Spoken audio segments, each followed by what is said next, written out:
patrol the cover boundary. At last the time is come, this is a cricketing emergency.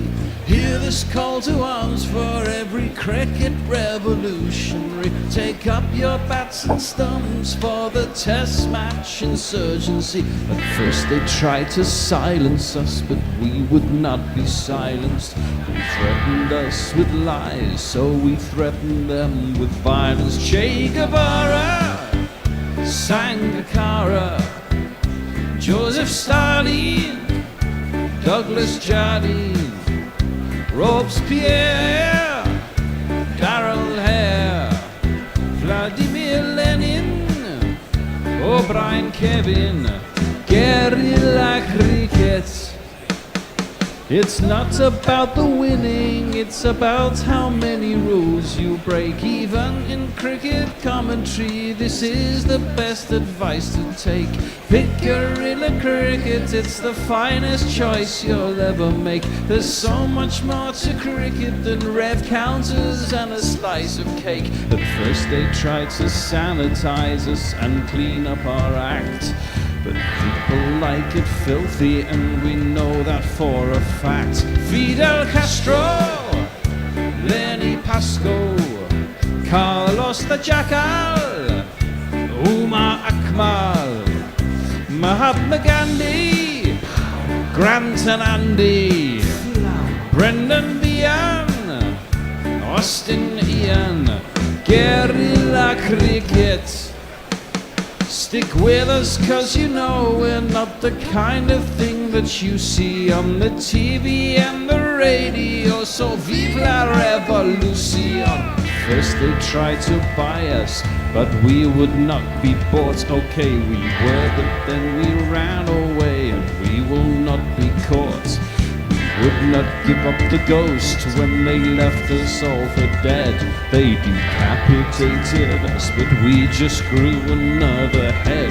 Chairman Mao, Jamie Howe, Ho Chi Minh, Asif Din, Václav Havel, Graham Saville, No Surrender, Percy Fender, Che Guevara, Sangakkara, Joseph Stalin, Douglas Jardine, Robespierre, Darrell Hare, Vladimir Lenin, O'Brien Kevin, guerrilla cricket.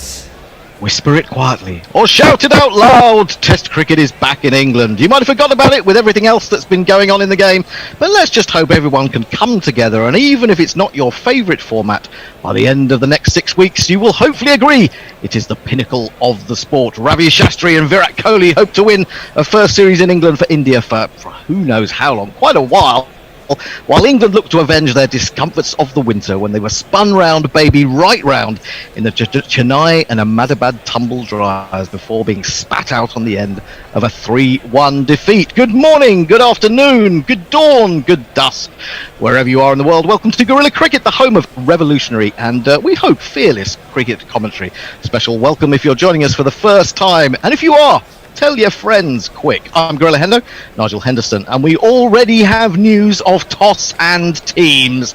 England have won the toss. They do that quite a lot, don't they, Jerry? He seems to call correctly on many an occasion. 63%, I think. 63%, there we go. There we go, sneaking in with a stat. You can guess who it is. It's Tony from Claygate. Hello, Tony from Claygate. Morning. Hello. And all the way from Singapore, we have Nindo Dutta. Good morning, Nindo. Good morning, Hendo. Good morning, everyone. Good morning, Tony. We have delighted. Oh, it's great to have you back. It's great to have Test cricket back. Not to say that I haven't enjoyed other forms of the game that are available. Now, the news is England have decided to bat. There are 100 other forms. There's so much to talk about. I mean, let me just race through the teams. England, Dom Sibley, Rory Burns, Zach Crawley, Joe Root, Johnny Bairstow, Dan Lawrence, Joss Butler, Sam Curran, Ollie Robinson, Stuart Broad and Jimmy Anderson. India, third choice opener, KL Rahul with Rohit Sharma, Che Pujara, Virat Kohli, Aninka Rahane, Rishabh Pant, Ravi Jadeja, Shardul Thakur, Jasprit Bumrah, Mohammad Shami and Mohammad Siraj. So when I say there are so many things to talk about, there's Johnny Bairstow, there's the lack of red ball cricket that either of these teams have had in recent months, which Virat Kohli 2014 or 2018 will turn up. There's 10 millimetres of grass on the pitch, which Michael Holding says will be good for bowling. That said, England have won the toss and batted, and Virat Kohli said he would have done the same. And Ravi Ashwin, 32 wickets in 4 tests in India, has been dropped. Where do we start, guys? Let's start with Ravi Ashwin. And Indo, what do you make of this? I think they've lost it completely. Yeah, right at the start of the series. I mean, I wouldn't disagree with the fact that on this pitch you should have one spinner, but that spinner every day should be Ashwin. When there is space for 2 spinners, you bring Jadeja in regardless of his batting and fielding. I mean, it's just completely bizarre dropping Ashwin. Ashwin in the form that he is currently from the Test side. Yeah, and he got a sixer, didn't he, in that one first-class match he played for Surrey, I think it was, in the second innings. So if the idea was to get him accustomed to English conditions again, it sounds like he did that. So he must be feeling a little bit disappointed sitting in that dressing room, having been given the news. Let's move on to England's selection and talk about Johnny Bairstow. Johnny Bairstow and no spinner, Tony. What do we make of this? I always feel a little bit crestfallen if there's no spinner. But it's interesting. Well, India, of course, do have Jadeja. What are we relying on? Joe Root. No, Joe Root, and maybe a bit of frog in a blender action. Oh yes, Dan Lawrence. Yes, of course, he took a wicket. Took his first Test wicket against New Zealand, didn't he? But yeah, Bairstow. The proof will be in the pudding. How many goes does he get? I mean, he's kind of there by default. It would have been Pope if Pope hadn't had to pull out at the last minute. Every English cricket fan would like him to do well. I think he'll get a stiff examination today, and the proof, as we said, will be in the Trent Bridge Pud. But do we worry with India bowling? And we know, I mean, in a sense, this is a match-up of 2 really good bowling attacks. Apart from the fact that you're missing a spinner as far as England are concerned.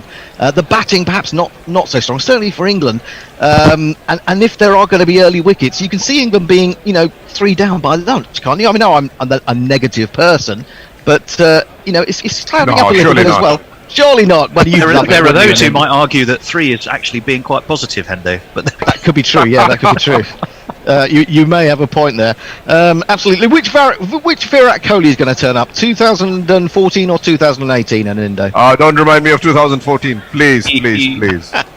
Man who averaged 13 on that tour. Very interesting article. I think it was Mike Atherton was talking about the changes he's made to his technique between those 2 series. Well, we've talked about that a lot with the Zimbabwe coach, have we not, an Indo? We have. Yeah. I mean, he was the man. Remind me who it was. That's right. He took him under his wing when he came back and worked with him. So I think we were a bit ahead of Michael Atherton on that one, to be honest. There, Tony. Anyway, the teams are on the way to the middle. We should jingle up who we think is going to be involved. Well, we know that Dom Sibley and Rory Burns are going to be involved. But who's going to open the bowling? Jasprit Bumrah and another, we would imagine. Anyway, I'll leave that to the jingler's imagination. He's got the stride of a champion from Surrey. His mustache is ugly, got a shot finally, and his name is Rory Burns. Efficient batting. He made huge runs, the rumour spread by word of mouth. This guy's really talented. Dominic Sibley. And now then, Marty Bumrah, oh, you're bowling again, aren't you? Oh, I thought as much. Yes, it's going to be Jasprit Bumrah, who's played 20 Test matches prior to this one, and he is going to open the bowling as we see a rather wonderful aerial shot of Trent Bridge. Trent Bridge, of course, one of the finest test match grounds in England, I would have to say. One of the places that I enjoy going to watch cricket most of all. We've got 3 slips in the gully, a man at slightly backward point, mid-off, and I'll bring you the leg side field as soon as the director allows it. And we are about to get underway. First day of 6 weeks of wonderful entertainment, we hope, of the finest format of the game, in my opinion. Here it is, Bumrah with a lovely red new cherry in his hand, running in to bowl to Rory Burns across the left-hander, and just dips back a little bit as it's taken by Rishabh Pant, but it was left alone by the Surrey captain, and there is no run. Now, of course, we do take your tweets and your messages from YouTube, your messages from Cricket Tracker, of course, the website that we are in partnership with in India. So if you're on any of those platforms, we will be keeping an eye on you and reading out any wise things you have to say. As Bumrah is in again, bowls to Rory Burns, and he gets bat on to ball first. For the first time this morning, he plays it square on the offside, and there is no run. Tony, has anyone joined us? Quickly. Loads of people. Mog was saying a cheery hello to Guerrilla Cricket South Africa and then realised what he'd done and remembered to say hello to us, which we're delighted for. I will tell you some more after this ball. We should talk about Shardul Thakur. He was a bit of a surprise, though. No Ishant Sharma in this Indian team. Suggestion that Ishant Sharma is carrying some sort of knock. In comes Bumrah again, bowls a swinging delivery, started way outside leg stump, went across him, but Burns is comfortably onto the front foot and meets that with the full face of the bat, plays it into the covers, and again there is no run. Any more, Tony? Any more? Yes, greetings from Dhaka, says Farong. Hope everyone is well and cavorting in the sunshine. I was yesterday doing a bit of a sunshiny cavort. We'll listen to the first section and then sneak out for a beer to watch my T20 match series prediction. 2-1, he says. Think the rain might thwart play at some stage. Yes, but not today, we hope.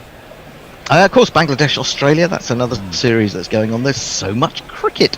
West Indies, Pakistan. In comes Bumrah again. Bowls. He's beaten him outside the off stump. Deliciously delivered, tempting. Close enough to the off stump to have Rory Burns pushing at it, and Rory goes down the wicket to have a little look and give it a little prod or two. There is no run. Leah's sent us a picture saying that's the man of the series sorted for me, but she sent a picture of 3 men. One is Dinesh Karthik, one is Andrew Strauss, and one is what's his name? Ward. I can't remember his first name. What's his name? Ian Ward. Ian Ward. Yes. Not Andy Ward. Ian Ward. But I'm assuming she means Dinesh Karthik. I think. Indeed, Dennis Karthik. That's Dinesh. Dennis. That comes back into him. Hit him on the bat, and oh, what a start for India! Rory Burns has gone. I think. Well, he's going to go and wander down to Sibley and say, "Should we have a look at that?" But I think unless it's height, I think he's in trouble. Struck him pretty low, though. I thought it was sort of knee rollish. Yeah. Yeah, that's fairly low. I mean, we tend to say knee roll. Anything under the knee roll, you tend to think is out. Although you can be surprised by bouncing pitches. But that was the first one that came back into him, wasn't it? He'd been pushing it across him, and then he brought one back. Yeah. The thing is, none of the balls so far have risen at all. Nope. Let's have a little look. He comes forward. It's hit him. Ooh, no, that's got to be gone, hasn't it? It's right on the knee roll. Right on the knee roll. Be very surprised. He hasn't got much of a stride in, so there's not. And you can see 2 stumps. So yeah, I think Rory Burns is on his way, and I think that prediction of England only being 3 down at lunch was obviously too hopeful. I must stop being such an optimist. For goodness sake. Yes. So let's have another look. Unless he pitches outside leg, no, just in line, coming back, and it's umpire's call, and the umpire's call was out. It's hitting the top of middle stump, or the bail at the top of middle stump. But Kettleborough has given it, and that is Burns on his way. What a terrible start for England. Then he waddled away, waddle. Well, England 0-4-1, and the Indian women are leading 1-0 against Argentina in the first couple of minutes. So. We're talking hockey as well, aren't we? Yes, actually, they've really come back to the fore in hockey. They've always been, they had historically been very good at hockey, haven't they? And then they went off the boil for a little while, but they're right back now. It's women, it's the first time. Yeah. Oh, if the women is, but the men, they glide beautifully. Hockey played at the highest level is fabulous. Theatre. Anyway, that is the end of Rory Burns. So poor old Zach Crawley, who could barely buy a run. Well, he got a 50 in India, and then he came back and struggled against New Zealand. Seemed to forget to actually play the ball at times, or if he did, he went driving way outside off stump. Well, he's got to come in the first over, so it's going to be another trial for him, another test for him. He's got a few runs in short form cricket over the last few weeks, but we wait to see. Let's jingle him up. Zach Crawley was a cricket player, a damn good cricket player. But he was moved from the middle order to open the batting. Now, trapped in the English professional cricket circuit, Zach Crawley must fight to survive. Well, I'm guessing Zach Crawley didn't really want to be out there quite yet. He's just scratching out his mark. He's playing his 15th Test match. We have seen him get big runs, that magnificent 267 against Pakistan, but needs to find confidence again. 3 slips of gully, a square cover, mid-off, mid-on, square leg and a long leg.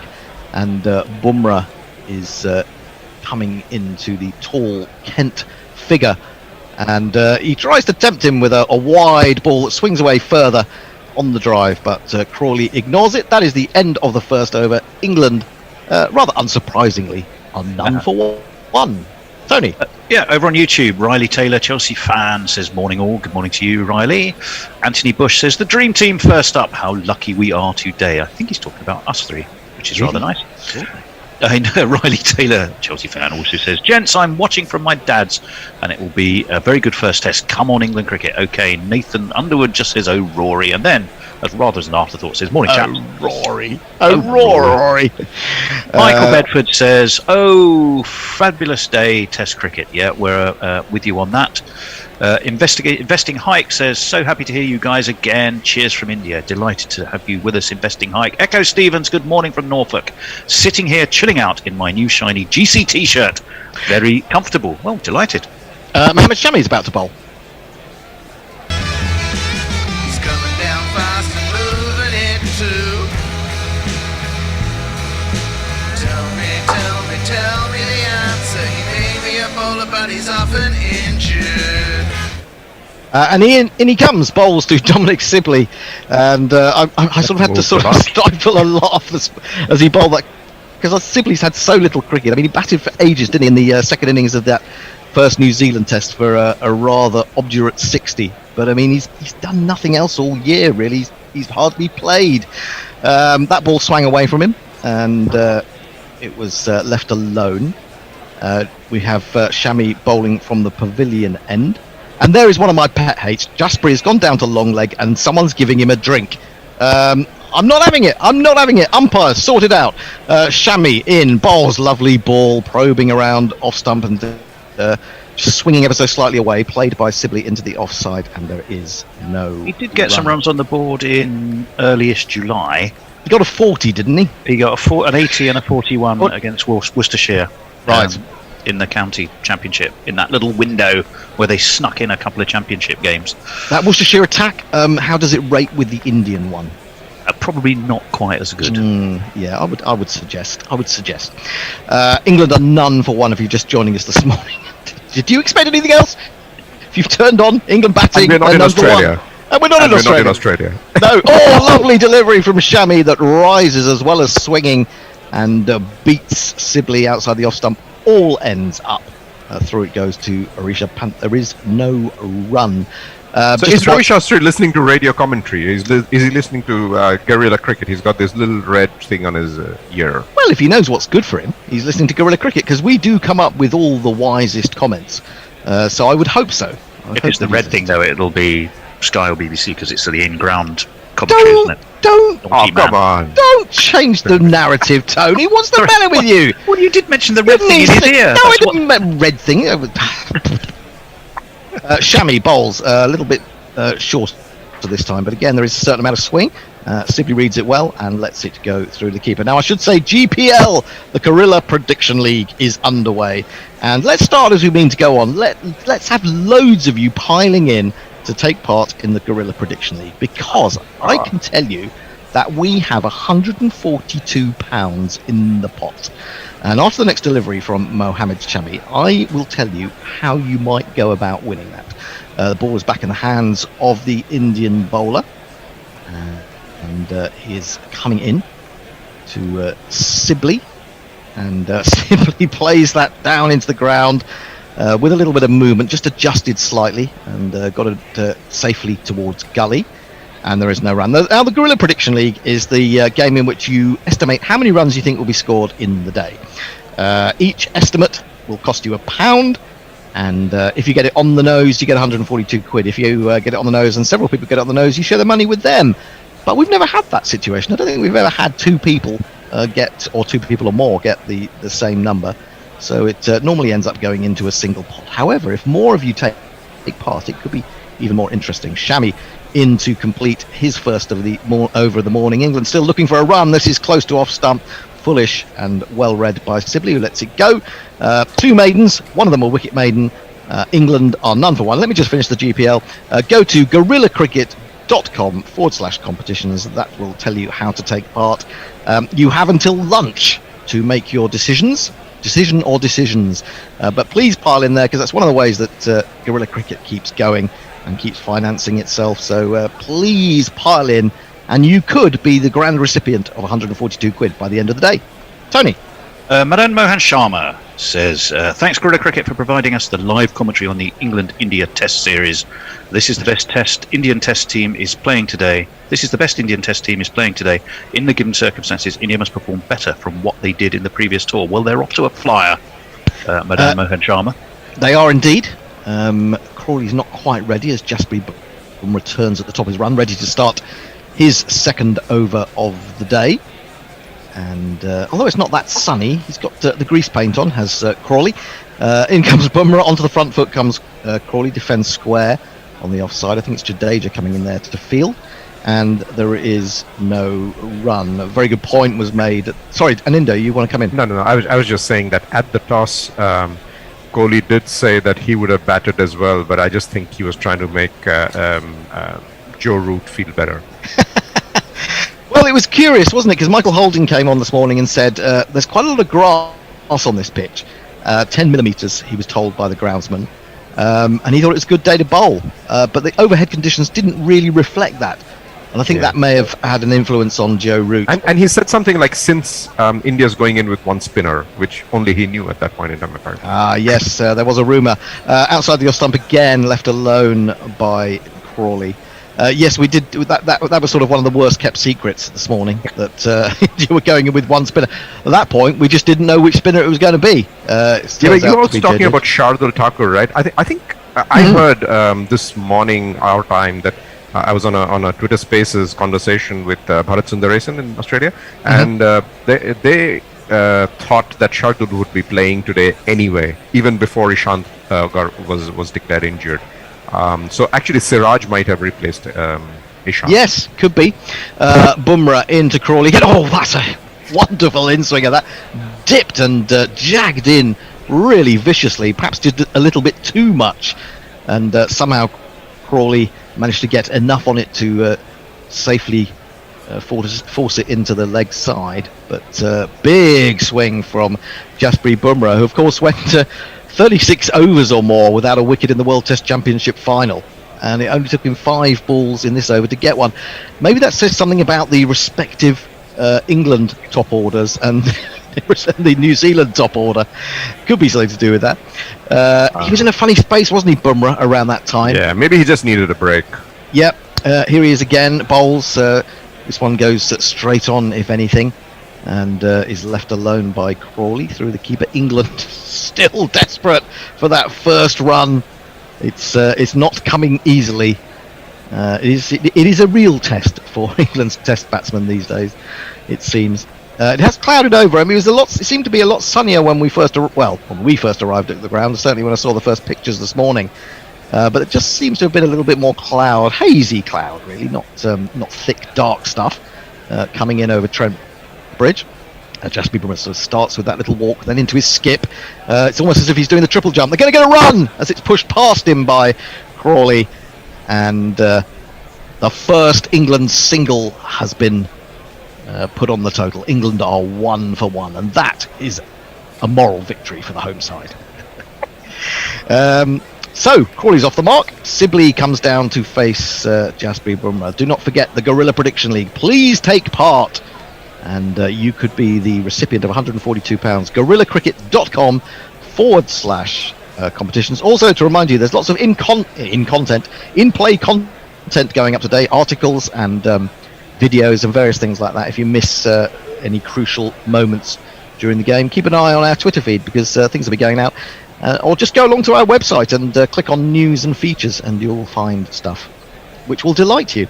3 slips go down. Bumrah in to complete the over. Bowls to Sibley, 2 wide of the off stump. Easy enough for him to leave that. It's the end of the over, the third. England are 1 for 1. Tony? We have our first joke of the series. Hey! It's from Riley Taylor. What's the difference between Cinderella and the Australian cricket team? Cinderella knows when to leave the ball. Riley Taylor also says, I want England to win 3-0. Michael Bedford says, Gorilla Prediction League, but first you must cross their palms with silver. Well, yes, you must. Absolutely. That's the price of entry. Can't win the raffle if you don't buy a ticket. Leah says, here's what I make of Johnny and no spinner. A pair and a fine for over-rate violation. Matthew Cullen says, morning lads, looking forward to hearing a lot of you over the next 6 weeks. Come on, England. Jay Grover very quickly says, morning all, I demand hours of Dower Test cricket because I've overdosed on Henry Moran's positivity. However, I reckon this is going to be a quick ass kicking delivered by India. It could be a quick ass kicking. We should remember, of course, that there is weather around over the next couple of days, especially Friday. We're expecting a big bunch of thunderstorms to come whipping in from the Atlantic. In the meantime, Shami is trying to rip up his own storm. He's bowling to Crawley outside the off stump, left alone through the keeper. No run. But as we know from the World Test Championship in England, the third day is actually the second day, the fifth day is the third day, and the sixth day is the fourth day. So exactly. So we should be all right. Yeah, I mean, we should have allowed for a sixth day like we did at the World Test Championship. I mean, we only got a result for the sixth day. Well, they're allowing 5 tests here. Yeah, if they could just have slipped. I mean, they don't need more than a day and a half between tests, do they? These guys. I mean, they're fit. It won't impact upon their mental health. And get them out there. And it's not like they have to fly 2 hours in England. Exactly. Onto the front foot comes Crawley. Defends to square leg. This time thick inside edge, if anything. That shot from Crawley looked like he didn't know where the ball, bat, pad, or his leg was. Yeah, that's a bit of a problem for a batsman, isn't it? That does sort of reduce your chances of 1, staying out there, and 2, getting runs. He got into a very strange mindset against New Zealand. He just seemed to be late on shots. He seemed to be indecisive whether to attack or defend. Let's hope he can overcome that. Just needs to spend some time out there. He won't do if he bowls balls like that, because that was a corker. Really good length, swinging away, seaming a little bit more. And Mohammed Shami, who was very unlucky on that tour in 2018, wasn't he? Had a number of catches drop. He can't believe it. He's gone past the outside edge again. He's saying to himself, is this going to be a repeat of 2018? Am I going to bowl all these wonderful deliveries, and yet you bastards are not going to get an edge? That was like a millimetre. I was like, I can tell you, since the 28th of June, Zach Crawley hasn't, as far as I can tell, made a first-class run. He's played all white ball except for 1 game against Lancashire on the 4th of July, and he made a duck. Oh dear. Well, he got some runs, didn't he, in the ODIs? He's off the mark, yeah. Well, he's coming down the wicket to Mohammed Shami, and he plays that quite nicely into the covers. His second run. And he's got his second run. Come on, this is a man who got 267 barely a year ago against a pretty good attack. He's got the quality, he's got the class. He's just got to rediscover some confidence. England go to 2 for 1. Now, I can't imagine that Mohammed Shami is going to be very accepting of him taking a step down the wicket like that. We might see something short in the not too distant future. He's literally walking down the wicket. Did we actually get a run there? Did we not get a run there? I thought we did. And Sibley is taking guard, but for some reason Sky don't want to tell us. They don't want England to get anything more than 1. It shows Crawley on 1. Yeah, Yes, that's very strange. They've got a bit of a problem. Oh, they've done it. In he comes, bowls to Sibley. Just as he bowls to Sibley, and he turns it towards mid-wicket, the run goes up. So England are 2 for 1. They have more runs than wickets, which is always an advantage. And Crawley has both. Tony. Chris has Silvery Beams has sent us a fantastic picture of a pub he was in yesterday. Good morning, Gorillas. Great to have Test cricket back. Had a pint of this yesterday to celebrate. It's a 4.2 average alcohol content, whatever it is, of a beer from the bespoke brewing company called Beware the Bear. There you go. Beware and the he's Bear. included a picture. Beware the Bear. So I've retweeted that. Well, we always beware the bear. He's probably on his way as we speak into Gorilla Towers. Full ball driven nicely by Sibley, but a really good piece of fielding, scampering across to his left, Shardul Thakur. And there is no run. So England at the end of the 4th over are 2 for 1. More tweets. Yes, James Humberston says, hello, Gorilla Cricket. Proper cricket is back, and so am I, cuddled up with young Finn on the sofa on a chilly Sydney evening. Hello, James. Yes. Delighted to hear from you, of course. Martin Lawrence says, yes, you are right. Bangladesh versus Australia is on, but not that you can see it in Australia. Or anywhere. I couldn't find anything yesterday. Maybe Knuckle knows. He tends to be on top of these things, but I couldn't find TV coverage of it in England, because obviously when I looked at the score and saw that Australia were 100 for 7 chasing 131, I wanted to watch the end of that to laugh at Australia, but I was unable to. But there you go. That is life. We're looking at the county championship scores of players in the England side. Dan Lawrence is averaging 55. He's down to come in at 6, we think. Bumrah starts this one wide, swings it back in, but not enough. Crawley can leave that comfortably enough, and it goes through to Rishabh Pant. There was talk that Hasib Hamid might find his way back into this England team, but I think it's probably the right decision to. He's been in good form, but it's the right decision to sort of give him a little bit of a chance to sort of settle down in the England squad. I think if they brought him in and dropped someone else and then he failed, it would have put even more pressure on him. So they've got to wait for one or two other England batsmen to fail, which is quite likely, I think. A Bumrah in again, full, and Crawley does well to get down on that at the last minute and steers it away through mid-wicket. It's being chased by Shardul, who's not the most athletic of fielders. He flicks it back and has support, and England have got through for 3. England move to the giddy heights of 5 for 1. Tony. Diana Craddock has joined us. She says, a very good morning from Sierra de la Nieves in Andalusia. Sounds lovely. Does indeed. So welcome to her. Nathan Underwood too, having the Mr. Trick in omitting Mark Wood. Does our bowling attack lack the required ferocity if line and length isn't yielding the wickets? Looking at this wicket at the moment, I think line and length might be pretty productive, to be honest. Yes, just bowl it with the seam up and it should do a little bit, certainly in these early hours, as Bumrah, bit of sun glistening off his forehead, runs in, 3 slips, wait for an edge. They don't get it this time, although there is a little bit of seam movement away from Sibley, but it's wide enough for him to leave, and there is no run. Tony, I was just saying either Virat Kohli's not done enough stretching off his right hand, or he sees something that we don't, because after every delivery he's raising his right hand in the field, regardless of the fact that the ball is 3 feet away from the bat. He just wants to make sure the cameraman knows where he is. I'm over here, by the way. I'm here. Please focus on me. I'm a very reserved kind of a character. In comes Bumrah again, past the umpire, bowls full, a little bit of swing away, but Sibley is forward to meet that with the full face of the bat, straight back to the bowler. There is no run. Mog says, and we have my first declaration of the fucking hackitude of the series, Rory Burns, fucking hack. Okay, deja vu all over again, says Messy Jez. Yes. How are you getting on in Australia? Because quite a few of you are in lockdown now, aren't you? Sydney's been placed in lockdown, I believe. Yeah, I think Melbourne is as well. I think both New South Wales and Victoria. Glorious freedom where Messy Jez is in Perth, if you want to call it that, freedom.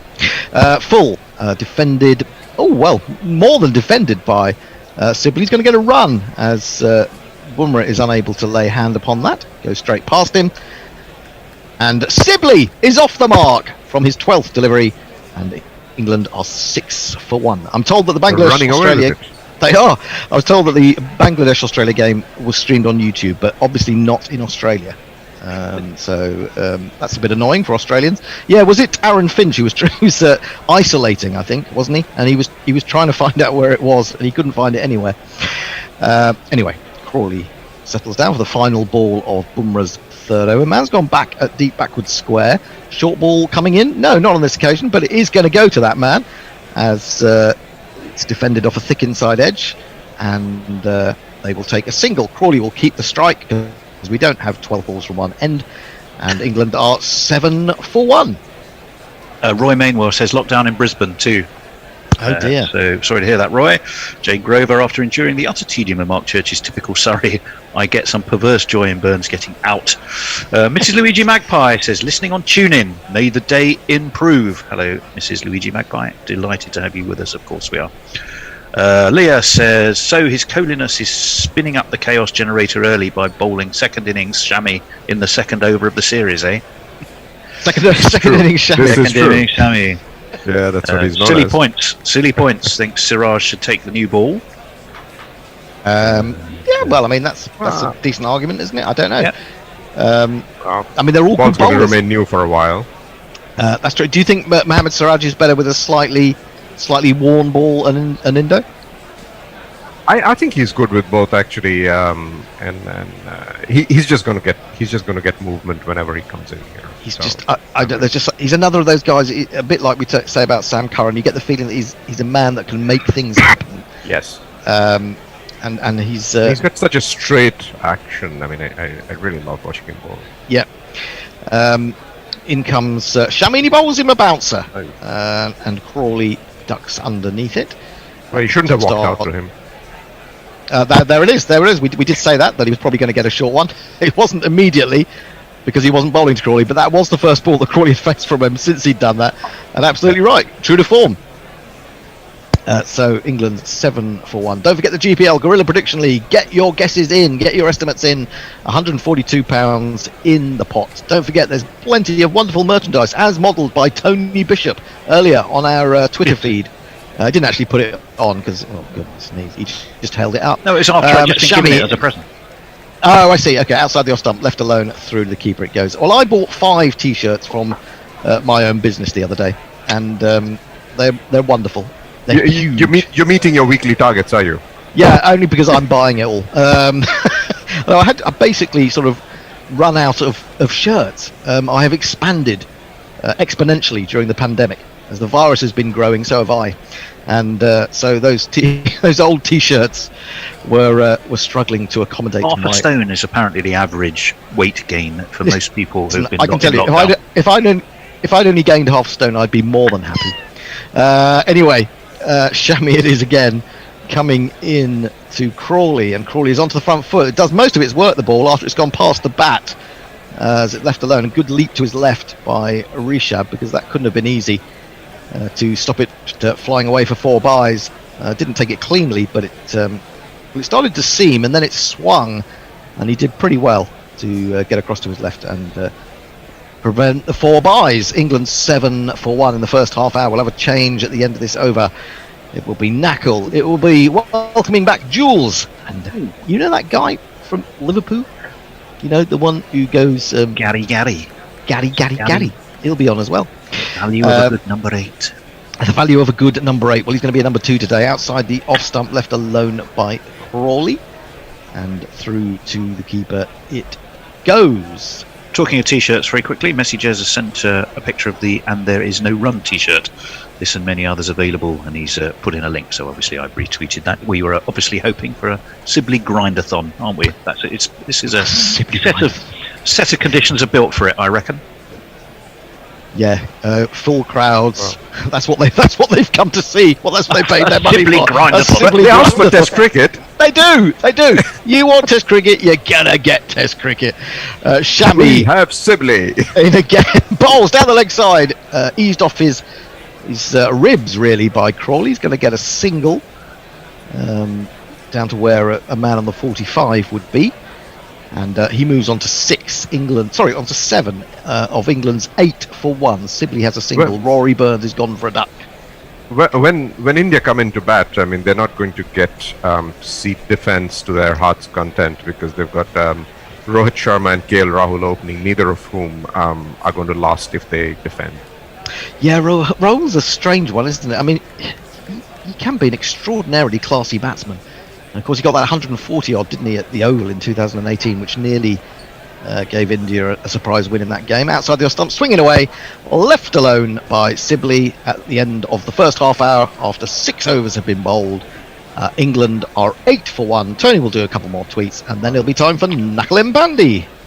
This one's interesting from Jay Graver. It all depends how you read it, I think. It says, run, all gravy from here on in, honest, which either is he's celebrating the fact there was a run, or there is a giant river of gravy going up his street from which everyone has to run. But I think probably the former. Parabad Shah says, make all tests timeless again. Yes, we go along with that. And Mayank would be next, but I shall leave that to my successor in the tweet seat. Thank you very much, Tony. Welcome to Guerrilla Cricket's coverage of India's tour of England. You join us half an hour into the first morning of the first test of the new World Test Championship cycle. Of course, England, having won the toss and elected to bat, are 8 for 1 as Jasprit Bumrah comes in short and flapped at by Zach Crawley, who was trying to pull a ball from outside off stump. Well, it started as a cut, then it became a pull, then it became a flap. 2 mid-on, there is no run. Rory Burns, the first man to go, dismissed in the first over, set up by Jasprit Bumrah, swinging the ball away, and then hooping the ball back into him and trapped on the crease for a duck. Zach Crawley is on 7 of 19 balls. Dom Sibley is 1 of 13. I'm Knuckle Mpande, and I'm joined by Jules Farman. Welcome back to you after this delivery from Bumrah, placing fingers upon seam in right arm over the wicket from the Radcliffe Road end. 3 steps away, Crawley defends from the crease. There is no run. Welcome back, Jules. Hello. You all right? Yeah, very good. And welcome back as well, a more frequent visitor to these shores, Gary Naylor. Hello. Nice to be back. Hello, Jules. Hiya. How you doing? I'm okay. I trust you are too. Just okay? Yeah, okay's good for me these days. Okie dokie.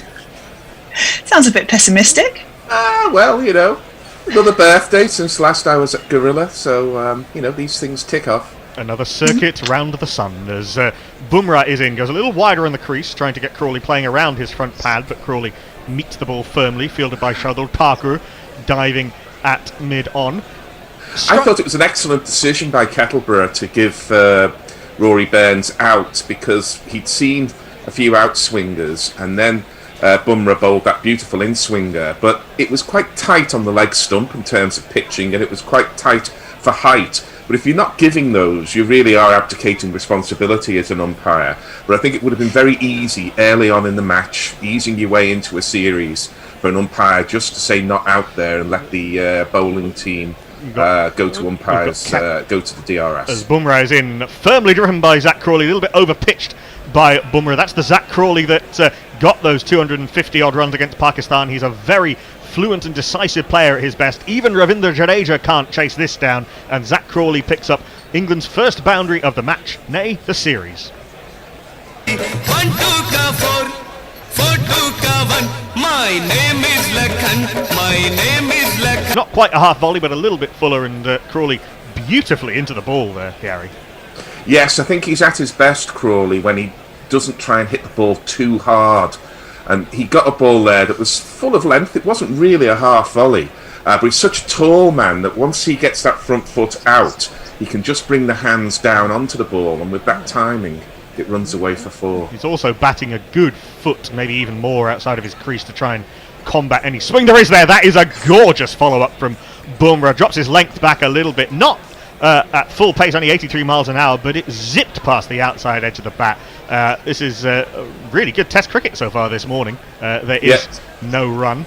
Well, you've got to miss those. It doesn't matter who you are as a batsman. If you're Viv Richards, you've got to hope you miss those on your way to 232, I think he got at Trent Bridge. In 1976.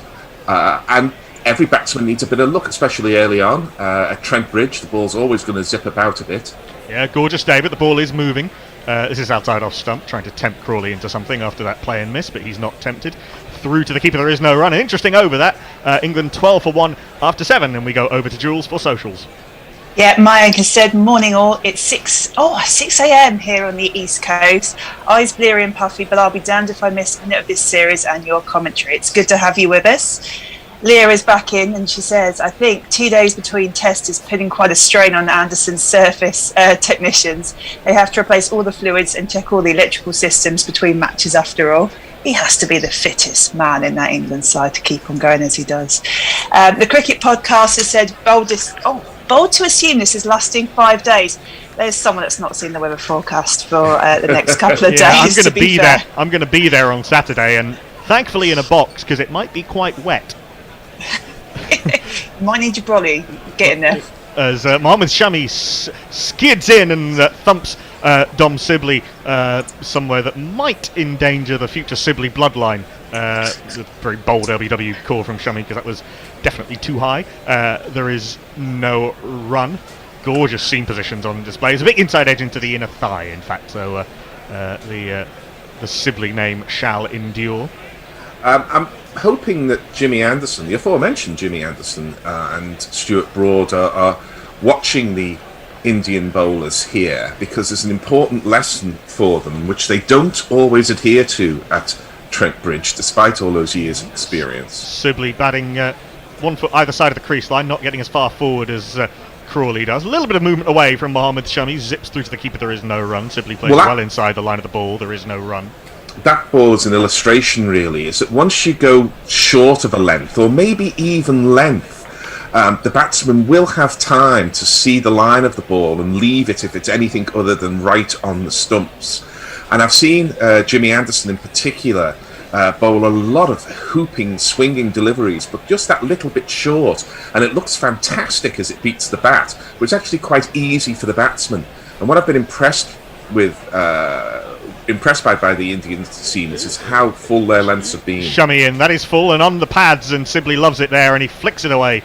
Fine, long legs in position, but far too wide to do anything about that. Probably the worst delivery that any of the India's bowlers have bowled today, and credit to Sibley, he put it away. 4 runs. 1, 2, 3, 4. Going for the magic delivery, full and swinging, but that one didn't swing. Yeah, and that's the issue with bowling full. If you get it a little too full, it's a half volley. Not all of them are driven these days, particularly not by England's somewhat nervous batting order. But once it's on leg stump, it's help yourself. I'll take the croissant and the coffee, please. Mohammed Shami, what will he follow this up with? He follows it up with a good one, tight to off stump. Sibley pushes into the offside, does at least think about the single, but isn't going to take it to backward point, and there is no run. No signs so far of much bounce out of this pitch, which suggests that later in the match, particularly if we've got a bit of rain about, it may go very flat indeed in terms of bounce. That also suggests to me India have probably got the call right with favouring Jadeja over Ashwin. I think Ashwin, I wouldn't say he needs a bit of bounce, but he can find bounce if it's in the track, whereas Jadeja definitely doesn't need it. As Shami is in full and thuds through to Rishabh Pant. The Mohammed Shami is one of those bowlers who can probably add on a couple of miles an hour to whatever it reads on the speed gun, because he gets the ball to zip off the wicket. And I know that's not actually physically possible for a ball to zip off the wicket, but he doesn't lose a lot of pace through to the keeper, no run.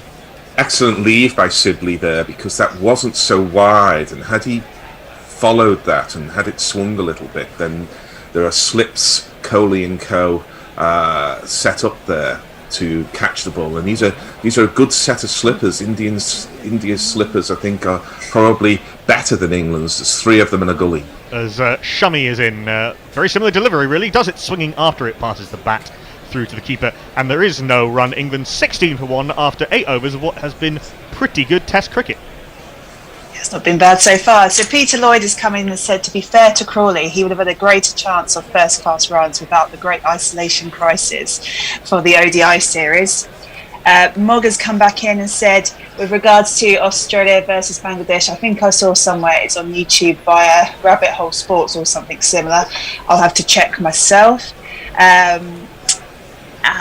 Auntie Andy has said, morning Guerrilla Cricket, are we doomed yet? No, keep the faith. Keep the no, faith. we've got at least 4 billion years until the sun explodes. Mog says, we've escaped our lockdown here in Melbourne, but Sydney continues to be managed like shit, and southeast Queensland is as well. Keep safe, everybody over there. Well, I don't think you've got much option other than to stay safe and stay indoors at this point. Bumrah in. It looks like a beautiful day to be at Trent Bridge today. The sun's out and the little bit of fluffy cloud, not too warm, as this one zips through to Rishabh Pant as Bumrah goes a little wider on the crease, trying to drag Crawley in with that angle. He's not dragged in. There is no run.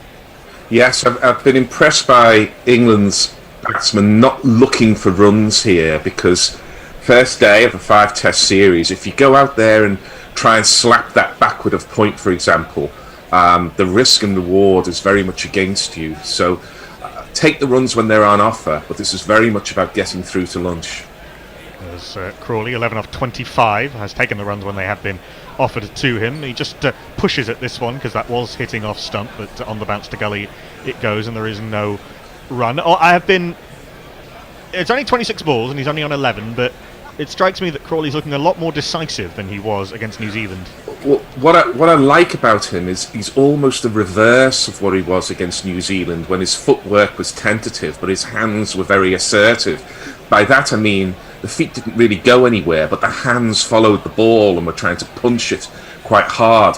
Here today, his footwork has been decisive, but he's played with soft hands. It's often the case that when your feet and your head aren't in line, you go searching for the ball with your hands, particularly with a bit of movement. He sort of searches for this, but recognises that he doesn't want to play a shot at it and leaves through to the keeper. There is no run. We've not really seen many defensive strokes to balls that aren't going to hit the stumps, which is where you tend to get in trouble. If you're going to play a shot at it, try and hit it into the gap for runs and play it firmly. And I wouldn't really attach too much blame to Rory Burns for his dismissal. It was a lovely bit of bowling. It was a lovely bit of bowling, you're right, and there's plenty of Nottinghamshire bowlers down the decades who've set up batsmen like that, and it's a very tough gig for a batsman if it's away, in. As Bumrah is in, driven by Crawley, not as timed as well as the previous one, but it'll still race away. These boundaries are not that big at Trent Bridge, and that was timed well enough by Zach Crawley to pick himself up another boundary through the covers. It's Nissan She. It's Nissan She. Just opening the face there. It's important. People say play straight, but you can get yourself into trouble if you try and play too straight in England with the moving ball. It's important to just open the face and sort of play with the movement, and he did that very well there, Crawley. Well, what I liked about that shot is the previous ball, he offered to play at it, but because he's making decisions late, not trying to hit the ball too hard, he was able to sort of offer a bat and then lift it as the ball went through to the keeper. I'll come back. There's no one at the point. If they put a man back on the point fence, as Bumrah is in, decent delivery, angling in from wide of the crease, and Crawley pushes at it through to the keeper. There is no run. We sometimes see that tactic used to Joe Root of the man there to cut off the runs. I will reserve judgment on that until I see whether it's true or not.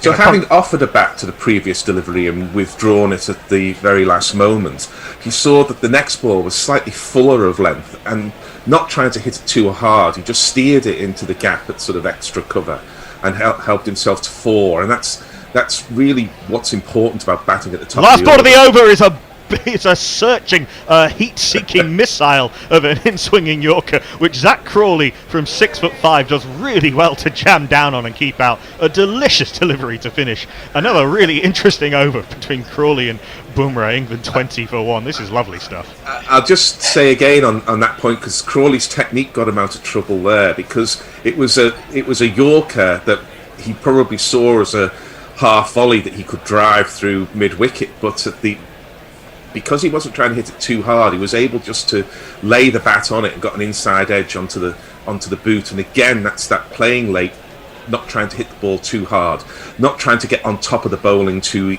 early. Say, look, we've won the toss, we're going to bat, but our time is 4 o'clock onwards. It's not approaching midday. You need a little bit of luck as well, as sometimes you'll do everything right and that'll sneak through. Just a reminder, GPL pot started today at £142.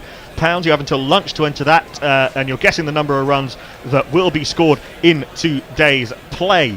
You pay £1 per guess. Every guess goes into the pot, and if you win the pot, if your prediction of how many runs will be scored in today's play is bang on, you win whatever's in the pot, which started at £142. We've already had 12 entries this morning, ranging from the unduly pessimistic, I think, to the probably about right. You have an hour and 15 minutes more to enter as Mohammed Shami comes in, starting his 5th over, all energy and bustle, and beats Dom Sibley sort of on the outside edge, but he plays the I'm not really playing that shot, and there is no run. Go to gorillacricket.com/competition and follow the on-screen instructions. As I say, you have until lunchtime to do so. Discussion between captain and bowler there, and I think we've taken, or rather one of the attacking fielders has been taken out. There's now 2 slips a gap and then a 4th slip, but there's no gully now. And England can count that a victory in these conditions. Wonder where they put him.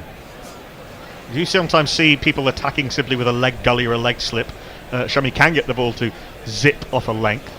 Interesting to see what Mohammad Siraj and Shardul Thakur do when they get introduced to the attack. If you're just joining us, team news. England going in without a specialist spinner again. No Jack Leach.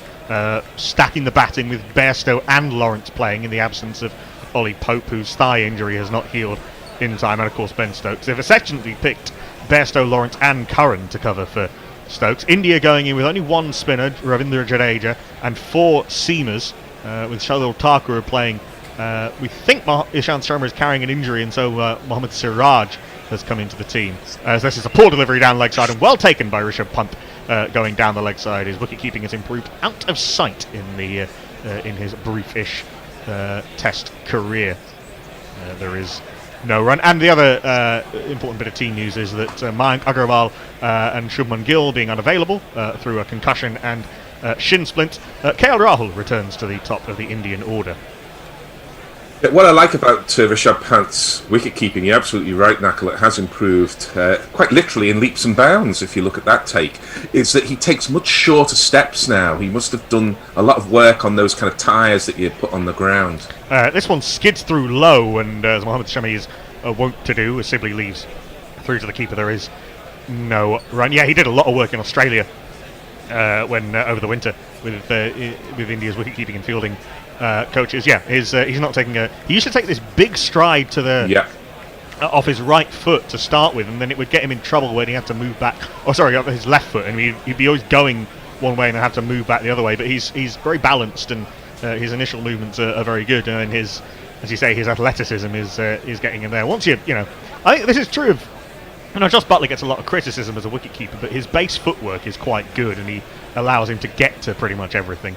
As Shami is in. Oh, that one moves away at the last second. Zipley was quite right to be playing it from that angle, but it just moved away, and those are the, oh God, I hope I miss this ones that you need as an opening batter. Through to the keeper, no run. But again, he wasn't trying to hit the ball too hard there. Had he really gone after that, then he might have got an edge, but it's just a beautiful delivery, and you're absolutely right, Knuckle. You just got to hope you miss those. You'll watch that again, and you'll wonder why is he playing at that, but you can see the angle. It's coming in, attacking the outside half of off stump, and then it moves away. That's an 87-mile-an-hour leg break that Mohammad Shami has just bowled as he comes in again to Dom Sibley. Not perturbed by it, though, plays this nicely. He gets one a little bit straighter and clips it away. Deep square leg. Shardul Thakur comes round to deep mid-wicket in fields. Credit to Sibley and Crawley. They've employed to use Ted Lasso goldfish technique of completely forgetting about the previous delivery. 2 runs to Sibley. I mean, I'd be interested in what our tweeters think about this one. I'm sure we'll come to tweets at the end of this over. But I'm thinking that if England can get 300 here, they're right in this game. I mean, even 250 might be an acceptable score, but 300 I think is very competitive in these conditions. Been going that way in England for the last 4 or 5 years. Yeah. As Shami is in, last ball of the over, through to the keeper. There is no run. A good over, but Dom Sibley can take some heart from that over. England, after 10 overs, having won the toss and elected to bat, 22 for 1. Jules? So, gents, Nathan Underwood has asked, have England missed a trick in omitting Mark Wood? And does our bowling attack lack the required ferocity if line and length isn't yielding the wickets? What do you reckon? I think we answered that question before. Has he sent that in again? England have got too many good bowlers to fit into the same 11. You've got to make a compromise somewhere. I can understand why they went with the line and length of Robinson and the extra batting. Harry, what do you think? Me, I'm always a bit sceptical about Mark Wood. Yeah, I'd like him to play in Australia, in South Africa. I think England, he's a horse for a course, dare one say. And this could not be more made for Sam Curran and Ollie Robinson, whom I expect both of them to bowl well. Yeah, I mean, the fact that they've still not managed to fit Jack Leach into the team, which I think could well prove a mistake, and I'm not generally a fan of going in with that, especially the spinner. As Bumrah continues bowling his 6th over, Crawley forward off the inside part of the bat, pushes to mid-on, who flings at the stumps Shardul Thakur. I'm not sure it was all that as close as Thakur is making out, to be honest, but anyway, Crawley picks up a single. Jules, do you want to whip through a few more tweets between deliveries? Yeah, sure. It's just trying to get a word in edgeways between you two at times. No disrespect. I was just like, whoop. So I'm just trying to play catch up with everything that everybody has come in with. So Madam Mohan Sharma said Dominic Sibley should be renamed Dominic Tavare. Whenever I find him playing, I always remember Chris Tavare, who opened the innings for England in the 80s. Yes, it's old-fashioned in a sense. His game is basically built on the leave and the flick to leg. He's basically just he's made himself a very solid defensive test opener, as Jasprit Bumrah is into that solid defensive test opener, who will leave balls like that a foot outside off stump, or 2 feet really, all day through to the keeper, no run. Sight Screen Journal says Bangladesh are missing Mushi, Tamin, Liton Das, so also far from full strength, going back to the Australia-Bangladesh discussion that we're having. Apparently, Gary, there's some Gary bingo going on for your catchphrases and sort of various lines that you use. So apparently, if Viv Richards is on your card, the box is ticked. So congratulations, everybody. I didn't realise that this was happening. As Jasprit Bumrah is in, 3rd ball of the over to Dominic Sibley. He's in and beats Sibley on the outside edge, who decides to play a sort of flick to leg instead of a leave. It's the curtain rail shot, really. Put the bat there and then sort of withdraw it horizontally into the body. No danger of an edge, there is no run. Okay, overrate, short leg slip, they are your filled your card. What, standard cricketing terms? No, standard Gary terms. I think Gary's sort of one of those. Yeah, sometimes you shouldn't tell someone you're doing a drinking game based on them. Otherwise, there's serious potential for spoiling the match.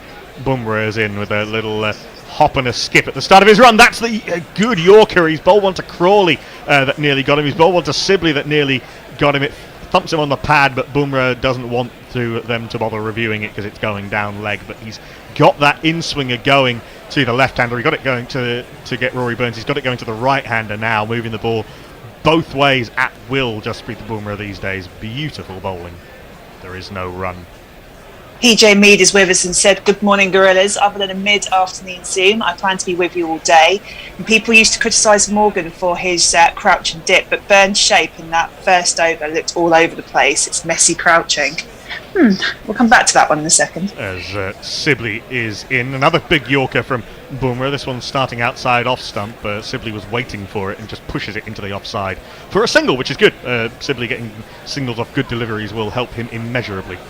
England 24 for 1 more left of the 11th over. I wonder if we'll see a change after this for maybe Siraj or Thakur.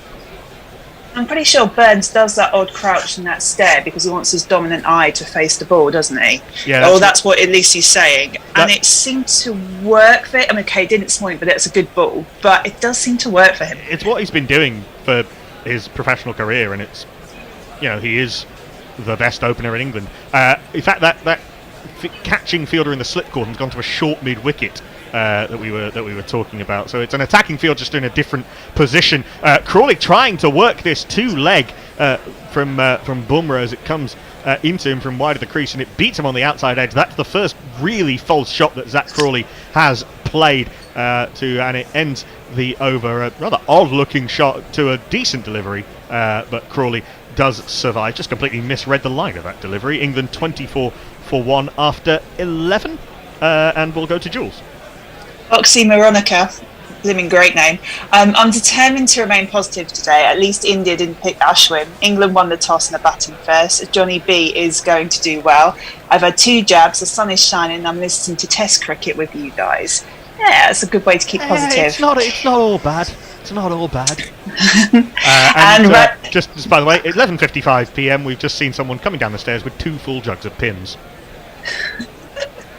All very posh at Trent Bridge. A lovely place. As Shummy continues, so no change at the pavilion end just yet. A good delivery, which Sibley watchfully leaves, angling into him and then swinging away just at the last second. Rishabh Pant makes an good delivery. There is no. That was a dangerous leave from Sibley there. I think that was one that could have got him in trouble. If we've seen balls move more than that, and that would have hit the stumps had it moved like previous ones. Covered it up though. He was in line for that. He got across to him. Akshar Patel is on the field mid on, so we've got a sub fielder on already. Not sure for who as yet.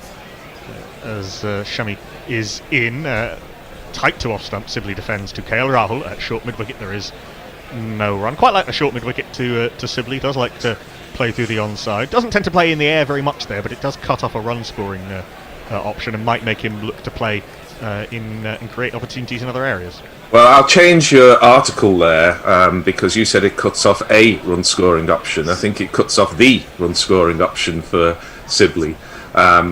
He's not quite limited to the nudge off the hips, but it is such an important shot for him. So getting the man in close on the leg side is critical. Bouncer from Mohammad Shami. Nicely bowled, nicely played by, or not played by, Sibley, who ducks under this. Through to the keeper, there is no run. I wasn't quite sure about how well he played that because he got low and he needed to because the ball didn't really rise very much. But I think he took his eye off it a little bit. I think he turned his head slightly to the side there. One always worries when batsmen duck rather than sway out of the bouncer because you are sort of trusting that the ball is going to bounce high, and we've seen very little on this pitch that has got up.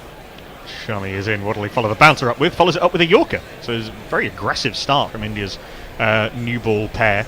A little bit of bouncy Yorker to go with the top of off line and length, and well kept out by Sibley into the onside. There is no run. Yeah, you can get yourself into trouble and duck into the ball, and that's we understand how Mayank Agarwal sustained his concussion, ducking into a Mohammad Siraj bouncer in the nets. He was showing clear signs apparently of concussion, holding the back of his head and needing help to get up, and quite rightly he is not playing this test match. Hopefully he will get a good rest and all of the things that are needed as Sibley leaves alone. Another very tight lead, but to be honest I think it did most of its moving after it passed the stumps, but still a leave that could end up with you looking very silly. There is no run.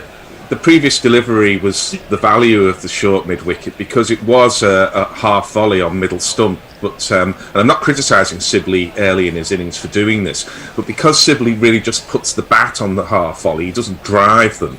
The man at short mid-wicket was able to easily stop a single, and it just allows Mohammad Shami to bowl fuller, knowing that Sibley is not going to punch you through the leg side. And he does go fuller there, and Sibley does try and punch him through the offside or go down the ground, and that's kind of what I was talking about earlier about playing 2 straight, where Crawley was looking to go through cover. Sibley was trying to go through mid-off, and it just presented this big inviting edge, and I think the inside edge off the in-swinger thudded into his back pad. He was outside the line of off stump, so no damage. A maiden from Mohammad Shami to Dominic Sibley. England after 12 are 24 for 1. We'll go one more over with us 3 and then have a change. Jules? Rajesh Mohan says, I told you Hasib should have played. I have to say, Nakal, I agree with you on this. I think it's good to get him in the setup, but I think he's only just started to get runs for knots after a bit of a barren period. That was actually, I will say that was actually Hendo. I had him in my predicted team at number 3. Oh, really? Yeah. Well, sort of I would like to see them go with this team, but I understand why Crawley's been persisted with. We do have the first change of the morning. Jasprit Bumrah, the wicket taker so far, 6 overs, 1 maiden, 1 for 16, and he's replaced by this man at the Radcliffe Road end. When you gotta fight your way from the streets, gotta find a way to land on your feet. There's only one man who can save us now. It's Mama Siraj. Seen Shardul Thakur warming up as well. The one sort of more genuine swing bowler in this Indian team, Thakur. But Siraj has a gorgeous seam position, can move the ball both ways, and he's in to Crawley. Through to the keeper, there is no run. Siraj looking to do the kind of damage to the England top order that he's already done to the Indian top order. Well, quite. And indeed, and more deliberately, the Australian top order in the winter, where he was quite superb, going from debutante to essentially being the attack leader in 3 Test matches. Yeah, and he bowled with tremendous discipline and confidence in that series. He wasn't trying to make things happen. He was trying to bend the game to his own will through his own discipline and plans, and he did it so beautifully. In swinger does tend to be his stock in trade, punched nicely by Crawley. Jadeja in that position at mid-off, which is an unusual position for him. More likely to find him in the sort of short mid-wicket or backward point somewhere, but he fields, and there is no run. They must think Crawley is wanting to drive through there if they put their best fielder there. Did that stop a little in the pitch? It looked like Crawley was a little bit early on it to me. I'm not quite sure, because every now and again there's just a little bit of jerk in the picture. No stopping in the pitch that time. That was a full half volley from Mohammad Siraj, and Crawley punches it beautifully through extra cover. He's got a few of those away today, past the right hand of the shortish extra covers. That Crawley picks up another boundary through the offside, his 3rd of the morning. It's Nissan She. It's Nissan She. Early signs are that this pitch has enough in it for batters and bowlers alike, and Zach Crawley has taken advantage of that. He is looking, as I say, much more himself in this innings as Siraj is in. Just the 2 slips and the gully, and I think probably the short mid-wicket as well. I'll try and give you the field when I can. This one swings into Crawley, who defends into the offside. There is no run. It looks to me like Crawley's been on the bowling machine, getting a lot of deliveries, just working on his balance, because his balance here has been good. There's been once or twice he looks like he's got slightly out of shape with the back leg coming across, but against some challenging bowling here, he's kept his shape beautifully into the shots, and one of the aspects of that is having your head over the ball. He's played the vast majority of deliveries in that way. This one is flicked past the man at mid-wicket. Thakur makes up good ground from presumably somewhere in there at a sort of catching deepish square leg to mid-wicket, and cuts that off well. And Crawley's only able to pick up a single off a ball he might have thought he was going to get away from with a boundary. Yeah, that fielder out in the deep on the leg side is really there for the bad ball. I think he could be better employed somewhere else, because there's a lot going on here for the bowlers, and if England can get through to lunch just 1 down, it'll be a huge session for them. Maybe for the flick, the aerial flick, as Siraj is in gentle-ish delivery, as much as Siraj ever bowls gently, left alone easily by Sibley. 5 runs off Mohammad Siraj's first over. An hour gone of the morning, and at drinks, England are 29 for 1, having won the toss and elected to bat. I will hand you over to Nestle Boy reading your social media, Bear replacing me and doing some summarising, and on ball by ball, bloody hell, it's not Fred Titmus. Thank you, Knuckle. Thank you, Jules. Thank you, Gary, for taking us through that first hour of this first Test match between England and India at Trent Bridge. And good afternoon, as it is now, to Nestlers and to Bear. Well, hello. Bear's not in his seat yet, but hello, Nestlers. How are you doing? Not too bad, mate. How are you? Good. We've got a drinks break at the moment, so if there are some tweets, probably now would be a good time to get through them. There often are. Let's have a look. Where shall I start? Leia says, all those saying no specialist spinner will look really stupid when Root bats at 8 and bowls 20 overs of his right arm filth on the trot. Barry Goodman, Big Sexy Barry, says, speaking of Gary Bingo, how handy are the respective number 8s? a wink. I'm kind of offended. You think I need a drinking game, says Jay. Well, I don't, Jay. I think Drinking is the least of its you problems. don't need a game to be drinking, Jay, do you? Let's say. You and the bear, Jay. You know, you drink enough for us all. Not these days, Nestlers. Not these days. All these non-drinkers, like I've become. Bear, I'm going to throw a supposition at you. Ooh. And Nestlers as well, actually. To apologise. And wonder if you're going to agree with me. It's a little bit tongue-in-cheek, but I'm wondering if there's ever been a Test batting lineup that has had less quality preparation for a Test match than this England team today. Well, particularly Bairstow. Particularly all of them. I mean, all except Sibley, I think, have been playing this 100 thing. This abortion of a tournament coming into for the last couple of weeks coming into this game. It's a different sport. It is a different sport. Funny, Fred. I thought you'd be really into the 100. I don't think it's any worse than T20, which I also think is shit. So I don't think it's. I tend to agree with any that. Great departure. But they've all been playing this completely different game, a completely different sport for batting and for bowling too, but probably less so. Bairstow, as I pointed out earlier, has not played a single red ball game this season. That's astonishing. His last two games were the Test matches in India, where he got 3 ducks in 4 innings. I just can't imagine. I mean, in the years gone by, they used to complain. There used to be mutterings always when they went on tour. Well, we only had a couple of dodgy warm-up games before the first match, and no wonder everybody's undercooked. Well, this time, the England team is completely undercooked, but they've done it at the behest of their own board, which is bizarre. It is kind of, but I do think it's less and less kind of important these days. I mean, they flip between some players flip between formats so often that you must have a switch in your head at some point in your life and go, well, you know what? This week I'm playing long form cricket. I do think it's reasonably easy. All you got to do is change your mindset to I've got to leave shit. Yeah, well, rather than I've got to hit the last everything. 2 weeks trying to hit leg balls over extra cover for 4, and then all of a sudden you're up against a duke ball with 3 slips and a gully. It is a different sport. Sure. It is a different sport, but you just got to get your mindset into leave. I don't need to play at that ball out there, and then anything that's still in your half, you're probably on the front foot to actually hit it. Well, the drinks break is over, and Shami continues. He's bowling to Crawley, and this one's well wide of the off stump, a little bit of a shape away, but too wide to matter.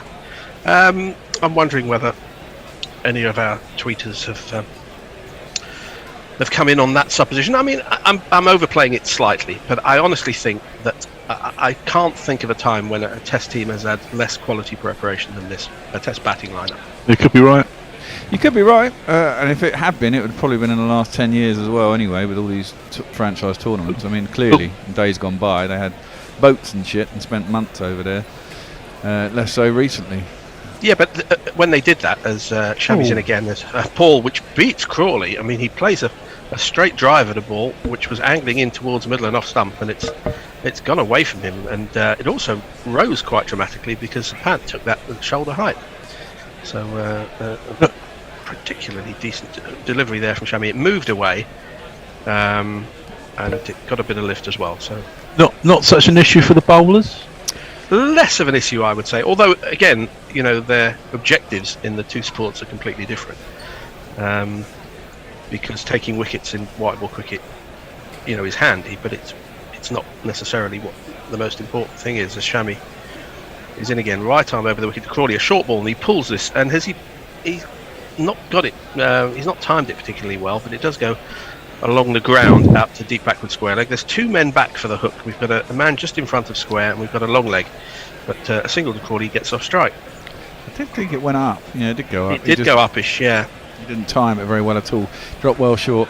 What do you reckon to the prospective sides? I think India made the right call, leaving Ashwin out. I know a lot of people think that's unpopular, but I think, I said this in our What a Player thing, I think if they were wise, they would only take 1 spinner. I don't think really you can have 2 spinners in an English wicket. As Shami's in again, this is on the leg stump of Sibley, and he gets either some bat or some pad. I think it's probably pad. It goes to sort of a short fine leg the keeper fields, and it's a leg by 31 for 1. Mark Zip is in West Cork. Oh, Our side of the pond. Yeah, he's at the sailing races, and he sent a picture of one of beautiful bright sunshine with the boats, and then what looks like a torrential rain. And he says, "We don't come to Ireland for the predictable weather." Well, it is predictable. It's just not predictably good.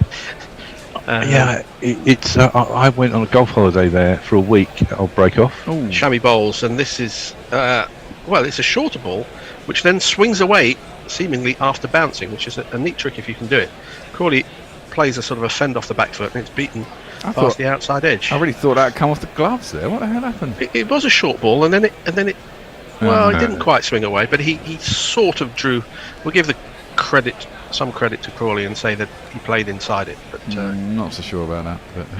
But maybe. I think it was I think Cody seemed to be intimating that he'd split his fingers on the seam, and that's what made it go. He got squared up, but he didn't hit it.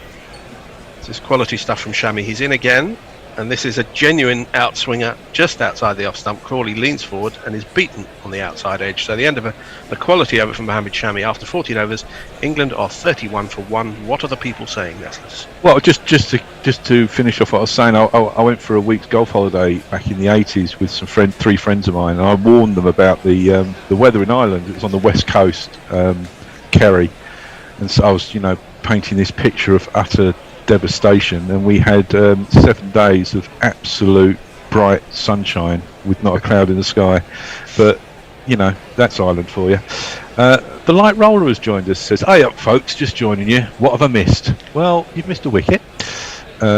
Mayank says, "It's not just England. India spent 3 weeks in England outside the bubble on vacation around the UK instead of training or playing any real proper red ball cricket." Yeah, but that is at least you can say that's dictated by events, because obviously the crazy situation we're in with bubbles and quarantines and the like, they wouldn't have chosen to have done that. But it seemingly, I'm saying the point I'm making about the ECB is that they have chosen this schedule for their test players, which is a little bit bizarre. Anyway, Siraj will be bowling the first ball of the 15th over to Sibley, who has 8 runs on the scoreboard, and this one's well outside the off stump and left by Sibley. Jay Grover's playing Nestler's bingo now. He said he's got number 1, which is golf holiday. He hasn't had the clash or anything to do with tennis yet, but it'll come. Jay, there's no tennis on at the moment, isn't it? Or is there tennis? There's tennis in the Olympics, but that's over. It's all over now. Yeah. Well, I think that my bingo card will be complete. I've been slagging off white ball cricket for 10 minutes, so the various variations of that filled out the whole card. But as Siraj bowls, and this is hits on the pad as an appeal. It may have been shaping down the leg side. The umpire is unmoved. They get a leg. Are they going to get a leg by? No, it looks that way. Well, I don't know whether the umpire has to wait before deciding showing whether he's giving a leg by or not, to see whether they want to. They want to go for the review or not, but he actually had his hand and his leg poised as if to give the leg by, which was a bit of a dead giveaway. So he give us a clue. It didn't hit the bat, and it was probably missing leg stump. Leg by is taken. Well, this is the big problem that 100's introduced, isn't it? It's just got an extra tournament in the middle of the summer, which is already packed already. Well outside the off stump this time again for Siraj. Hasn't quite found his line. And Crawley doesn't play. Yeah, it's just madness. Okay, I've said my piece. I'm wondering which obscure cricketers will be on my bingo card. I'm going to have to put in some really obscure ones just to. I think mine's mostly full of swear words. I've probably managed a couple of them. Beer, whiskey, drugs. No, not drugs. Just say no, kids. As Crawley faces up to Siraj. And this is straighter, but again, a little bit leg-sidey. It hits Crawley on the pad and drops into the leg side. No run. I'd say make your own choices, Fred. Yes, make your own choices, but be safe out there. What cop show was that we used to say? Was it Hill Street Blues? Hill Street Blues, yeah. Be safe out there. 32 for 1 after an hour and a quarter of this first day, and England, having won the toss, will be cautiously pleased as this one is nudged down behind square by Crawley on the offside. Takes a single as the gully fielder has to go and retrieve it. So 33 for 1. I don't know. Hill Street Blues was one of those programs that I used to watch, and no one else I knew watched it, and I was like a lone voice telling everyone, "You've got to watch this. You've got to watch this." I think I caught it towards the end, but that's a long time ago. It had the police car Yeah. at the front, didn't it? Nobody took my word for it. Had a good theme tune, I seem to remember. Reasonable, Yeah, anyway. it was a good show. Siraj in again to Sibley, shorter ball, he ducks underneath it, and Pant takes the end of the 15th over, 33 for 1. Let's have some tweets. Reasonably quiet at the moment. Let's have a look. There's only one word on not Fred's bingo card. I filled it in before he opened his mouth, says Jay. I'm with you, Fred, or not Fred. T20 is a training session to sharpen up skills. It simply doesn't compare to real test match cricket, says the light roller. Well, it may be a training session. It's not a very good training session. It's probably good for the fielding, but for very little else. You asked about the bowling earlier. Again, you're trying to keep down runs, aren't you? In all white ball cricket, wickets are a bonus. But in Test cricket, you need to take wickets. We've got to change of bowling. We have indeed. And the Bears going to jingle up this man. I've got to find him first. He's I can't find him. There he is. Well, it's Shardul Thakur.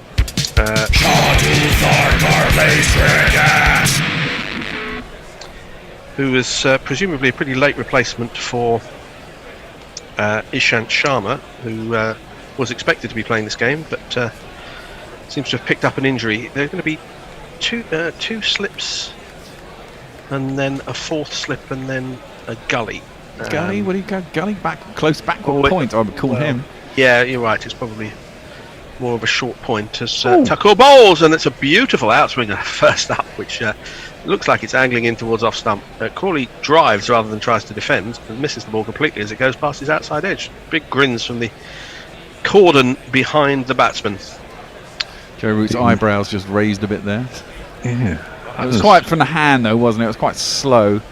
It did, which is why it's a little bit odd that he was playing a full-throated drive rather than attempting to play a defensive. Well, it wasn't in his brain. Big drive, but it was four-string bowler. Got to hit him. Yeah, that's white ball thinking. As Thakur bowls again, it's a little bit fuller. Crawley leans forward and defends up to mid-on. No run. We've been joined from Boston by John Stapleton. Good morning, John. Hope you're well. Where was that? A fine city is Boston.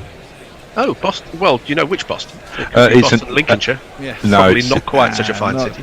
It's got the little American flag next to it, so I think it's the one that's just over the pond, as they say. Yes, it's definitely two slips and a fourth slip, as this one is wider the off stump and going wider from Thakur, and Crawley leaves.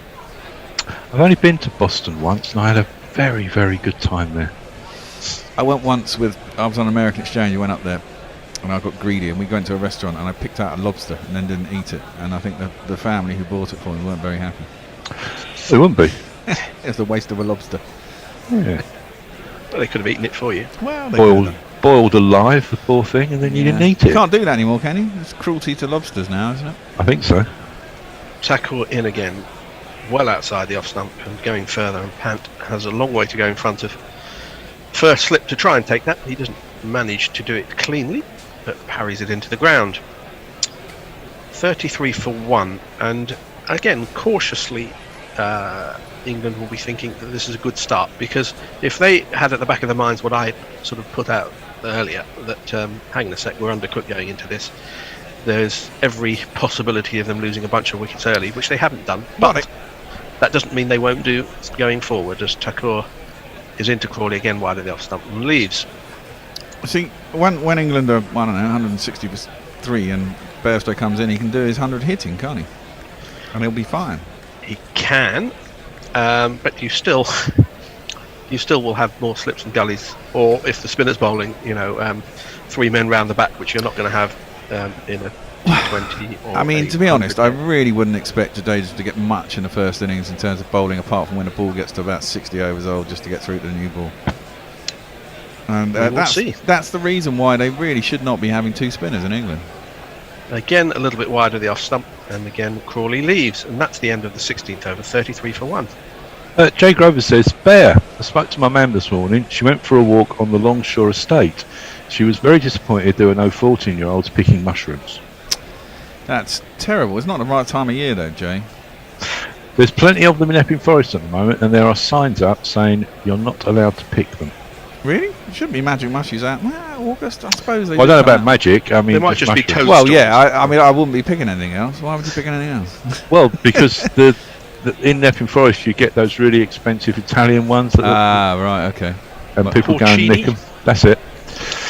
I'm not a Oxymoor- mushroom fan, I have to say. Carry I on, love sorry. mushrooms. I'll break off. Siraj starts a new over. Sibley faces. Ooh. And it's one ducks into him from outside the off stump, and he gets an inside edge down into the ground, to be fair, so his bat was angled correctly, but some hope for the bowler. See, I mean, when it comes to spinners, I think in these conditions in England, on this kind of pitch, in the first innings you're not going to get much, and in the second innings, if it does break up and it goes long, you might get a go. But England's top 6 is predominantly right-handers. Top 7, in fact, is predominantly right-handers. We've only got 2 lefties, and we've got Broad as well. We've got 3 lefties in the entire side. I don't think you worry about a bowling attack because of Broad's batting. No, exactly. But I mean, a top 6 is predominantly right-handed. You always want the ball going away from the bat, really. Siraj again. And again, this angles into Sibley, but he plays it comfortably enough to mid-wicket. And therefore, I think they made the right call with Jadeja. I think they've gone with if they want to win this test, I think they've actually gone with the right call on their bowling options. If it's grinding along and you're not getting any wickets, there's no harm in putting a spinner on for a couple of overs just to not at all. But change things up. They will. Yeah. But and he's a quality. I mean, look at his record. He's a He's a very quality fine spinner. bowler. Exactly. Yeah. And that's why Root is taking the bowling spot, the spinner spot in England. I mean, clearly, as he's captain, he can bowl himself when he likes, but he thinks he's good enough to bowl 10 overs in an inning, especially the first innings. Siraj in again, and this is played off his pad quite nicely. Sibley down to long leg. They've taken 1. They're coming back for 2. That's good running. Sibley's into double figures, and England are 35 for 1.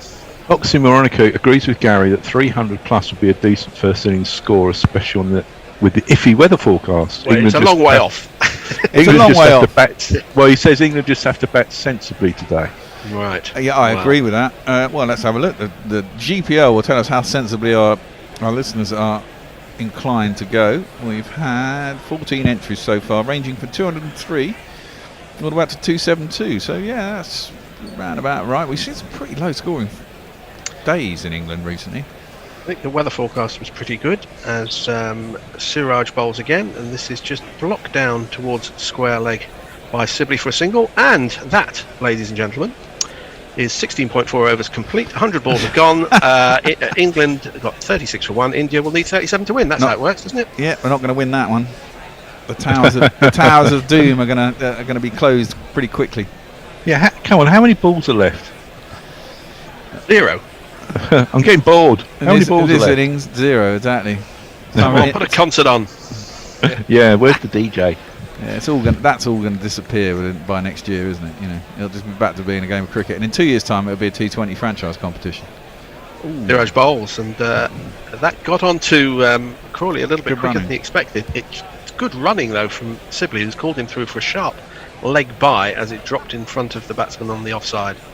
Again, that was a little bit quicker than I think the batsman was expecting. 37 for 1. 1 ball left of the 17th over, and then we'll have some more of your tweets. I unusually went over for the fall of the second wicket, which is a bold move by me, and I got it. Well done. Hooray! The Bear wins a bet. We should have a jingle for that. How much did you win? £3.24? £4.67 or something. Fuller ball from Siraj. Sibley pushes this up towards mid-on, thinks of a single. There isn't one there. The end of the over, 37 for 1. Nestlers. Mog says, fucking hell, that Thacker jingle is shit. You need a better one. Well, come on in, Mog. It was one of yours. I guess he did it, yeah. Andy J says, I wonder what's going to be on my bingo card. Think it may resemble Fred's, except for Marcus, of course. And the light roller agrees with me for Hill Street Blues. Do it to them before they do it to you. Who was the gorgeous actress who played the captain's wife, Veronica Hamill? I don't know. I can't remember. Peter Lloyd tells us boiling lobsters is still allowed. There's a possibility a bill going through at the moment which will be amended, which will infect Bannett. It does seem a bit brutal, doesn't it? It's a crustacean. Yeah, but they've got feelings. They've got feet. Well, Yes. do we know that for sure? Oh, yes. Of course, they're an animal. Well, we should all be bloody vegan then, shouldn't we? Yeah. Tackle balls to Crawley. Full ball, which is defended by Crawley. Again, they look at each other, the batsmen, and think, is there a single there? So they are at least aware of the need to score runs, which seems an obvious thing to say, but hey, when do I not say obvious things? Do crustaceans one in that instance. Do crustaceans have more feelings than cows? We don't boil cows alive, do we? Though? No, we put a bolt through their head instead. You need a bloody big pot. As tackle balls to Crawley, who drives this sweetly, but picks out the man at cover. I know a lot of cricketers would automatically run having hit the ball so sweetly. I would have run. You see a lot on a Sunday, but fortunately these people have a little bit more awareness of the match situation. My neighbour's friend is a farmer down in Cornwall and has a small selection of cows, and they're like his pets. He names them all, and he's in absolute bits when they get sent to the abattoir. Oh, so you can't do that. He's in the wrong job. A tackle bowls, and this beats the outside edge of Crawley. It was a bit of a prod of a defensive shot, and it did move away. And Tackle is certainly getting some swing or movement off the pitch, but it was a little bit too wide to threaten the outside edge of the batsman's bat. Big clap and a big applause from Crawley, who's never averse to doing something which will get him some TV time. And Crawley settles down again. 23 not out. And faces Tackle well wide of the off stump. Nothing to do with that. When they show that main stand, the building on the right looks like a grumpy old man. Next time it shows, have a look. It's a nice ground, Trent Bridge. It's a cricket ground. It's not a stadium. It's very much a cricket ground. You've got good views from all over the place. There is a bit of an odd stand which cut off one corner in that it's sort of straight lines rather than a more gentle curve. Yeah, it was one of the backgrounds I enjoyed at the World Cup, I have to say. Yeah, it's a good ground. In fact, behind one of the bowler's arms, you're almost like you're leaning over the pitch, and you feel very close to the action indeed. As Tackle in again, Crawley leaves, Pant takes, no run. Leia says, are the Royal Marines still nicknamed lobsters as they were during the Napoleonic Wars, owing to the colour of their uniform and the fact they conduct landing operations? I don't know, Leia. No, they certainly don't wear red anymore. It's not really very camouflage, is it, red? No, they didn't do camouflage very well back then, did they? No. Well, they just in the walked First into World each other, War. didn't they? Still shooting. The First World War, the French were very averse to changing out of their red trousers. They didn't agree with this whole camouflage business. They just wanted to march forward. They had. This one is again beats Crawley. Tackle is bowling a really good line most of the time, and he's beaten the off stump again. That's the end of the over. Read the mushrooms. Jay says, well, no, Bear, I think she thought it were a bucolic scene from my childhood. Never made mushroom honey though. Oh, I had a jar of mushroom honey in my car. What, just normal mushroom honey? No, magic mushroom honey. And we got stopped by the police. Fortunately, they never found it. It was under a seat. But it remained in my car for about 2 years. Well, they wouldn't have looked under a seat, surely. No. Well, also, a jar of honey, they wouldn't look at that, would they? Well, it was kind of a dodgy looking jar with a sort of bit of gaffer tape around the top, so they probably would have gone, what's that, had they seen it. But that was a weird night. We drove out to Wilmslow when I was a student. Suraj starts a new over and Sibley defends. Carry on, Bear. So we drove out to Wilmslow, which is like one of the most richest parts of the country, yeah, and it's just outside Manchester, and we're students, and it was my shitty old car which had a different colour bonnet. And we drove out and we got stopped by the coppers on the way in, and they were just checking us out, and we were like literally going to Alderley Edge, and you can look over Manchester from Alderley Edge. And then literally we were there for about an hour, and then we drove back, we got stopped by the same coppers. And then when they realised it was us again, they were like, all right, off you go. It was a bit weird. Didn't like oiks around there. Suraj bowls a short ball. It's very short, and Sibley ducks underneath it. He probably didn't have to because it was well over his head. Were you off your tits both ways? A little bit. It was someone's birthday. Happier days, Bear. The days before speed cameras. Absolutely. Don't talk to me about bloody speed cameras. I got about. That's another one for your bingo card. Yeah, there we go. World Cup. Who were you driving and when? I've got about 9 months to survive. On 9 points. There's a grumpy old man on the right. Look. Oh, I see what you're pointing at. As this is a short ball which angles into Sibley. He defends this to short mid-wicket. That old office block which you're pointing out on the right-hand side of the newish stand used to be sort of the landmark of Trent Bridge because the scoreboard was in front of it, and the TV cameras always used to show the scoreboard in the days before they had a lot of fancy on-screen graphics, and you always saw that slightly unremarkable office block. That was pretty much the only interesting thing to see about Trent Bridge in those days. We are due a change at the end of this over, by the way. We are. It's the Nottinghamshire Council building, according to Jules Farman. Thank you for that. As this is again turned to mid-wicket, we're going to have a change, as you say, at the end of this over. Tony, Jules and Anindo are coming in, and the three of us are leaving.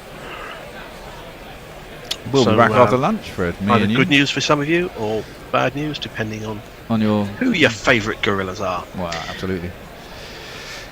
You have half an hour to enter the GPL. Peeps.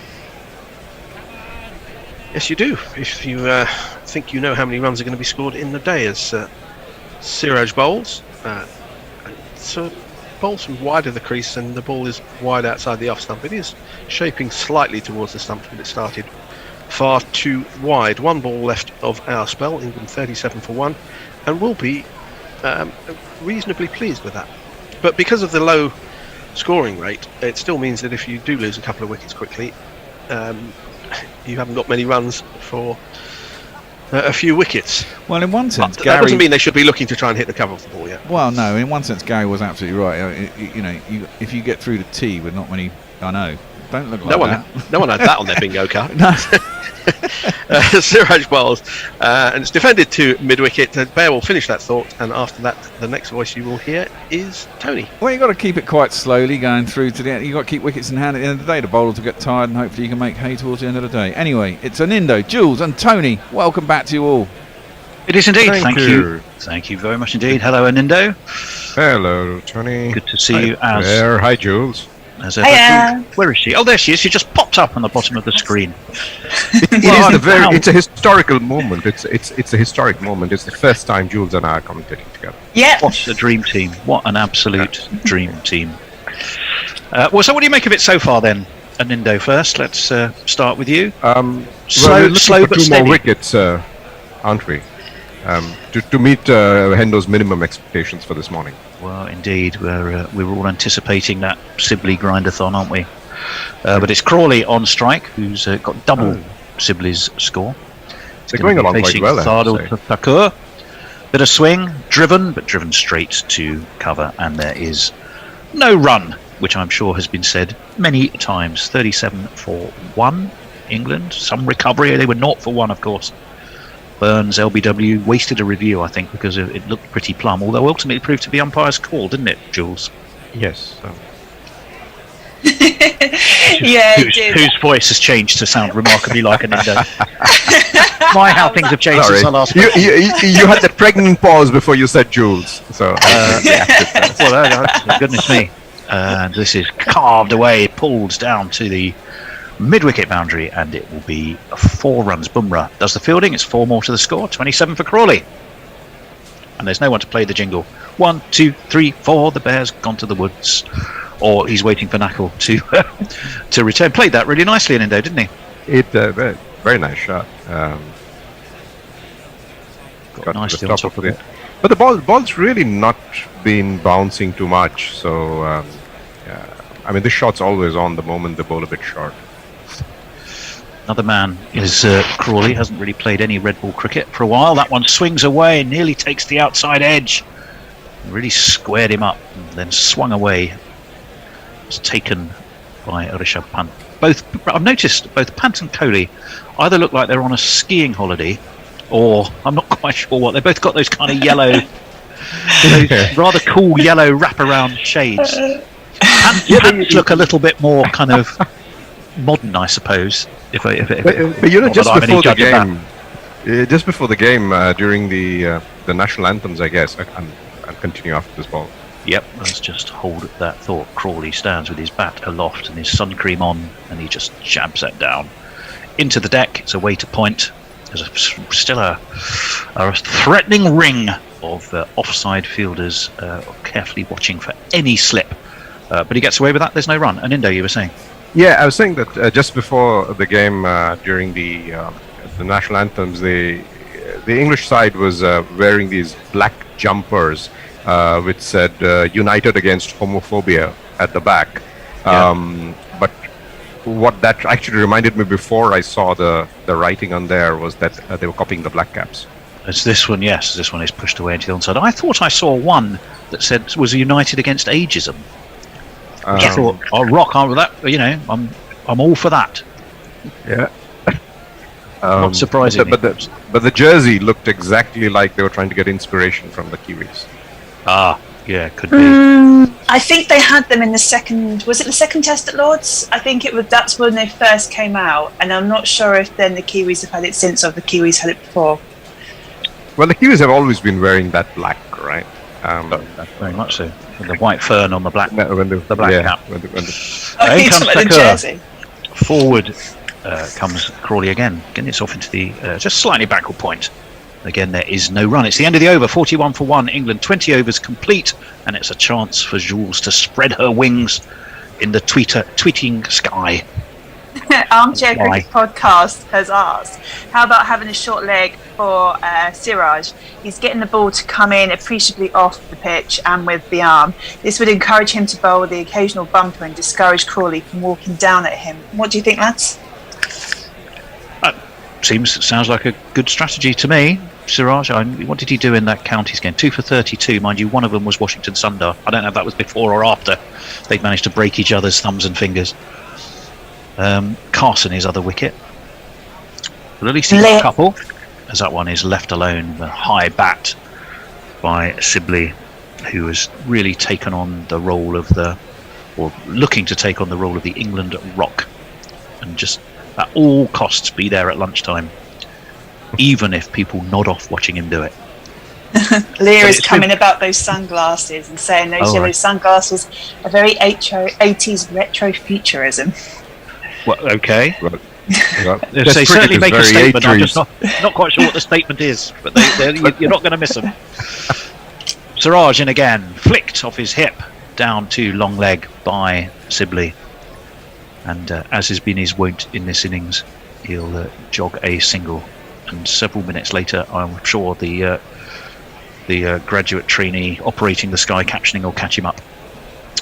42 for 1. Or was that Crawley, actually? So are you going to see Jadeja bowl, you reckon, soon? Before lunch? I think they might want to try something different. Crawley has, Virat Kohli has those sunglasses resting on top of his head now, which might suggest the sun is not quite so bright. Plenty of cloud cover. There has been encouragement for the seamers. In comes Siraj. When he beats the outside edge, it's a huge shout. Pant spreads his arms. He thinks he's got his man. India think they've got their man. Crawley is just standing its ground and is finally on the walk. The decision has been reviewed. India are absolutely convinced that they got their man there. It certainly looked like an edge to me. Jadeja, Jasprit Bumrah, Kohli, they're all gathering round. We'll have a look. That was definitely out. And in actual fact, unless it's LBW, if it's LBW, it looks too high, and it brushed the thigh, and there was a gap between bat and pad that Johnny Bairstow would be proud of. So I rather think that might be a little overly enthusiastic by India, perhaps just trying to shake things up and wanting something to happen. They don't look quite as chirpy as they've now had a chance to watch that replay as they did before. Pitch is outside off, does jag back in, impact his umpire's call. It's missing the wickets on height, and well, we all move on. Absolutely nothing to see. And back go the glasses on top of Virat Kohli's head. Perhaps he should put them down, and you might get a better view of I think he just likes the glasses. He doesn't need to wear them. Yeah, They're like his lucky charm. Who was it? He's afraid they break in his pocket. So yeah. Well, we shall see. Crawley is going to be on strike to Mohammad Siraj, 27-year-old from Hyderabad. 2 slips, and forward comes Crawley. Dabs it to Gully, and there is no run. Who was it? It was a few years ago, and for some reason I think it was at the Oval. Somebody who was running back, the glasses came off his head as he ran, and he turned to throw the ball at the wicket and actually hit the sunglasses with his throw. Jules, do you remember who that was, or do you remember that incident? Was it Ian Bell? I remember it. It might be Ian Bell, but you certainly wouldn't want that happening to the lovely yellow, whatever they are, Dolce & Gabbana. They'll obviously be designer shades of some kind that I'm sure they probably didn't have to pay for. That one's full and into the right-handed Crawley, who just plays it tidily away into the offside again. There's no run. Surely you're not going to make Kohli pay for something. Well, no. I mean, he's basically a walking mannequin. Exactly. You've got him to wear something that you produce. You just be eternally grateful, right? You don't say, can I have the 150 quid for those designer specs, Virat? You say, here, please wear these so millions and millions of people can see you in them. Here's 1.5 million for you. Siraj in again, right arm over. Oh, and he beats the outside edge again. The arms go up. Siraj spreads his wings, but there is no interest whatsoever. Oh, come on, don't take that DRS. I mean, seriously. So this is interesting. Interesting test of the sunglasses here. You have Pants with the sunglasses on. Seriously. Has persuaded Virat Kohli with the sunglasses off. So in a controlled test, I think if I read body language there's right, there's no way they should have taken that DRS. No, I don't think so. If I read that body language right, Virat. I thought Pant was asking him not to take it. Oh, do you? Oh, let's have another look. That's a really interesting point. Third umpire is Richard Illingworth. Again, very similar to the last one. It looked like there was a big gap. Okay, this was closer to the bat on the way. Possibly closer, but again, it will be the thinnest of thinnest inside edges. Catches him on the top of the thigh on the way through, and will definitely be missing the top of off stump. So it's all about whether Ultra Edge sees anything. I think it does. Exactly, that's what I thought. Well. Whoever was so the only open question. Yeah, I think that if that's what he was appealing for, then it was definitely Pant who was asking for it, because he was the only person in a position to see that. Well, I think England have lost their second wicket. We're waiting for that confirmation, but to us that looked salmon trout. And indeed, up goes the finger. England have lost their second wicket. The combination of glasses on and glasses off came to the right decision, having made a terrible one with the ball before. And Crawley, I'm afraid, is on his way. And, they haven't exactly made quick progress. By the time that I do, you'll be gone. And I think, looking at the expression on Virat Kohli's face, I rather think it was indeed an Indo-Pant who suggested to him. I think so. You really should review that one, Skip. He said, "Are you sure? I just made a wicket of the last one." But on this occasion, he got it absolutely right. Jules, who have you got for us? Going back to Glasses Gate, it was Andrew Strauss. But just as a point of note, thank you. Just to get that one in. So Jeff Thomas is with us. He says, just arrived to see England already 1 wicket down. Well, it's now 2. But more importantly, how are the magpies, foxes and ferrets at Bishop Gardens? Well, I haven't got any ferrets. The foxes, I do have a new pet actually. We have Rodney, the little mouse who lives in my shed, and he burrows into the sunflower seeds that I keep for the birds. And I didn't have the heart to throw him out, especially as it's been raining a lot. So I got Rodney now lives in the shed. Grubby and Messi are in absolutely fine order, and Luigi and all the other magpies as hungry and as happy as ever they are. I'll be glad to tell you. Good stuff. AJ has come in on Facebook Cricket Tracker and said, he's confirming that the incident with the glasses getting smashed was Andrew Strauss as well. Thank you very much. All good to know. New man at the crease. It's the England captain, 66 on his back. He'd be very happy to get past that score. Let's jingle him up. His voice is high-pitched and ginger hair like a pick, but massive runs he has hit, so there's that. Introduce yourself. Joe Root. Introduce yourself. Joe Root. Introduce yourself. Joe Root, actually.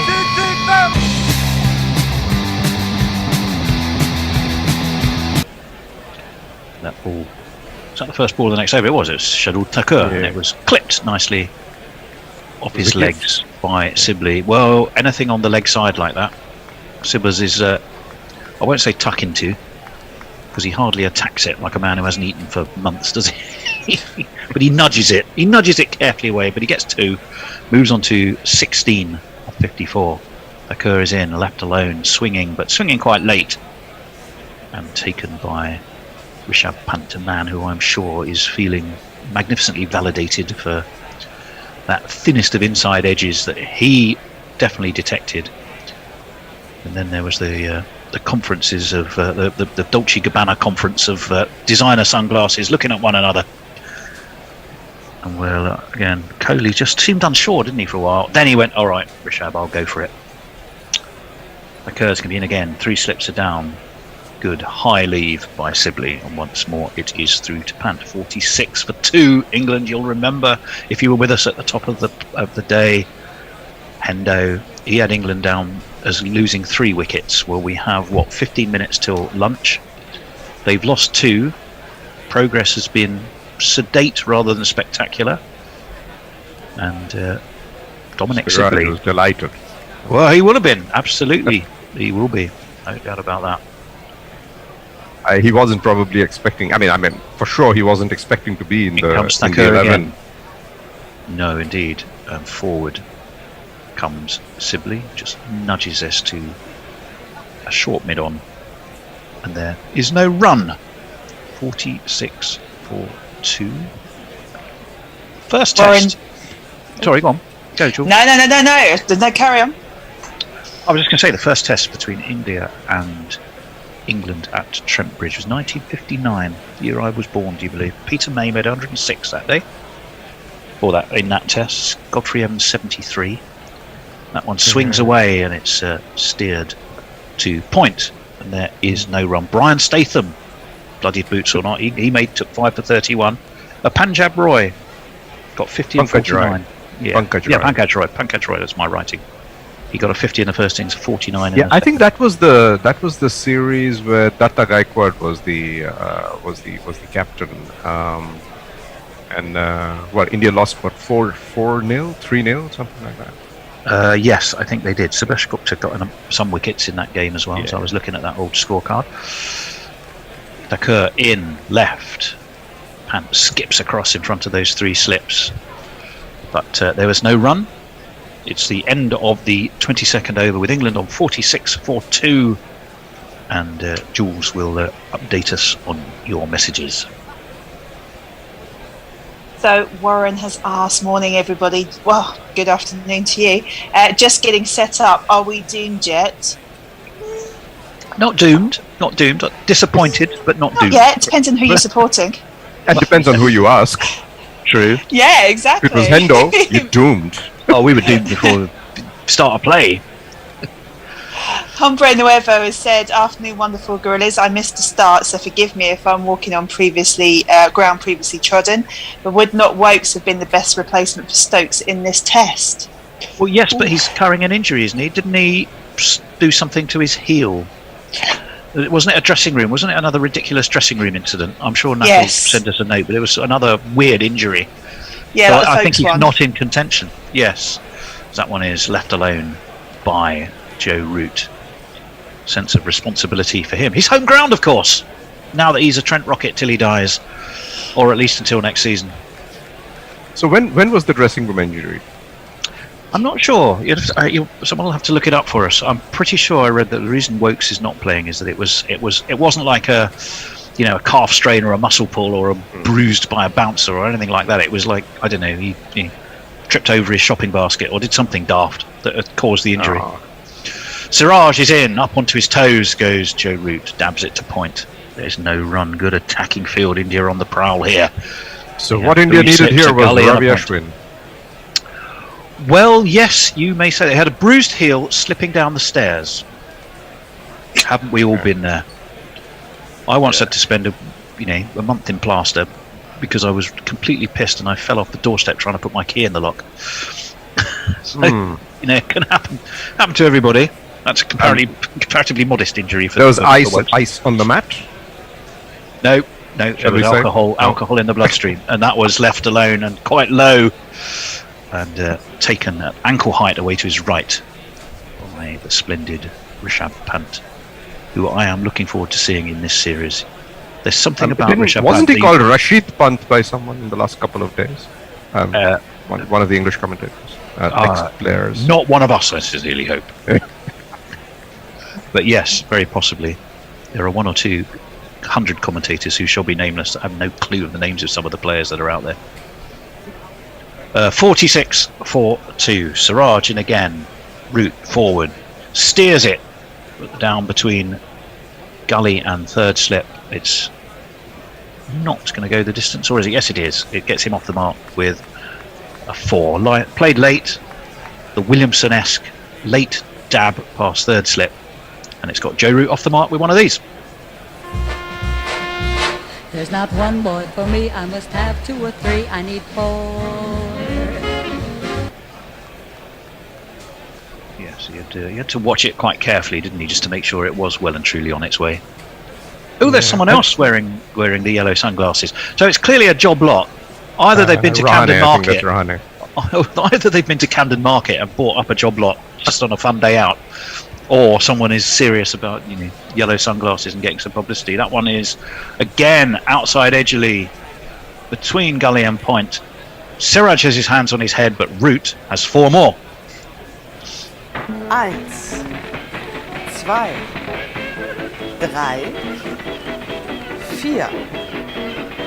4.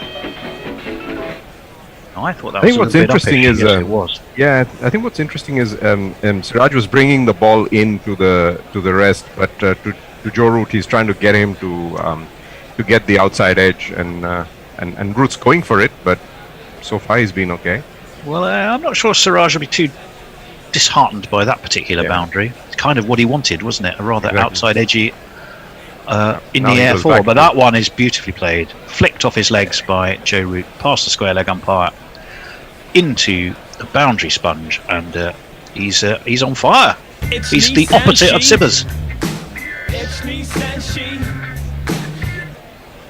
It's all that short form cricket. Well, as we said, on his home ground, he's trying to put a rocket up the England innings and get it shifting. Punch of the gloves with Dominic Sibley. And not up the Indian backside, you mean? Well, no, India. I think India won't be disappointed. India won't be. Well, that was probably Thakur had done, away swinger, and that one he was just trying to move back in. It was the classic, 1, 2, 3, wasn't it? Yeah, but it didn't quite work, and it was very clippable. Very clippable. It was just perfect length. We have a beautiful view of the. Now, if I was a 100 commentator, an absolutely packed Trent Bridge, but it genuinely is. I'm delighted to say. Test cricket is wonderfully and marvellously back. 5 tests in this series, joy of joys, and this is left alone by Sibley and through to Rishabh Pant, 81 miles an hour, 58 for 2 England. That's the first ball of the 23rd over somehow.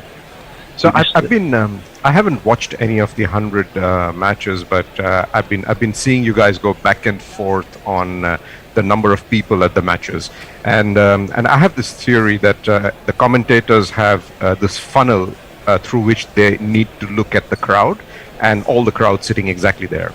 It occurs in that one swings, and it was guided by Sibley past point. They should get 2. He'll move on to 18. England move on to 60. Were they to finish 60-65 by lunch, providing only 2 down, I don't think England would see that as a bad return, but I don't think India would either. So you'd call that probably sort of honours even, I think, really, wouldn't you? Yeah, I think 65, 70 for 2. India would prefer 1 more wicket, but I think they'll. He's in from the pavilion end is Shakur, and that one is steered to point. by Sibley. There's no run. 64 to 18 off 62 for Sibbers. I mean, he is the sort of the Morris Minor of speed, isn't he, when it comes to test innings? But do we mind? We shouldn't. We shouldn't. It's hard work out there. You need someone to anchor. About. You absolutely do. You took the words out of my mouth, Jules. Thakur in again. He likes that high lead, does Sibley. Pant, always a bundle of action and bounciness. Skips and takes it in front of first slip. There is no run, none for 10 for Thakur so far. Siraj amongst the wickets. An inverted screenshot says, "Help me out here, I'm confused. All the bowlers' sets are going on too long." Sets. They do notice, I do notice the commentators rather forget to call them sets. And we, in our first night doing it, we said we should call it a bunch of fives. That's what you got to call it. And then 3 nights later, someone comes up with that idea on Sky, like they'd never, like no one had thought of it before. Left and outside the off stump by Sibley, no run. And surely they're doing something wrong, right? Because the bowlers are bowling from either end. They're alternating. Aren't they supposed to bowl from the same end twice in a row? What you mean in this? Yeah. Well, they've got everything wrong. There's no band. There's no DJ. They've got plain white clothing. They've got more than 2,000 people pretending to be 20. Funny coloured ball. They've got people who paid a decent price for their tickets. I mean, it's all very strange, but we're getting used to it. It may just catch on if we're lucky. Yep. This test cricket. Another 150 years. Waits and is left. Outside of the off stump. Through to Pant it goes. And we will catch up with the amazing Jules, who's ready to read some more of your messages. So Lyra said, does this count as Joe coming in at number 3? There's a lot of chat about lobsters, which I've obviously missed while being not on the commentary stint beforehand, but there was obviously something that went down there. Jay has said, Tony, you regret giving that mouse Thakur unless Grubby and Messi eat it and Russell nibbles a corpse, which would be better for all concerned. Good afternoon to you, Jay. Jeff Perkins has asked Mog and Gorillas, did you both inhale? That's obviously from a discussion of earlier. Warren has said, more dressing room slippage. Can we put money in the kitty to buy England's squad some grippy footwear? Well, it's going to be Jasprit Bumrah. Back, let's jingle him. And now then, Marty Bumrah, oh, you're bowling again, aren't you? Oh, I thought as much. And it's cut, but cut straight to point by Joe Root, who I have to say, it's a bit of a sort of a counterpoint between these two, isn't it? You've got the sedate Sibbers and Root, who seems to have come out guns blazing. Yeah, it's a different route early in innings, isn't it? Yeah, it definitely is. It definitely is. Jasprit Bumrah, he's took the first wicket to fall, of course. On review, proved to be a very good review too. He removed Rory Burns, who really didn't stay around for too long. Bumrah in, left, big high bat from Joe Root through to Rishabh Pant. It goes. He's been a bit out of sorts though recently, hasn't he? Indo has Bumrah. His wicket taking seems to have rather slowed down. Yeah, I think he's just been playing too much cricket in all formats, and it just gets to you, I guess. This break should have done him good though. He looks. Plus, I think he used the break to go on his honeymoon, so maybe that's helped. Well, that it's enough to slow anybody down. There's that one onto his back foot. Goes Joe Root, plays this down to his toes, and there is no run. Bear, if you get a chance, give us a little message and let us know what delights we have during the lunch break. We can make sure that we tee it up and get people excited by whatever it is. Played that nicely, does Joe Root, didn't he? Everything sort of right about a back foot shot. Up onto his toes. Close. Well, he is. Graham Thorpe, we're looking at him leaning on that white fencing of that old pavilion. 1899, the pavilion. This one's looking to be flicked away down leg. Pant and Crawley. I think they both had not only their yellow sunglasses but a white stick each there, because they both sort of fell over each other in their eagerness to try and field it, and England in the process might just have pinched a single. Pant dived to his left and really sort of parried it, but it slipped away like a bar of soap. Crawley came thundering across. One message very quickly: don't forget the GPL, GorillaCricket.com /competitions. It's all there on our website. It's £1 ago. You could win. It was about 150 quid. It's probably more now. Bear will tell us the exact amount. In comes Bumrah. Ooh, and swung away from a little sensitive prod, 85 miles an hour. And as you heard from Nindo, a little bit of extra bounce. That was a terrific delivery. A real snorter. And I think Sibley was probably lucky to not connect with that in some way or form. 61 for 2. I was going to tell you how much is in the pot. What's in the pot, Bear?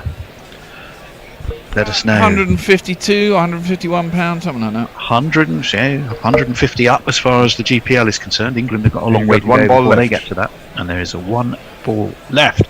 It's Bumrah, and it squares up, and there's a shout from Bumrah. Not a bad shout. No real interest from Richard Kettleborough, who sort of rather imperceptibly, but they think they've reviewed. No, they're thinking about reviewing. It's the same. No, because it pitched outside the off, so I think it would go umpire's call anyway, even if it was. There's a real think tank.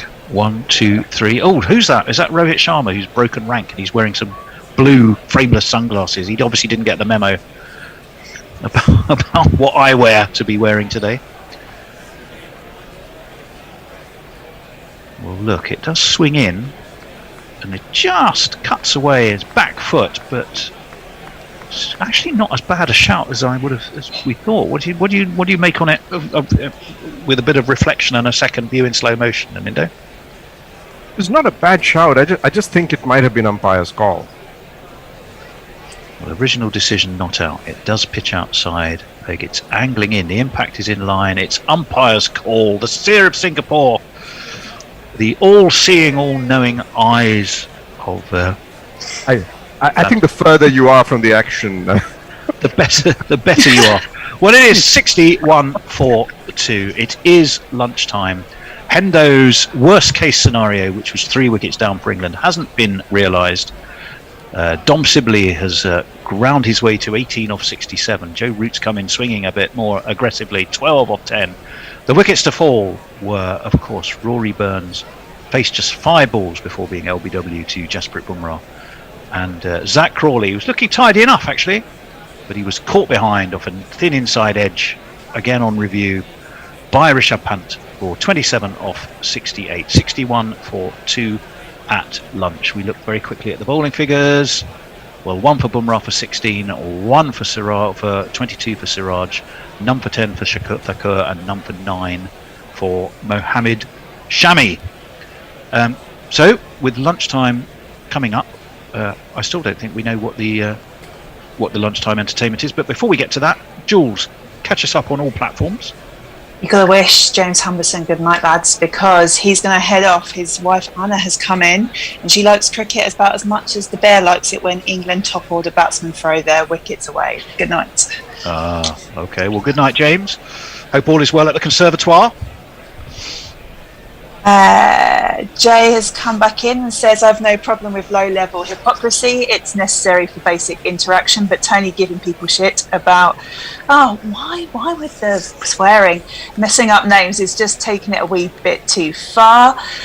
Leah has come back in with a discussion that she had, something about Ian Bell, talking about we were trying to work out earlier who said Rashid Pant of the England commentators, and it was Ian Bell, so he's now been named and shamed. Farang has said honours even in this session unless England lose a wicket before the interval. They didn't, so I think we're going to go with honours even. Solid session of Test cricket.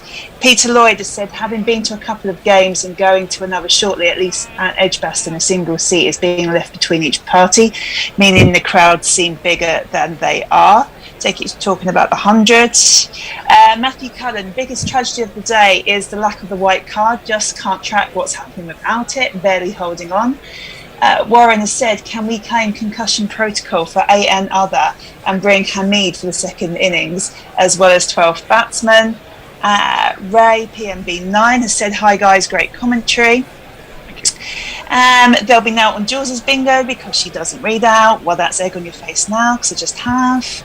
And Ray has said hello again and nice to see you guys. Indeed it is. So we will slide our way into lunchtime. Bear, what have we got? We've got your interview with Becky Fairley-Clark. If you checked out the chat on Zoom, you'd have seen it, Tone. I thought I had... Oh dear. Very. Get back in the knife drawer. You're too sharp for me today, Bear. Well, I'm always too sharp for you, Tone, but there you go. CSA interview. There we go. This is true. Okay, well, yes, the CSA survey, 3,000 people responded. 63% of people, I can tell you, were against the 100. It wasn't all old fogies. 40% of the respondents were 44 or under, and many other things besides. And this is what we learnt about the survey, and it's me in conversation with Becky Fairley-Clark, who is the co-founder of the Cricket Supporters Association. Thank you for now to an Indo. And see you on Sunday, Jules. Assuming we're still playing. Yeah. We will be. See you after lunch. Bye. Chairman Mao, Jamie Howe, Ho Chi Minh, Asif Din, Václav Havel, Graham Saville, No Surrender, Percy Fender, Guerrilla Cricket. Welcome to Guerrilla Cricket. Now, you may recall that back in March, I interviewed Becky Fairley-Clark, co-founder of the Cricket Supporters Association. The CSA were about to launch the 5th annual survey amongst cricket supporters to ensure they can represent the needs of those fans who sustain the sport with their investment of money and time to the game's authorities.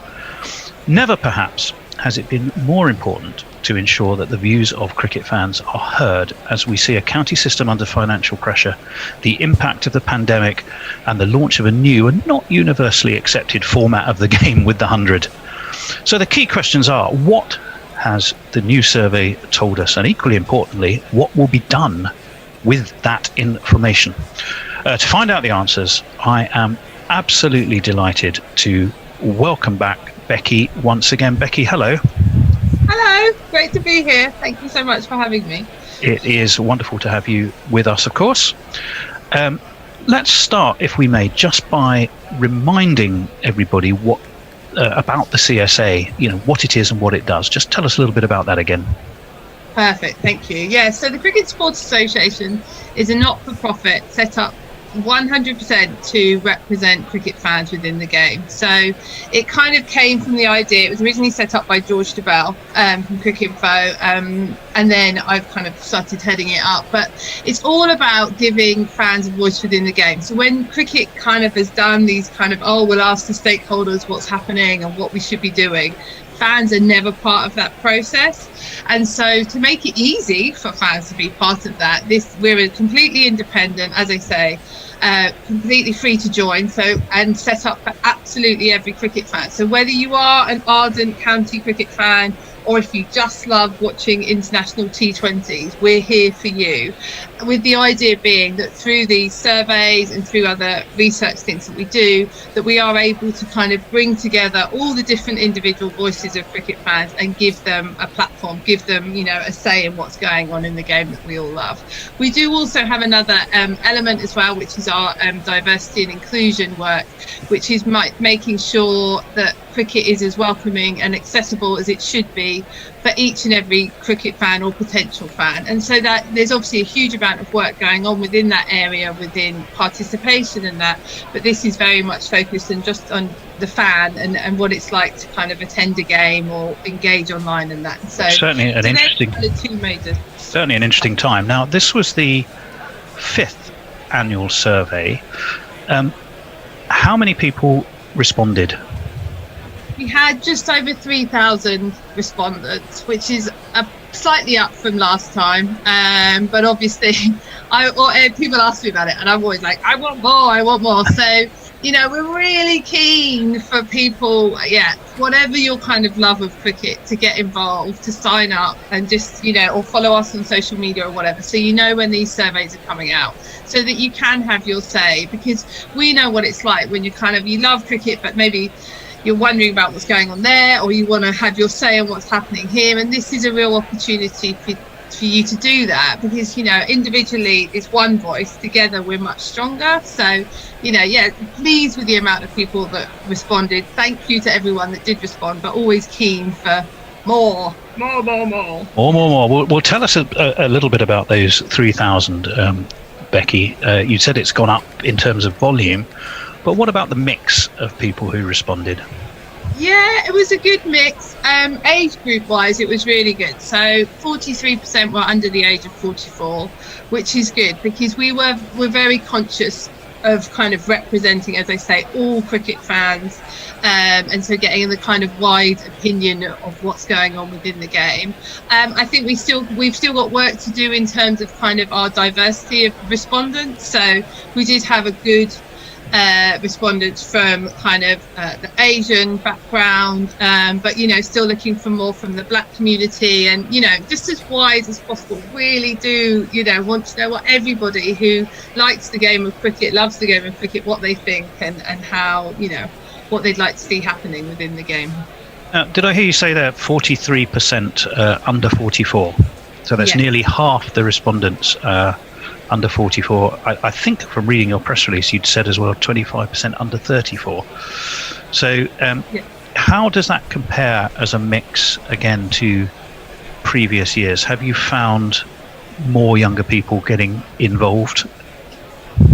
It's about the same. So we did do a survey in 2020, but it was much more focused on the kind of restarting of cricket. So we did it when we were still in lockdown, kind of what was going to happen, what were priorities for fans. So that was a great survey, but it kind of sits a bit differently. So we always look back to 2019, which was much more kind of similar, and it was about the same as 2019, but we did a lot of work in 2019 to increase that younger audience. So, and that was very different from 2018. So you know, I would say now it's more similar, and it's quite good because it is such an age range. So obviously the younger audience is really important, but then we know, you know, so many cricket fans are so important, and that older age bracket. So having that mixture is really what we're looking for. Well, that's fantastic news. It's not just old duffers like me.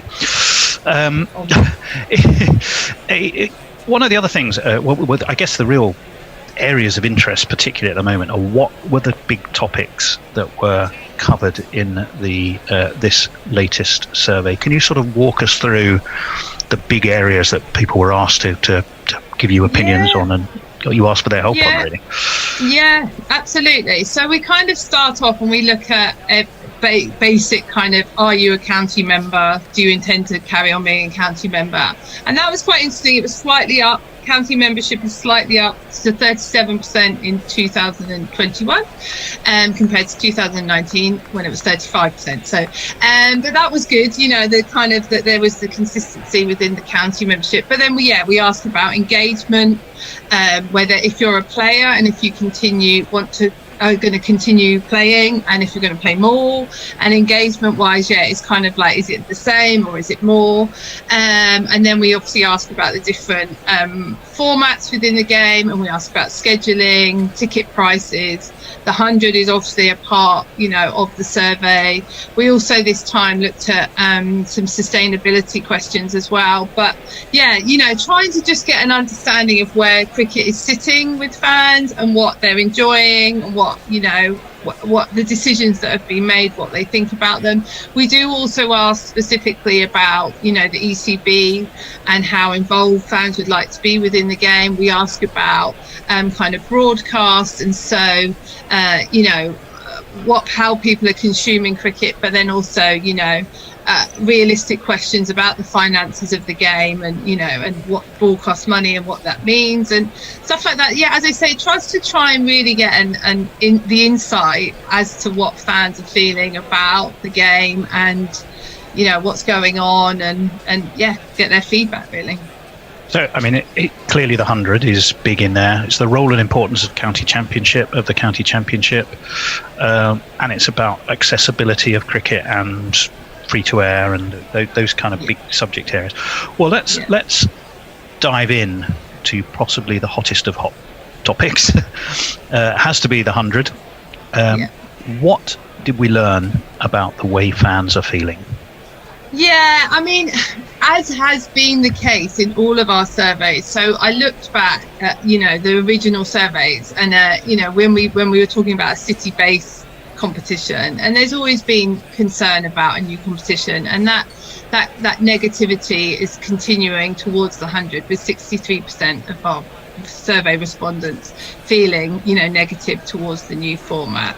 There's 20% that are positive, and it's not all negativity, but there's a real concern about the 100 and what it means for county cricket and just to the game as a whole, and the introduction of new teams and everything like that, the scheduling side. So that kind of feeling towards the 100 is there, and so that's why we as an organisation want to kind of take that and try and move the conversation and say, okay, there's this real negativity towards the 100. It's been introduced to grow the game, but what does that actually mean? Because if you look, there aren't any the accountability of the 100 and what that success looks like for it and how it will grow the game isn't clear. So it's just trying to say, okay, the 100 is here. Obviously, tickets and sales are happening. It's going to happen. So how does that mean? And how is it going to help grow the game in terms of participation at local clubs? Or what's the route from, the 100 to the county structure and engagement with the counties? And, how does that actually look, and what does it mean? I mean, obviously, we understand the kind of link with the finances that have come in from the 100 that have gone out to the game, and obviously that's so important at this time and with the pandemic and everything, but it's just trying to understand what success will look like for the 100 and how that will impact on the larger game and not just that competition. Okay, so what would you say was the biggest concern around the 100 across the board? 60% plus 60% was the number that felt concerned, negative, worried in some aspects. I think you said there was about 20%, which possibly towards the younger end, more open-minded, shall we say. But there's issues of accountability, there's issues of viability, there's issues of scheduling. All of those things, in the heart of summer, as the county championship gets spread to one side and the 100 takes centre stage. Were those concerns all a kind of equal measure, or was there one or other that really rose to the top as being what really summed up the way people were feeling? I mean, it's quite spread, but I think concern for the county structure and what this means for counties and county cricket moving forward. And when I say county cricket, I don't just mean the county championship. I mean, the Royal London Cup and the Vitality Blast as well. And just, the kind of longer term impact of that. Scheduling wise, it was quite interesting because 40% were happy, 45% were unhappy. So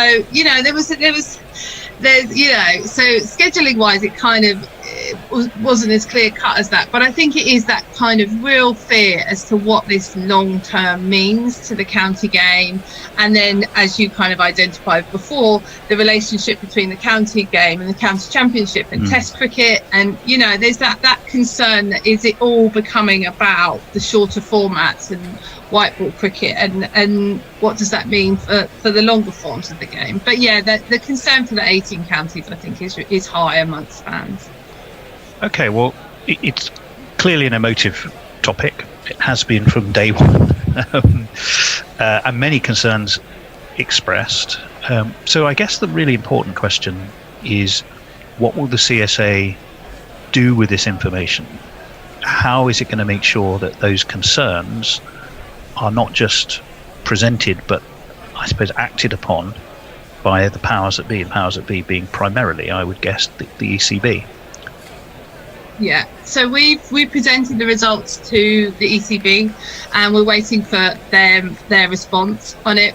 There will be a response on it, so we need to have that. And then I think once that's happened, then we'll continue to pressurise in terms of that accountability and that real understanding. And won't just let this. It's not a case of the survey results are out, that's it, move on kind of thing. We use these survey results as our kind of remit for the next year. So this is what we'll be campaigning about, talking about, referring back to, all the way through, the conversations that we had. And just, we need to know, I think it needs to be clear that, there is such negativity amongst existing fans. And so, as I say, the kind of accountability and what does it look like is really key, I think, for it to move forward. So we'll be continuing to pressurise on that. And as I say, we're just waiting for an ECB response at the moment. Is it fair to say that the best way to summarise that question is, what does the ECB feel that success looks like, and how does that success return benefit to the fabric of the game in terms of the counties? That probably is it's implied in a lot of what the ECB says in press releases. It's less evident in how they act, and it seems to be very unclear to followers and fans of the game as to how that benefit would happen. How would you see that being played back by the ECB to those fans who have taken the time and effort to register and enumerate their concerns? Yeah, I would hope that they would, that it's a positive thing to understand what fans want to see, and, that there is this concern, and that they would be able to come back and say, okay, well, this is what we're looking at, this is, and just get us, even if it's just getting a conversation going about it. I think it's very, as you say, it is a very emotive issue, and, there's so many different opinions on it. But I think that kind of calling for accountability and transparency and just an understanding of what success does look like is, very reasonable. And, and so I would really hope that the ECB do, engage with us on it and are able to kind of share what that will look like, and how the cricket that maybe, if you're not potentially a fan of the 100, but you are a fan of the county, you can see the benefits that it's going to bring, and as I say, there is that understanding of the financial side of it, but it's kind of the participation and the engagement with the counties as well, I think, is really important for cricket fans. So would it sort of play that back a wee bit? Would it be fair to say that success for the CSA and the people who have given you who's registered those concerns, success is really clear answers to clear questions, largely around the benefit and what success looks like for the 100 itself and how it cascades through the game? If you got a direct answer to direct questions, how might you see that direct answer coming back from the ECB? What would it look like from them to us? Well, as I say, I'm talking with them at the moment, so just a direct response from, would be what we were looking for, but also very open to, having a forum or a conversation or, whatever it could look like, very open for that. I think, there is negativity towards fans, but there's also an understanding as cricket needs to evolve. It's a difficult landscape that everyone's kind of involved in. And so, just having those conversations and understanding that, fans want to be part of the conversation. They're desperate to share their experiences and their knowledge and their insight, and just to feel a part of it and not just be presented by stuff. So, the Cricket Sports Association, we try to kind of get as wide a fan viewpoint as possible, so that we can say that this is what fans are feeling like. Just, start the conversation, have a conversation with us and let us know, what answer our concerns, or, be true, let us know if it's, well, this is happening and you don't know about all this other stuff that's going on, or, just to have the conversation, I think, is really important. What you're looking for is transparency, I think, is the buzzword, isn't it? Bit of transparency there. Massively, and just like moving forward, I mean, we've obviously, one of our day-to-day is having a fan in the ECB board, but it's even like a fan advisory group, or just existing fans being able to say, okay, this is where we've been able to share our knowledge, our experience, and this is what we think about what's going on. And it's hard because not every cricket fan thinks the same. We know that, I know that. And but it's kind of like being part of the conversation is so important. And so, because I just always go back to the idea of democracy.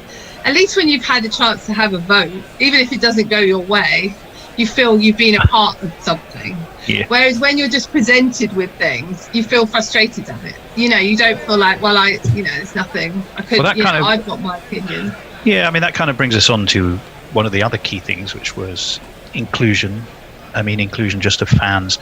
That wasn't one of the key aspects of the survey, really finding out if fans felt involved enough in the shaping of policy decisions that structure the game. And from what you're saying, it sounds like they don't. No, they don't. I mean, I think so. It's a harsh, but the stat was 22% of fans. Only 22% of fans think that the ECB considers existing supporters when making decisions, and 81% of fans would like to be given the opportunity to work with the ECB in terms of sharing their experiences and that. So, as I say, there is a real, we just kind of want to have our say and be involved. And it's a game that sport can't exist without fans. And I think as football is recognising, fans aren't there to be feared, or they're such an important. They play such an important part in the game, and so kind of getting their insight, and that is such an important tool moving forward. Big lesson. Can't remember the song, but you don't know what you've got till it's gone. And a big dose of realising what it's like when it's gone is not a good vision. No, exactly. And sorry, just to carry on. I mean, obviously within cricket as well, a lot of the counties are member organisations. The members are the owners of the counties, and so something we're also kind of working on as well is working with different counties and different county fan groups in kind of encouraging members to get on the board, get involved in the committees, and just have their say within their counties as well. The opportunities are quite often there, but it's just trying to encourage members to do that. So we're working with the Lancashire Action Group, and they're doing to try and get members on the board there, and just other counties obviously it's terrific, and some are working on it and all that good stuff. But just to try and say let's where there are opportunities, fans, let's not sit back and from let's a CFA get involved. perspective, success in that instance, you actually said, is quite clearly representation on the ECB board, so that fans are very directly at board meetings, at decision-making meetings, have an absolutely direct voice. So success in that instance is very sort of clear to measure, I think. Let's talk a little bit about scheduling of competitions across the summer. I would imagine that was a big concern for fans. Do they feel that currently the way the game is scheduled is the best for cricket? Probably. Well, to be fair, 40% were happy with the scheduling and how it is. So there's but 45% were unhappy. So it's a bit mixed, split down the middle, that one. But no, I mean, I think what was really clear is the importance of the county championship, test matches, and then T20 plus and ODIs, as in international, and the T20 blast, and so I think scheduling that obviously the idea of the 100 being placed in the middle is difficult and has is a real concern, but I think there's also an understanding that there is a lot of cricket anyway to kind of fit into the schedule, so kind of split on that one, but always a hot topic, I have to say. I can imagine. Joni Mitchell, by the way, was the song, just so it comes out of my head and doesn't sit there for the rest of the discussion. So let's talk about participation. Despite various challenges, there seems to be quite a few signs of encouragement there in terms of people getting involved in cricket. Tell us a little bit about that. Yeah, that was really good. So kind of participation, the numbers were up in terms of people intending to play more cricket, more or the same cricket than they did in 2019. And again, we went back to 2019 because of last year being so different. And then in terms of engagement as well, so 33% of fans intend to be more, are more engaged with cricket this year than they were back in 2019. So yeah, participation and engagement were both up on previous years, which I think is fantastic. I think cricket has done a really good job at kind of staying relevant, and I think last year all of the cricket that was on that we could only watch on TV, but we could watch on TV was really good for if you're lucky enough to have subscription or whatever, but so there was a lot of cricket on, and I think this can be seen through the fact that the engagement levels, whether playing or just watching, are still really high. Okay, what about then, let's talk a little bit about the link between the county championship and Test cricket. Was it clearly expressed that there's sort of, one is the direct feed to the other? Yeah, I think the stat was something like 94% think that the lack of kind of prioritising the county championship will impact on Test cricket. So yeah, massively kind of the concern is Test cricket's the pinnacle. We're not playing, the county championship is being, moved to the April and September, October. So there's not that much opportunity for players to play red ball cricket, and yet then they're put into the they haven't got that experience or the ability to play themselves into form or whatever. So yeah, massive concern about the kind of lack of prioritising on the county championship and the impact that then has. And I think that's so important because when so many, we all know how much people love watching Test cricket, fans love watching Test cricket over here or overseas and that, and it's kind of like, but you've got to look back on that and think, well, how do we get the players to to engage with the game? And there's a concern of it all being about kind of white ball cricket and the shorter formats and that. So yeah, massive concern there. Let's talk a little bit about the game's finances, not in detail. I'm not an accountant. I don't believe you are in your day job. But generally, are cricket fans realistic and understanding of the financial pressures and challenges that sport generally, but certainly cricket, has at the moment? I think so. I think much more than perhaps fans can be given credit for. I mean, for example, in the latest survey, 68% understand what the revenue, the broadcast revenue, that comes from the likes of Sky or whatever, the importance that plays within the game. So to sustain and invest in kind of grassroots and the county game.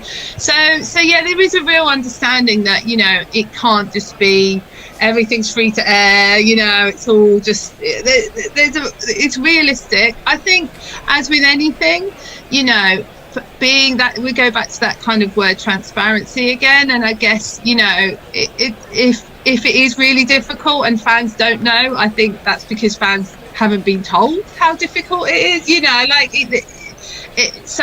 But I do think that there is that, there's a base understanding there that cricket can't just survive on clouds. It does need the finances, and so and where do they come from, and you're not going to suddenly get hundreds of thousands of people watching county cricket, but it's a really important format of the game, and so we do understand that it's a really difficult puzzle, and there probably isn't a perfect way forward, but just being part of the conversation would be good, and just making sure that the cricket that a lot of fans love is protected, I think is a big by and large concern. Certainly counties produce accounts, but it is the older membership who by and large would take an interest in what that is telling them, and one doesn't expect a new 12-year-old cult member to be, they just want to get out there and watch and play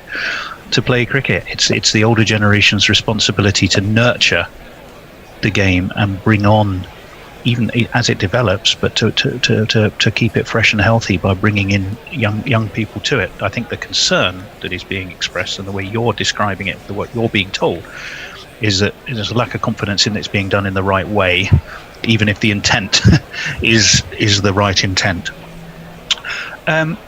So the other thing, you touched on it there actually, you mentioned free to air a couple of times.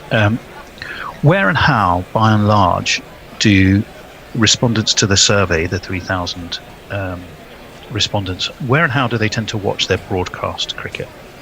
Yeah, I mean, so it was Channel 4 was high, it was really high, but then YouTube and their kind of streaming services were also really popular. So I think that's really, interesting. Obviously, the free to air broadcaster, and then Sky was, high above there too. And but the kind of YouTube and that the watching online has become really popular as well, and that's obviously helped with all the kind of the county streaming services that there are now. So I think people are watching their cricket however they can, but are really engaged in it, and the free to air elements are still really important. I think, I mean, there's all the way through our surveys is always a really strong call to action for there to be free to air elements of any ICC championship, which I think is definitely something that we'll be communicating moving forward, because it's such a shame that there was the World Test Championship and it was kind of limited in how it could be viewed, but yeah, I the kind of the prevalence of YouTube and stuff like that was really noticeable in the survey. Well, let's just go back over one or two of those key stats. So we've sort of lodged them. 63% of fans feel negatively about the 100. 43% of fans intend to watch more cricket compared to 2019. Just remembering we skipped a year, didn't we?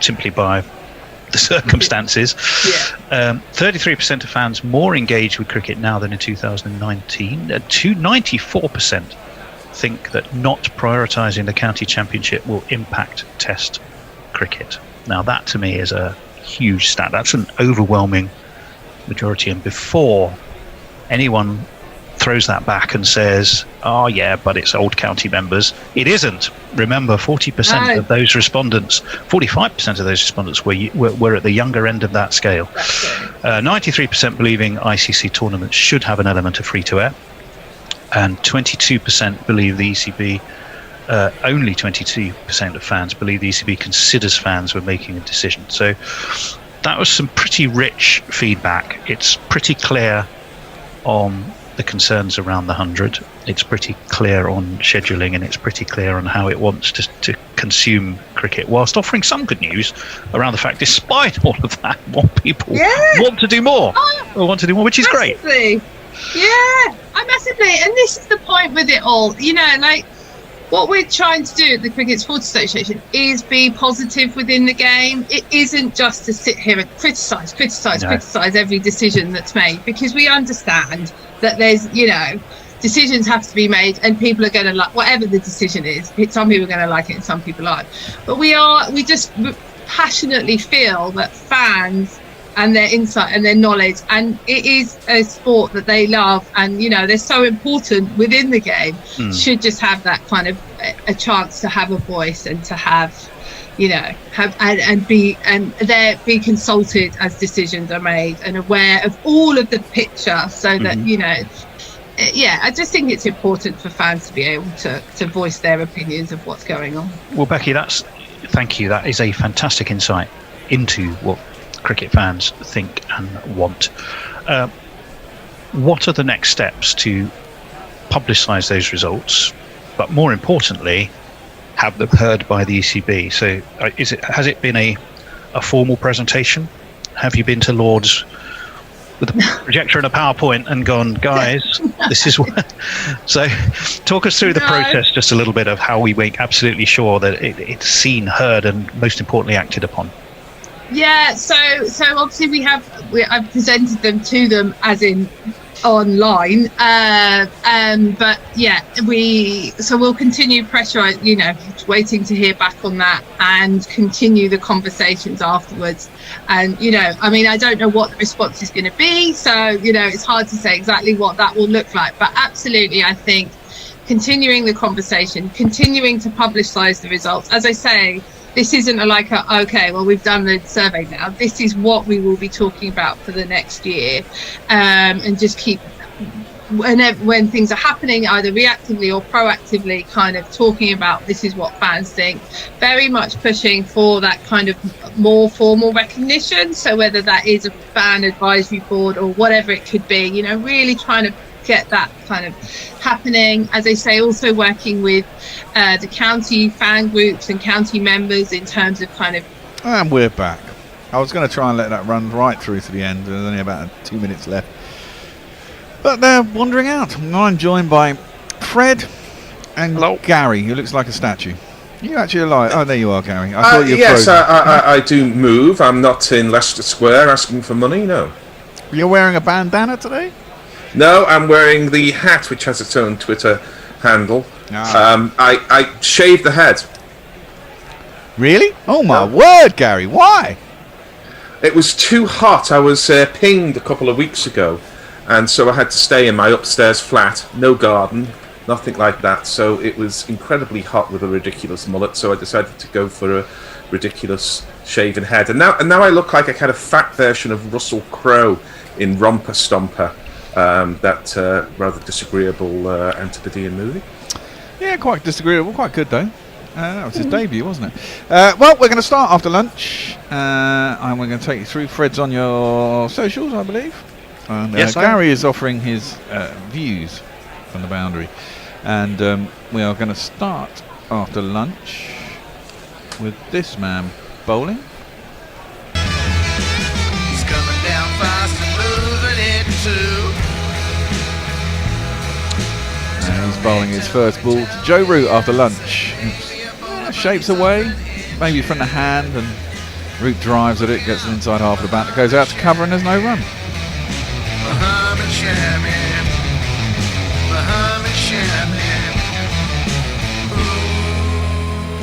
And this man is facing. His voice is high pitched and ginger hair like a picked, but massive runs he has hit. So there's that. Introduce yourself. Joe Root. Introduce yourself. Joe Root. Introduce yourself. Joe Root, actually. Flamehead Johnny B is the next man in. He hasn't faced a red ball for God knows how long. Shammy drops that one short and wide, and it's just a sider for Root, who lets it through the keeper, and there's no run. Thoughts on the first session, Gary? Well, I think England would have bitten your hand off if you'd offered them 2 down at lunch. I think that India will be a shade disappointed that the edge wasn't taken more often. They beat the bat a number of times. I noticed Crawley has 3 slips and a gully in. For quite a while he had sort of 2 slips, a gap, and then somewhere between third slip and gully. So a bit more attacking from Crawley. Jammy in. That one goes straight on this time. No swing. Cramps Root a little bit, but he gets on the back foot, defends it, and the square on the offside. No run. I think Hendo was right thinking that England would be 3 down, particularly once you saw the conditions that India had. India bowled well. Oh, he was wrong. he was wrong. India bowled well. They bowled without luck, but I still think they could have bowled slightly straighter. England did get to leave some balls. There were some good leads, but they got to leave balls where they could have been made to play them had the delivery been slightly tighter to the stumps. Always the case in England, though. That one again goes on with the arm, and Root just defends it out to mid wicket. There's no run. I mean, this is the problem with swing, isn't it? I mean, you think it's a good line when you set it off and it swings too much. You know, it's getting it right in England can be a problem. It was just that little bit of swing and then it hits the seam and goes further. Once you've seen the ball offer to move away and you know therefore that the seam is beginning to point towards the slips, the best batsmen are just able to ease the ball past the bat and through to the slips. Yeah, and, you say that. That's why you've got to bowl at the stumps to begin with. Shammy, again, straight and defended by Root on the crease, and there's no one. You say that, but Jack Crawley got one zip back, and he was expecting exactly that. And eventually he did get out after having a review turned down. It was a ridiculous review, the first one. But the second one, I actually thought was exactly the same. I thought he'd missed it by a mile and it'd come off his thigh again. But they were right, and they got him out. It was excellent work from Pant, I think, who asserted his new authority, one can say, in this side after his extraordinary achievements in Australia. He overruled his captain, went for the review, and it was an inside edge. The ball has gone both ways. That's a testament to the Indian bowling, but also to the conditions. I still think they could have used them a little better. Well, possibly. That's full and clipped sweetly by Root down to long leg. He'll get himself a single on his first run after lunch. Having got 3 fours and 3 balls before lunch, he'll get himself a single. Move on to 13. Bringing the other batsman on strike, who is the ever dependable and ever slow Mr. Sibley. Well, I've got a tweet about Dom Sibley. You can say it after the jingle. This guy's really talented. Dominic Sibley. Go for it while I tee up the bowler. Dom Sibley's 18 not out is the lowest score made by an England opening batsman through the first full session of the first day of a test match since Chris Smith's 12 not out versus Pakistan at Karachi in 1984. There you go. He is very slow, is Mr. Sibley. However, after his... I wish our part's not bowling. I pressed the wrong bloody jingle. Jasprit Bumrah is bowling, which I will drag his jingle out in a second. Ooh, that one kept a little bit low on... Root. It was very full, and Root likes the sound of back foot. Just plays it out to mid-wicket, no run. It's this man. And now then, Marty Bumrah, oh, you're bowling again, aren't you? Oh, I thought as much. I have actually no problem with Sibley being this slow. I mean, normally I would, but it's a test match, and as long as he doesn't get out, I'm quite happy. Because if he's 75 not out at the end of the day, he's done a very absolutely good job. fine, exactly that. And the more you put into the bowler's legs and all that, left alone outside the off stump by Root, and there's no run. As long as there's a foil at the other end. I mean, Rory Burns isn't the quickest, but for me that was the problem with if people were talking about Hamid at 3. If you had a 1-2-3 of Burns, Sibley, and Hamid, we'd be getting nowhere. It'd be like running through treacle. And you do have to score runs to get yourself into position to be able to win a game and not lose it. And you can go too slow, even in a modern era. And I think that wouldn't be particularly wise for me. Bumrah is in again. And that one jags into the pitch. Seems to slant up a bit, takes it away from the bat, sits up, and not particularly well timed by Root, who can only hit point as he cuts it, and there's no run. Richard Lafette was annoyed to find that Pope had been dropped, but he was slightly mollified when it was revealed to him that he was actually injured and hadn't been dropped. Kate Holsworth thought we were talking to live an interview at lunchtime, but we're not, so we can't actually say hi to the person we spoke to 3 months ago. But thanks for getting in touch. See, you all get fooled out there. Jasprit Bumrah. Jasprit Punt. Yes, is in, and once again, Root defends off the back foot, out to cover, and there's no run. What I would say about Sibley is that I've never seen an England batsman hit the field more frequently than Sibley does, and he isn't getting any better at it. Now, practicing avoiding hitting the field may be difficult, but there are plenty of county cricket grounds that are largely standing unused, bizarrely, in the height of summer, and I do have a routine possible. Bumrah is in, that's full, a beautiful drive by Rooty, latches onto that quick, it was full, it was wide, and it was half volley outside his off stump, just drives it through the covers, and it races away to the boundary for 4 runs.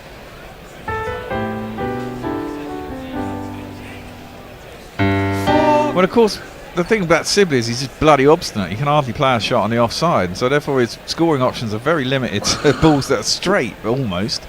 You know. Once he gets past 50, he does open up a bit of his offside play. We've seen that in home and abroad.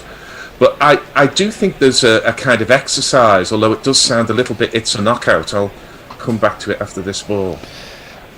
Well, Root's facing up to Bumrah again, who puts that pretty full, defended into the offside. They think about a single, but it's not there. And you could get no run. Someone, or indeed a team of someone's, feeding a bowling machine, stick 6 wheelie bins at kind of point, extra cover, short mid-wicket and so on, and just have Sibley avoid hitting them hour after hour, and just get him into the idea of missing the field, because at the moment he just never does. He hits the field over and over and over again. But I'm sure he wants to miss the field, and I'm sure he could do that ad infinitum on a practice pitch, but with real people, you know, I know what you mean, but it doesn't bother me too much. Well, if I was a bowler, I'd be very comfortable thinking that the guy at the other end, even if I over-pitch or I go short, he's only going to hit the field anyway. Well, yeah, I'd agree with that. I wouldn't say that's the case, but if he's still there at the end of the day and you haven't got him out and he's got to 70, exactly, you'd still be a bit annoyed. Your figures might not look that bad as that's left alone. It cuts back after it's pitched, but it's left alone by Sibley through the keeper. There's no one. I mean, it must be quite annoying because he leaves so much, and it must be quite frustrating by guys to bowl at. You know you're not going to go for many runs, but then he doesn't really offer you that many chances. Doesn't actually go at a lot, and then eventually when you bowl one straight, he just clips you into the leg side for a single, and it's just like. Well, I'd have a leg slip to him all day, every day. Well, he's been caught there a few times, Gary. Yeah. Yeah. On the back foot, defended into the offside, and there's no run. He has been caught there a few times. People don't put it. Well, House. You have to. Then you've got to bowl that line, and he's not going to hit that all the time. And you're going to give a. Then you're going to bowl to his strengths, and he might well, clip you for a fair few runs before he decides to go. If he's 70 not out, presumably at some point you've gone round the wicket to him, and I think he is susceptible just to that sort of almost kind of ticking flick off the hips that he cannot resist. He totally is. That one is out. In fact, Sibley has just thrown it away. He should have played that a lot squarer or just tickled it further round, but instead, maybe it's stuck in. It was an in-swinger, and he's just jabbed it straight to mid-wicket, the bloody idiot. And there's a comfortable catch by the man there. See the value of a mid-wicket. Not... Bing! Bing! Exactly. Well,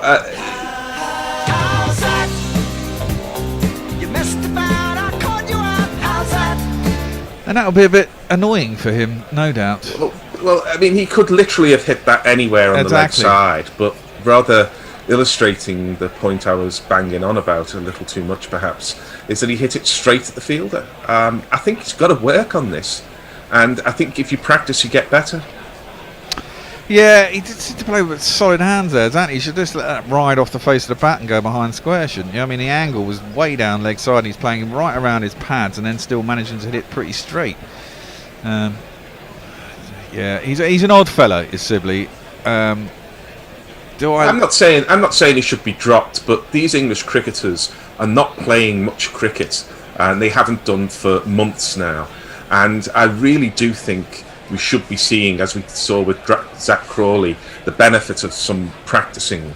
If they're going to be withdrawn from county cricket and withdrawn from the other cricket that's going on, then what are they doing? Yes, they need some time off, but they also need to get into practice which is meaningful. And the old adage about you practice hard and you play soft is a good one. Well, true, but I mean, I guess pandemics create their own problems in their own rights of bubbles and all that nonsense. Well, it's been months. Well, it has been months, but yeah, I mean, he should have been playing that behind square. I don't know why he was playing that there he was. New batsman in. Johnny Bairstow's smarter than the average Bairstow. Johnny Bairstow's been this good since daycare, so all put on your wigs and let the crimson hair glow. I want the Pope to give him his own large prayer. Oh, he can hit the sixes, although it's so dark. He'd even run a 10 at Bradford Park Avenue. No other Yorkshireman can compare. I tell you, Johnny Bairstow's smarter than the average Bairstow. Well, Sibley did seem to look at the pitch as he went past, as if it got a little stuck. Maybe it did get a little stuck. Gentlemen, do you think there's ever been a situation where an England number 5 has batted in England in a test match in August, and this is his first ball he's faced, red ball he's faced all season? It probably can't not. ever have been, surely. I don't know. You'd have to check the stats, people. I'd be amazed. I would be amazed. Or even forget August, forget any time in a season, it being the first ball you've faced of the year. I can't believe it's ever happened before. Faced a lot of white balls. Anyway, Shammy is in full and outside is off stump, tempting Bairstow, who just leaves it through to the keeper and there's no run. Jay Grover said a little while ago, don't worry about it, Gary. Russell Crowe looks like a fat version of Russell Crowe, which is it's a fair point, well made. Tony Bishop is keeping everybody informed with the it's Tony Bishop's Nature Watch, as he gives us the flora and fauna from his garden, which a lot of people seem to like. Gary referencing old TV shows. Tick, which old TV shows were you referencing 4 minutes ago? Don't know. Shammy in, and outside half of the bat goes Yay! past Off the mark for the season. Second, fourth slip, and yes, Fred rightly said, Johnny B gets off his mark. Now, I said he'd get a quick smash 40, didn't I, on the WhatsApp group earlier? Yeah, you didn't put much thought into it. You just sort of said it because it might happen. It might happen.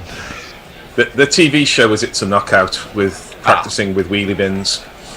Yes. Well, of course, is the wheelie bin still part of the England setup? I believe he is. I thought Giles. I thought he'd. The King of Spain is in charge of it all, isn't he? No, yeah, he sacked Smith, didn't he? Yeah. Good move that though. Has he gone? Who knows? It's impossible to keep up with. No, Smith's gone. And who cares? I agree. The King of Spain's still there. That's defended by Rooty out to cover, and there's no run. A question from Jay Grover for you, Gary. Whilst I've waited till you lifted a bottle to your lips to ask it, I believe you were an opening bowler. Did you have a leg slip? No, because I never bowled on the leg side. Nice, like you never dropped a catch, yeah? I'm sure there's a little ball. I almost never, because I was an outswing bowler, so I almost couldn't get it to go on the leg side. To left-handers, yes, I did bowl on the down the leg side, but I don't think I had a leg slip. You telling me you never tried to bowl a wonder ball that picked on fucking leg stump and went away, and it didn't swing away and went straight down the leg side?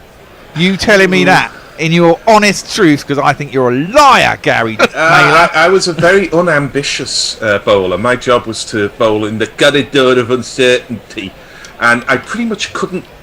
You know, when you've got a grooved action, I just ran in and bowled it there, which is why sometimes I struggled to bowl to left-handers. I ended up going sort of very round arm, trying to get the ball on the other side of the pitch. I couldn't bowl round the wicket at all. I ended up running across the umpire's view and all of that kind of stuff. So I was very limited. But what I did well, which was bowl sort of, a kind of fourth to fifth stump line.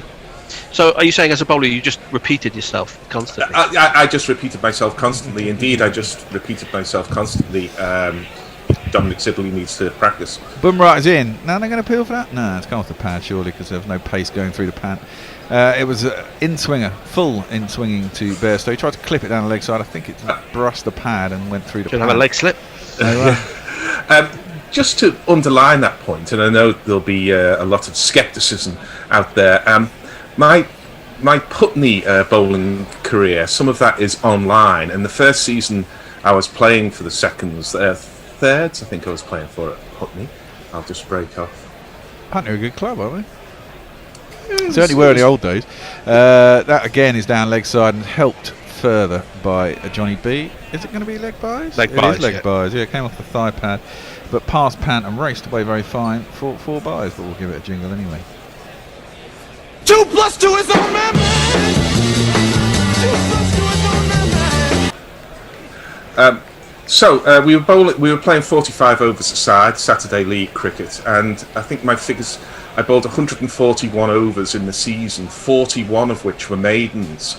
Now, you're not going to get that many maidens if you're bowling down the leg side very often. So that is at least some vindication for my inability to actually get the ball into that area. Not necessarily true. If shit batsmen can't catch up with a ball, you can often miss it. You don't get wides in club cricket, it has to be said. That is left alone outside the off stump by Bairstow. That's a fair point, but it wasn't in that case. It was just that I very seldom even sort of went onto middle stump. I was just there or thereabouts, on or about off stump. That's why the leg side delivery is a wide, isn't it? Especially in one-day cricket. Bowlers tend to be a bit quicker than me, though. Well, yeah. Bairstow is facing up to Bumrah. In his 9th over, gets forward. The gate is there. The Bairstow gate is there, but he gets the bat on the ball. Defends it up to mid-off, and there is no run. England are 71 for 3. You're absolutely right there. Even in playing a defensive shot, he's reaching for the ball. It's almost like he wants to clear that front leg, and so he's sort of working against his instinct, which is to put the front leg towards the leg stump. and he can only get it across to off stump when the ball's another sort of 9 inches wider than that. Well, you do feel an inside edge coming here, don't you? Well, quite possibly, especially if one zips back in. And then the Bairstow experiment may well be over. That one is straighter. He manages to get a bat down on it. He gets right across the stumps, plays it up to mid-on, no run. The thing about picking Bairstow is that there was not a lot of choice for the England selectors to pick.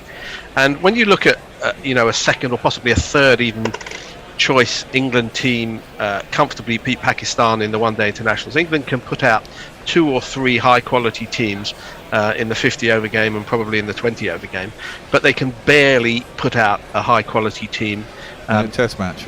In a test match. Wow. And what I'm getting from that is that test matches are so much harder than white ball cricket. Well, indeed they are. That's played up to mid-on, there's no run. I mean, I did wonder whether actually they'd put Lawrence at 5 if Pope was injured, put Butler at 6 and put Curran and Ollie Robinson, if that's the way they were going to go, because Wokes was injured, at 7 and 8. And then he had space for Leach to be the specialist spinner. They clearly decided against that, and they went for the extra batsman.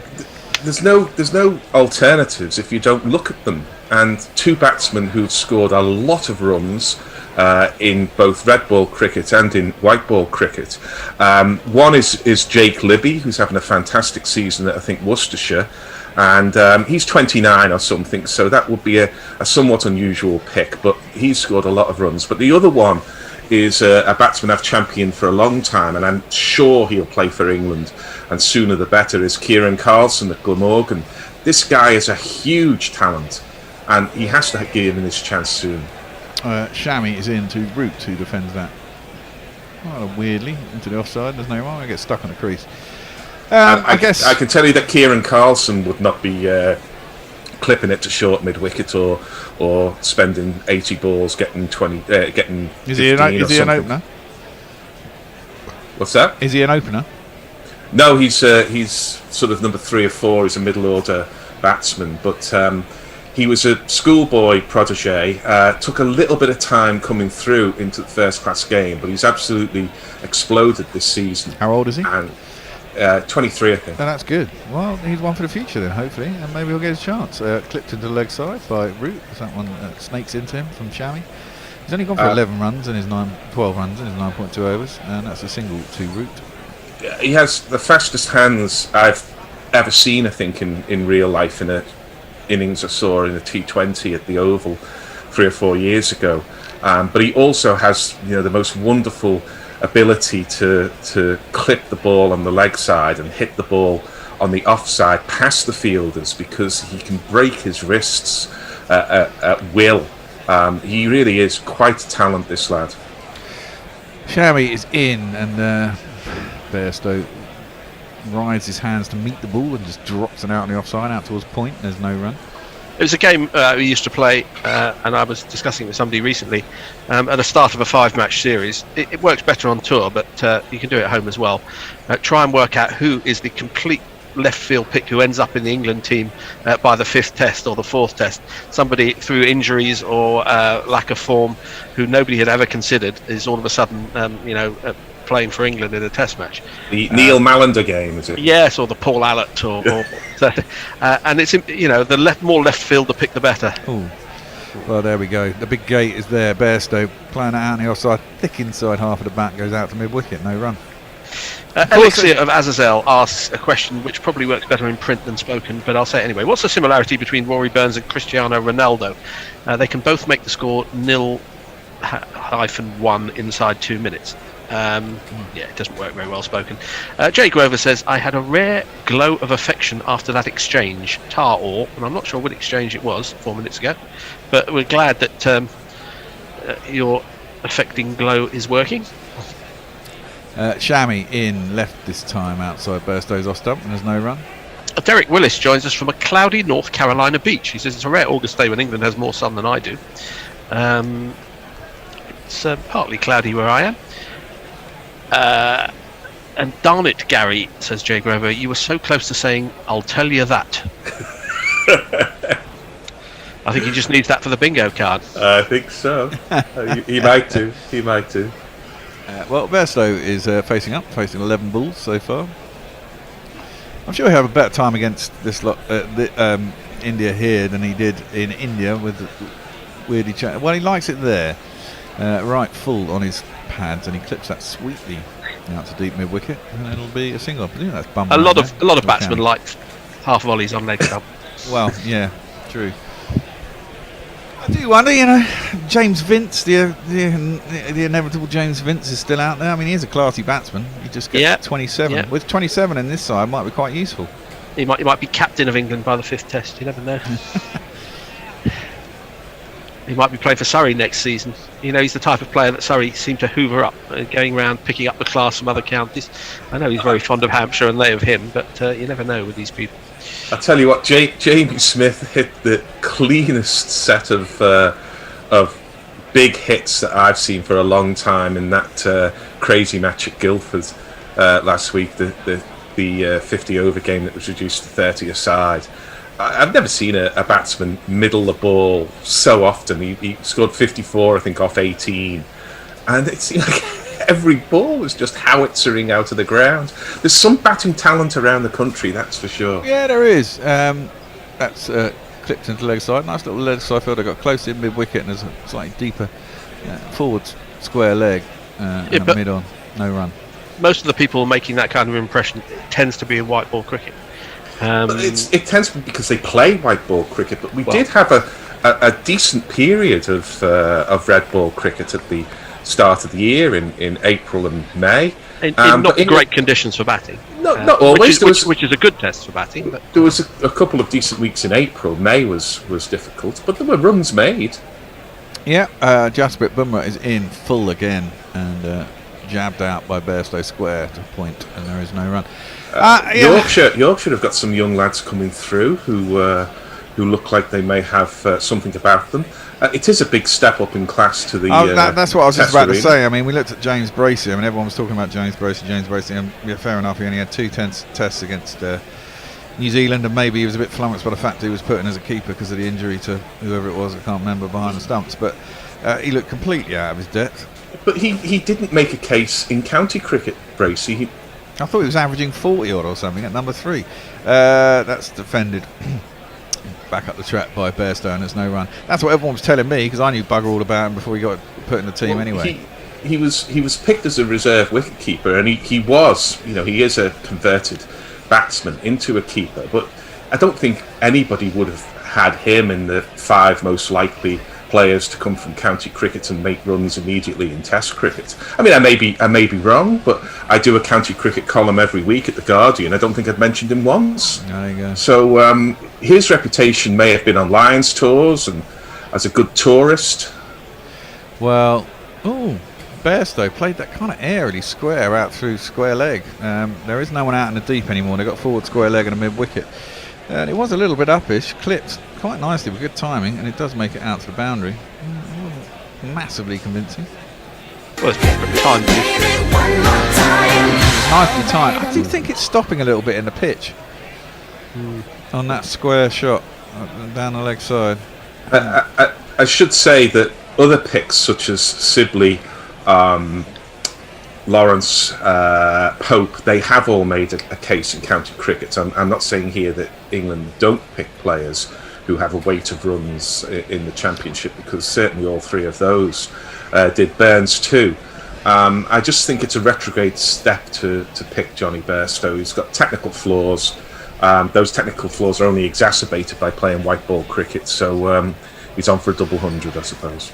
Well, yeah, there you go. Jasper in outside the off stump, left alone by Johnny B, and there's no run. I mean, there is. Yeah, I mean, I get what you're saying. I also think there is space in a Test side. I mean, admittedly we're 77 for 3, but there is space in a Test side for your 5 and 6 to be quite expansive batsmen. I don't know these other guys, but I mean, Johnny B is certainly an expansive batsman if he gets in. Is he in Test cricket? We all know his hits in one-day cricket. But he does. He transfers that to Test cricket when he gets in. If he gets in. He's only got 500 or something in 75 Tests. So how often does he get in? Well, not that often. Clearly, that's why he's not really in the Test side. But how many Test hundreds has Butler got? Well, yeah, not many either. That's clipped up to mid-on. There's no run. Not necessarily the guy. I mean, obviously you want people getting hundreds, but 5 and 6 are can be your guys who come in and speed things up towards the end of the day, and they might get 50s and 70s. They can also come in at 30 for 3. Yeah, well, exactly. Ross McDee's joined us from Korea. He says, still of the opinion that India facing the swinging ball in England will be like England facing the spinning ball in India, with similar results to the last 3 England-India series here. Well, but I guess we will see. We will see. Jay Grover's annoyed that somebody mentioned North Carolina, and it wasn't Nestle Boy. So his bingo cards are all over the place. And that's more or less up to date with tweets. Well, I'm very in an much over's time. We're having a change. A change. We are indeed. Well, I'm very much India's- with Ross McDee on that. I do think India will struggle. Well, India's swinging bowlers are as good as England's swing bowlers. Yeah, but they don't face it all the time, and the ball is different out there. That's defended square by Root out to point, and there's no run. It's not that England don't have a Crawley. There's not a lot of Crawleys to go around. No, they don't have a Pujara. No, they don't. And you've got to get through Pujara. Pujara, for me, he is the sort of linchpin. In a similar way that Sibley could be, in the fact that they don't score very quickly, but they can stay for a long time and become really wearing on the bowler. But these Indian batsmen have played in county cricket far more often. Well, obviously more often than English batsmen have played in domestic Indian cricket, or even perhaps IPL, although it's almost a different game. Yeah, I mean, you've got the linchpins in the middle. That's down leg side. Root misses out as it goes through the pant. There's no run. I mean, you've got Pujara, Crawley, and Rahane, who, if I guess they think if you get through Root, and that's about it in the England side, you've got a chance. But in the old days, I guess if Stokes is playing, he'd be the one. There's people you want to get out on the opposition side, and for me, if you get those three out, you've got chances. Yeah, I'm just drawing a comparison. Each of those must have faced thousands upon thousands of swinging deliveries in English conditions in domestic and Test cricket, whereas the England side who got spun out in India won't have. Yeah, jabbed at by Root. Can't beat the slip cordon this time. By won't have, I mean, of course, won't have faced spinners on subcontinental turning tracks. No, but they don't do it week in, week out, do they? You've got to get their headspace in and remember the last time they were here was 2 years ago. Yeah, but it's not. They're professional players. They are professional. They've got the experience. It's not like they're picking up a bat and saying, which end do I hold? No, I agree with that, but it's still, you've got to come and do it for 2 months of the year, once every 2 or 3 years. Against top quality bowling. Exactly. Root faces up. Oh, horrible shot. Attempted drive in the offside. Big gate. Inside half of the bat. And goes out to mid wicket. No run. Oh, just 2 slips in the gully here for India, with Root on 18 from 29. 12 of those runs coming from 3 of those deliveries. And Johnny Bairstow at the other end on 6 from 18. I think Crawley can attack a lot more here. But Bairstow seems to be one of those what they call Marmite people at the moment. People either absolutely adore him or just can't see what he's doing there. Shami. Oh wow, that comes in sharply, swinging in. Root gets a bit cramped. I think he caught one inside of his inside thigh. Just bobbles out on the leg side, and there's no run. 1 ball left of this spell, and then we'll have a change.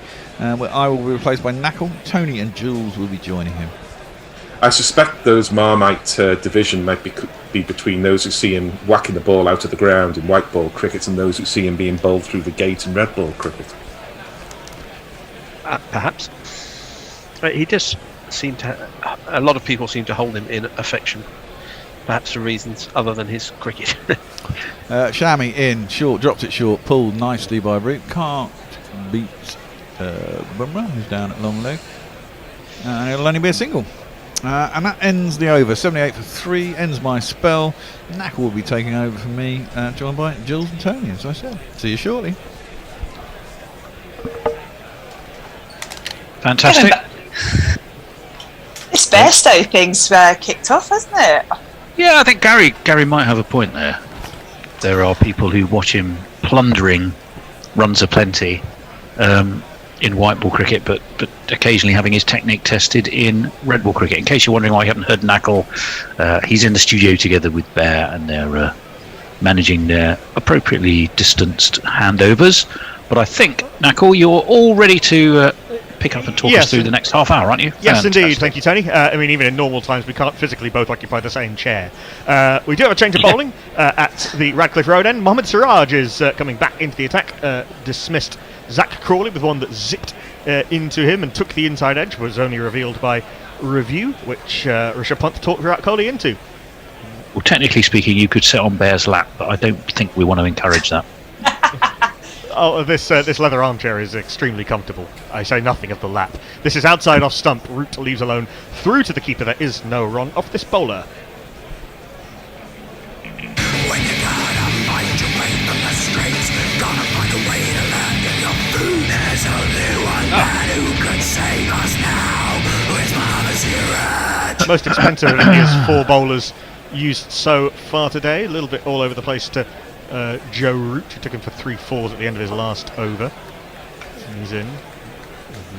His side parting flapping in the Nottinghamshire breeze as Root blocks into the offside. There is no run. 2 slips in a gully. Well, interesting to see if there's a catching leg side fielder that saw the end of Dom Sibley, who looked like he was trying to work it square, but got through the shot a little early and just shoveled it really to KL Rahul at short mid-wicket. It was an odd-looking shot.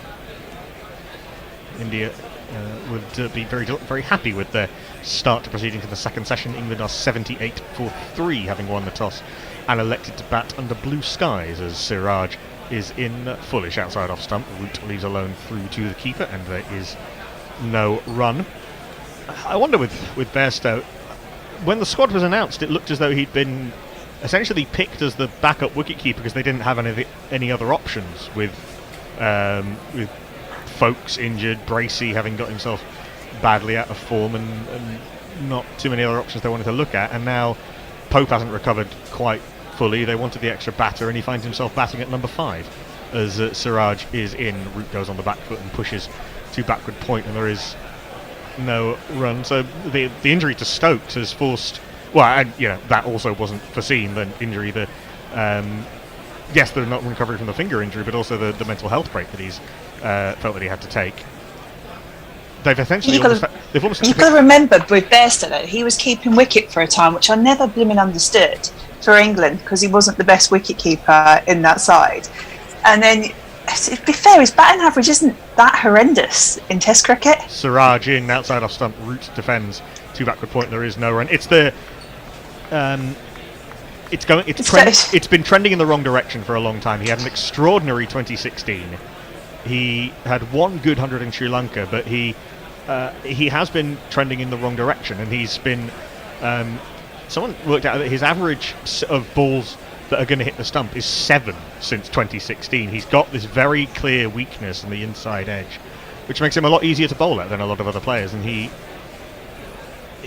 has found himself out of this team on merit.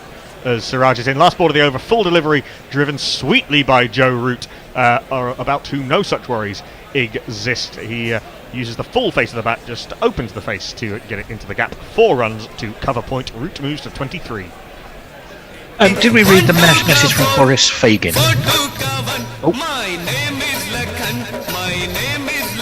No, we did not read the message from everyone's favourite Russian marshaller of street urchins. I can tell you what he said then. He said, "Hi guys, top of the morning, night here in Australia. Always enjoy Guerrilla Cricket's coverage. Honestly, who needs the Olympics when you've got top level cricket? Must say that the discussion about Sibley finding fielders too often, followed by him hitting straight to the fielder, was a gold moment. P.S. Love the jingles." So that's Boris Fagin in Australia somewhere. Whereabouts in Australia are you, Boris? Let us know. Hopefully somewhere with relative freedom of movement. Indeed. Doesn't appear to be many places in Australia right now. Who else do we have? Nestlers remembers a wooden pier somewhere, but I don't know where he's talking about.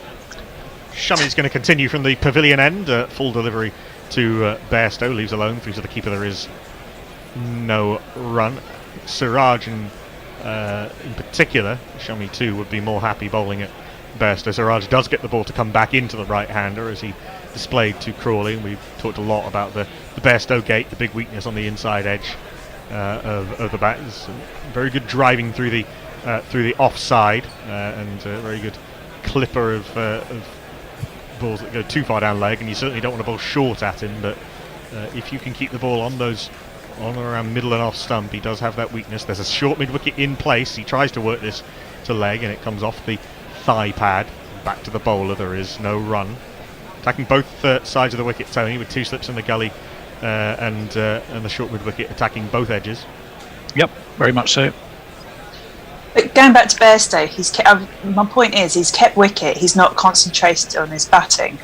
If he was able to focus on his batting and not insist on being a wicket keeper, would that have supported him to stay in the side as a sort of specialist batsman rather than having to do both when you've got far better wicket keepers in your setup?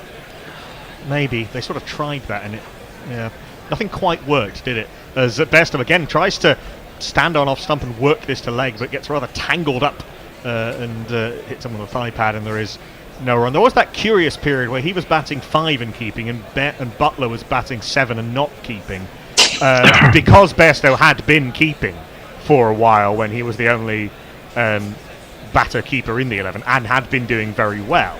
They wanted to bring Butler back in, but they didn't want to take the gloves off Bairstow. He kicked up a massive fuss, apparently, when he was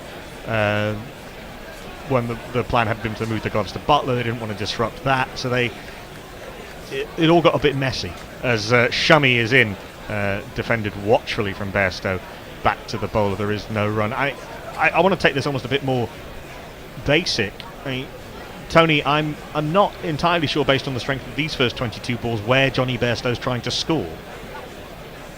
No, I think, though, if he's there at the close of play, he will have done a job. So, give him the benefit of the doubt for now. Don't forget, I'm not sure what red ball cricket he's played. Certainly nothing since... Nothing this season.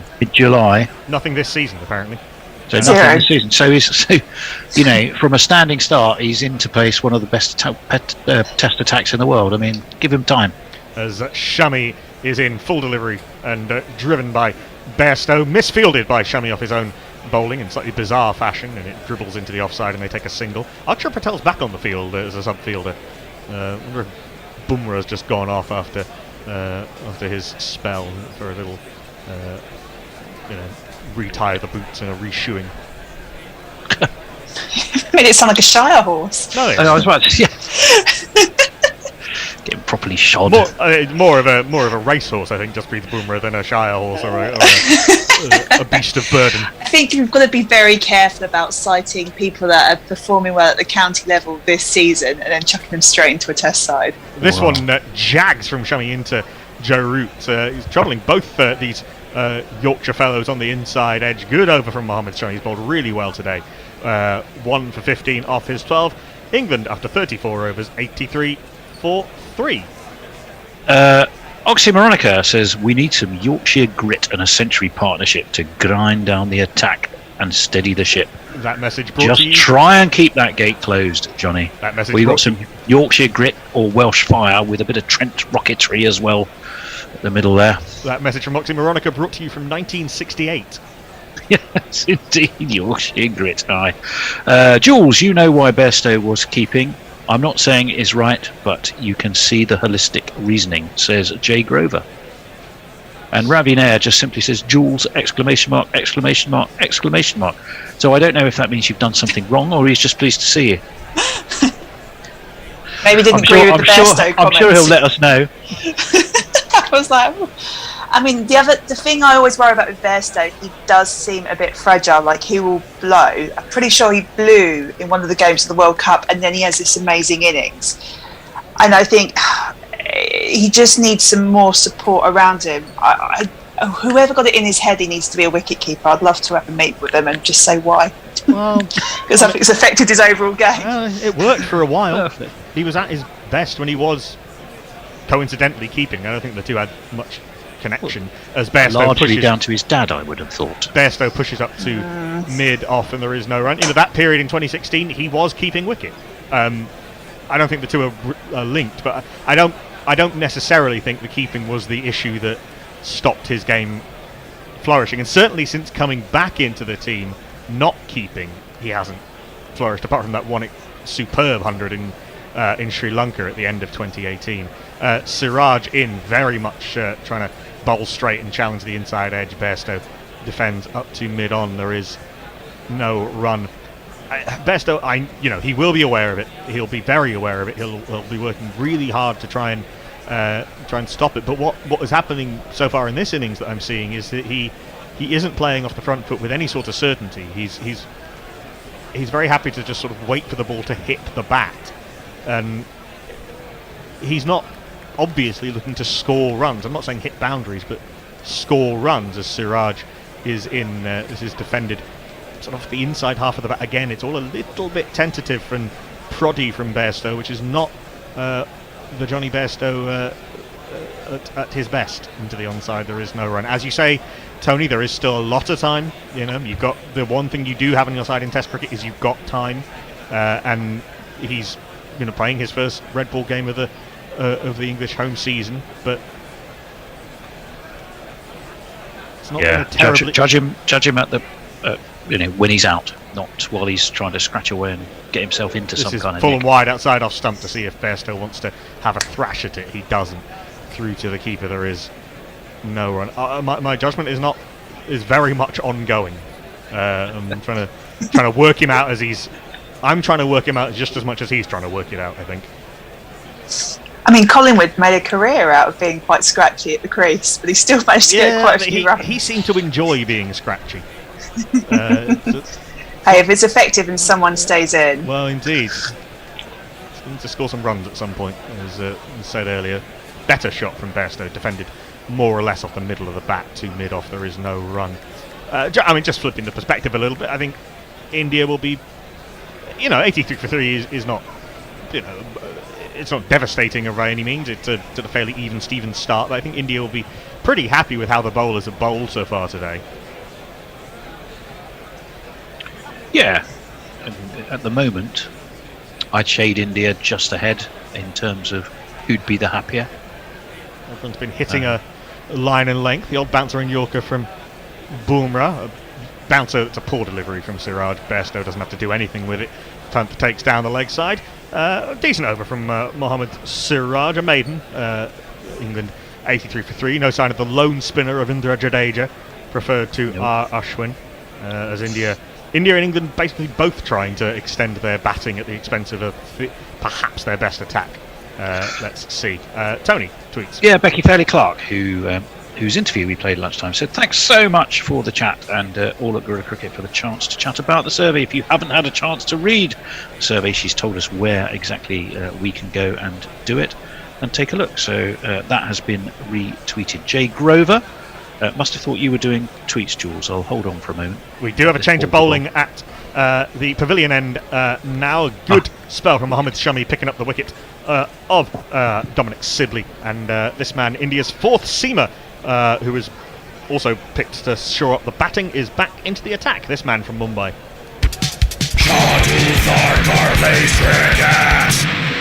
Ball to swing away from the right-hander as he has been doing. It's how he made his name in domestic cricket, being a sort of attacking outswing bowler. Not the sort of hit the deck hard type of the rest of India's pace attack. He's in 2 slips and a finish gully, almost 4th slip away, and this one is a fairly gentle outswinger left alone by the England captain Joe Root through to the Indian wicketkeeper Rishabh Pant. He's got a few to go significantly so far today. Showed a little Thakur. Injury, we understand, to Ishant Sharma. Not yet seeing confirmation of what that injury is. I know he had stitches on his hand at the end of the World Test Championship final, but was certainly bowling in the nets and was expected to play up until this morning. So perhaps Siraj preferred to him, and Thakur as the extra seamer who can bat a bit. It's a full swinging delivery. Root defends up to mid-off, and there is no run. But there is a slight defensiveness to both of these playing 11s, with England having picked the extra batter and no spinner. You seem to be quite bothered by the fact there's a lack of specialist spinner. Yeah, I'm not a fan of it as a general rule. Why? I think unless conditions are really extreme, I think you need a specialist spinner. And I don't think Jack Leach has done anything wrong at all in Test cricket to suggest that he should be left out. He bowled well at India, yes, in helpful conditions, but he bowled extremely well at them, even on the flatter of those wickets in Chennai. This is outside off stump, and Root leaves alone through to the keeper. There is no run, and if you're batting first and if the weather holds. This pitch is a little bit dry. I think that these conditions are not extreme enough to justify not having a proper specialist spinner. It's Trent Bridge, mate. It swings, it seems. Yeah, it does. I mean, with the spinner, I don't get me wrong, if you're going to go for a spinner, absolutely go with Leach, but I'm very cautious of having a spinner at Trent Bridge unless it's been very hot. Edged and, I don't know if that's carried to KL Rahul at fourth slip or not. It's a pretty good catcher. It's hit him hard on the hand. It'll be interesting to see whether this carried. It was a full outswinger, a little bit fuller. Root had a drive at it, wasn't in position, skewed off the outside part of the bat. Let's see whether this carried or not. No, bounced short of KL Rahul. Good stop in the end. And he had incredible catching success on England's last tour. Caught something like his first 11 chances or something. KL Rahul. Interesting to see how he goes with the bat. Probably wasn't expecting this chance. But a false shot of sorts. There's also a gully, almost a sort of short catching backward point to Ajinkya Rahane. So there's a lot of people in that sort of gully backward point region as this is driven up to Hanuma Vihari, who is also on the field for someone at mid-off, and there is no run. Look, I think if you... The team that I had picked had Sam Curran at 7, Ollie Robinson at 8, Broad, Anderson and Leach, which I don't think weakens the batting all that. That's not that long a tail, and I think it just balances the attack better. I do understand why England have gone with the attack they've got. Yes, Trent Bridge is not a particularly spinner-friendly ground, left alone by Root through to the keeper. There is no run. Good over from Tarker. Another maiden and a chance created that just fell short. I understand your logic, and there is a logic to it. It's not the way I would have gone. Jay Grover said, I'm not quite sure why, Jules, unless you'd had a separate conversation, but it said, Jules, sorry, I forgot to swear in my last tweet. A poo-wee bum. And he then sent one to me saying, thank you, Tony, which I'm delighted to accept the thanks for, but I don't know what I did to elicit that thanks, but I'm very happy for it anyway. Just being Rabbi Nair confirms, Jules, in a good, happy way. That's why you got all those exclamation marks. Which is the most important thing. Brian Barish, good day and good morrow, cricket nerds, says Brian. Excited to have Test cricket by Gorilla Cricket in my eardrums. I'm pleasantly surprised to see that the ECB hasn't already rebranded it as the several hundred. Miracles never cease. Go England, sure, go England. Just the 2 overs for Mohammad Siraj, and we will have spin for the first time. Let's see if this Trent Bridge track does take any spin. Not that this man is a particularly big turner of the ball. I'll jingle him up now, and you'll probably hear the jingle sometime at the end of the over. A man who, the last time he played at Trent Bridge, was pushed in a corridor by James Anderson. Ravindra Jadeja is in slip and a short leg in place. Starts with a full delivery, which Bairstow pushes to cover. No run. Yeah, there he was, like pure IPL gold. Ravindra Jadeja. Another delivery that just testing Bairstow and drawing him forward. He defends into the offside. No run. Devious falls in my direction. Surely is a dream. Oh, it's a no ball. Jadeja does overstep more than you'd like for a spinner, so that was a no ball. Over the line! Huh? I'm sorry, Smokey. If you were over the line, that's a foul. Next delivery is straighter and flatter and is pushed back to the bowler. There is no run. Jadeja has this strange sort of delivery stride where he tries to land toe first, or drags his foot back towards the bowling crease, and the heel sometimes is not behind the line that is in the air when the foot lands, as this is pushed to Akshar Patel, sub-fielding backward point. No run.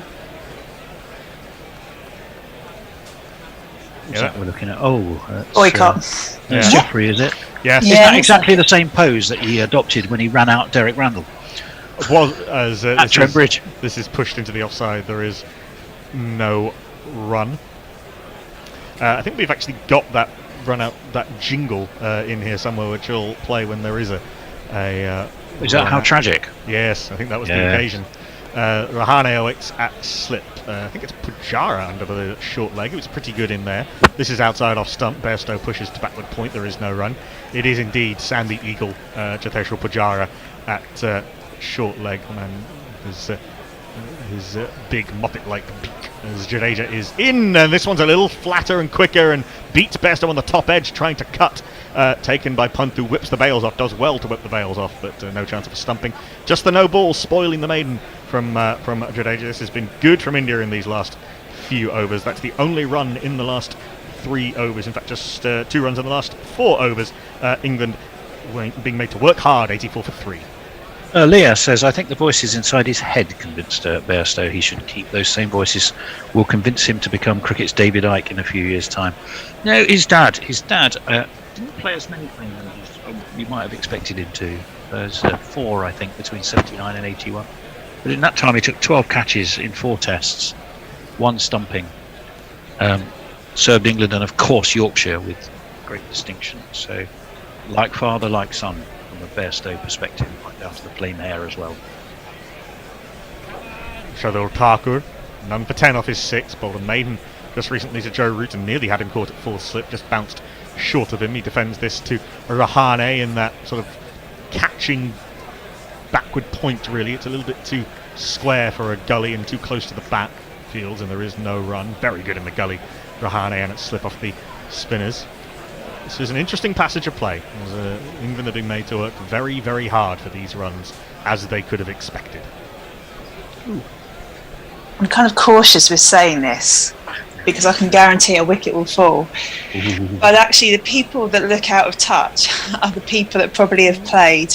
Oh, hello. As Root, I might have spoken too soon. No. Root comes half forward and defends off the inside part of the bat into the onside. I think it was bat onto pad. Thakur appealed politely in the direction of Michael Goff. That would have been the ultimate commentator's curse. You hadn't actually finished the curse before the appeal. But yeah, clearly bat onto pad.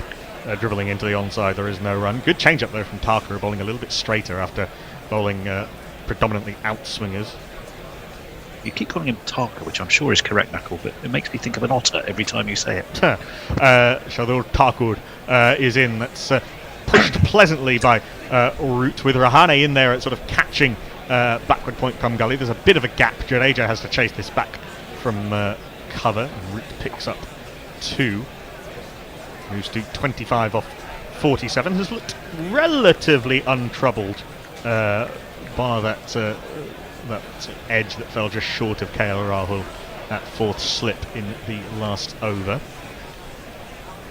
But yeah, Crawley, who had looked really out of sorts against New Zealand, had looked fairly tidy thus far until he was worked over by Siraj. This one is pushed square by Root, but can't beat Jadeja this time. Cover, there is no run. Burns wasn't out there long enough for us to find out. It was set up beautifully by Bumrah, and Sibley had looked like Sibley, basically. There's no obvious change to his technique. I quite like that about Sibley, the fact that he plays as, people talk about playing their own game, about attacking players. It's just as true as for players like Sibley. He did half of the job at seeing off the new ball, as it were. He just wasn't able to miss the field significantly enough. As Shardul Thakur is in easy lead for Root through to the keeper, no run. But just a message from the dear leader, Nigel Henderson, and in response to which I can tell you that we had 19 GPL entries today, ranging from 203 to 327. So I'm sure you must have talked about this, but in hot sunglasses news, he's gone for a different pair this afternoon as Virat ditched the yellow ones. He's gone for a far more conservative white frame now. Yeah, India, there's not a lot of... Had done the same thing.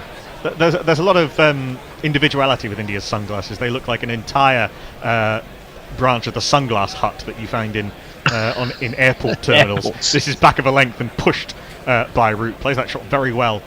Takes a single to Jadeja, and there is a very easy single, really, as not many of those to Jadeja. Root moves to 26. Bairstow working it out on 7.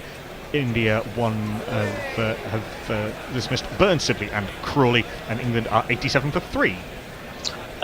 Ray PMB9 appears to have hopped platforms because he's come from YouTube over to Twitter now, saying hi to Will Bundy. Jay Grover says, I didn't think Jules were doing tweets, but I know she's gutted when I don't spew filth. Also, well, I'm with Knuckle. God shits on Leach as much as he shits on himself. Oh, okay. Jules says, Ray PMB9. I agree with Jules. I agree with because there is no all-round spinner. So I think that's about whether we should or shouldn't have Ashwin playing, which I kind of think he should be. I've got to be honest. I had picked that India would play Ashwin and Jadeja, both able to both bowl, bounces the 11 nicely. You know, the question is Shardul Thakur going to provide enough with the ball? He's bowled well, and can he be a significant improvement on Ashwin at number 8? Remains to be seen. This is outside off stump from Jadeja to Root, who pushes to cover Rohit Sharma on the edge of where the 30-yard circle would be in a white ball game field to cover, and it's another no ball from Ravindra Jadeja. Over the line! Huh? I'm sorry, Smokey. You were over the line. That's a foul. Floats this up. Root pushes past the man at backward point. That's going to race away. It's beat. I think that's Siraj in there at backward point, and just kept on going. Joe Root picks up 4, moves to 30. There's not one boy for me, I must have 2 or 3, I need 4. Made that look very, very easy. A little stretch forward and just an opening of the face. Use the pacer, Jadeja.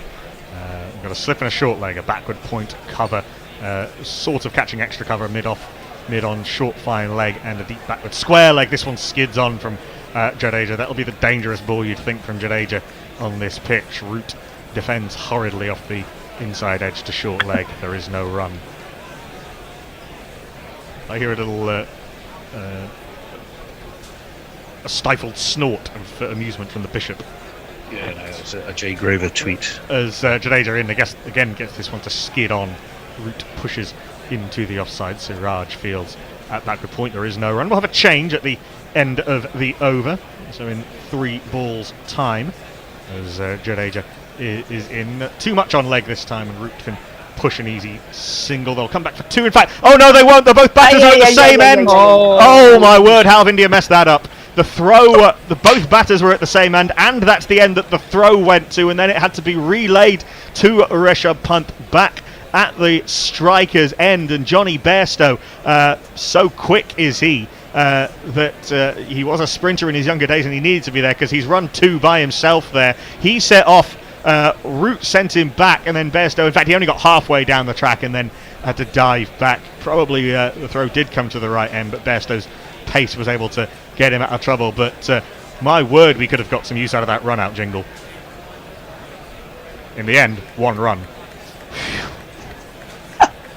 Well, we deserved to, just for the effort.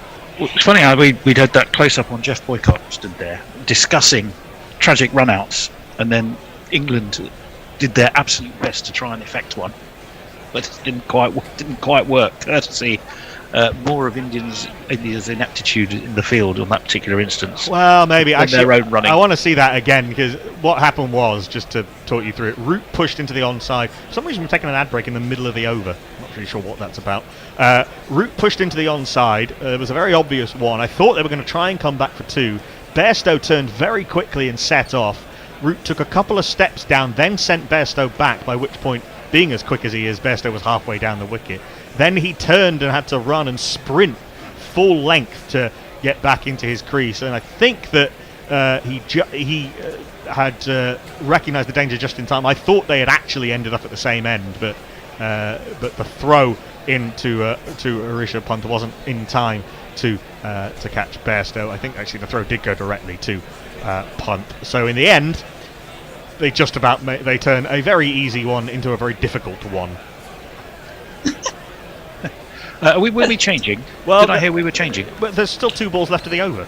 Oh, well, then we probably aren't. I'm just trying to see if I can get by without reading the next tweet that made me chuckle.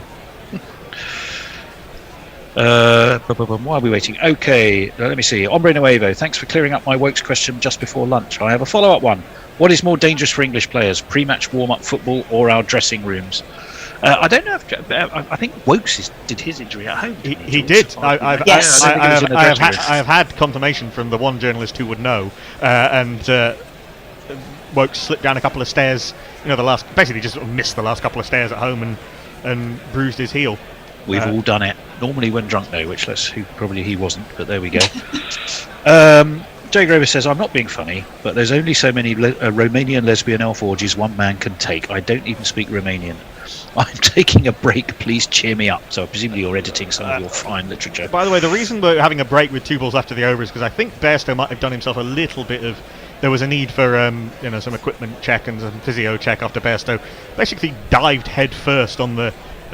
headlong, rather, I should say, on the outfield, so everyone just took a bit of a chance for a break and a reset of equipment. The throw did go to the bowler's end. The calling wasn't quite clear. And well, I'll get us up to date on social stuff then. Is this 100 red ball cricket? Says Greg Aslerson. Jay Grover says, because I love and respect Knuckle, I get a weird sense of pride when he says "ooh" over one of my comments.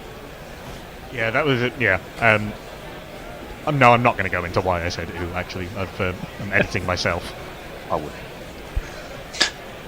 Are we watching replays at the moment? Yes, we are. El Chopanus says, and my favourites Gorilla are like a house on fire. It's in a good way, of course. And my favourites, Gorilla Cricket, are like a house on fire, in a good way, of course, says El Chopanus.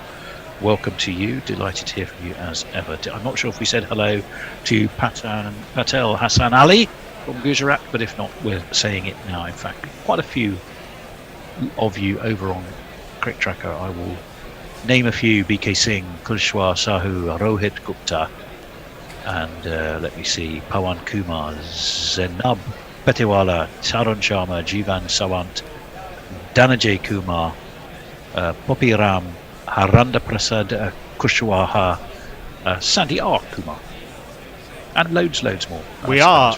Oh no, there are more. We are back with the action with 2 balls left of this Ravindra Jadeja over. Everyone was just taking a bit of a drink. I think Bairstow did some cosmetic damage to his arm, some scraping and so forth as he dived back in to try and save himself.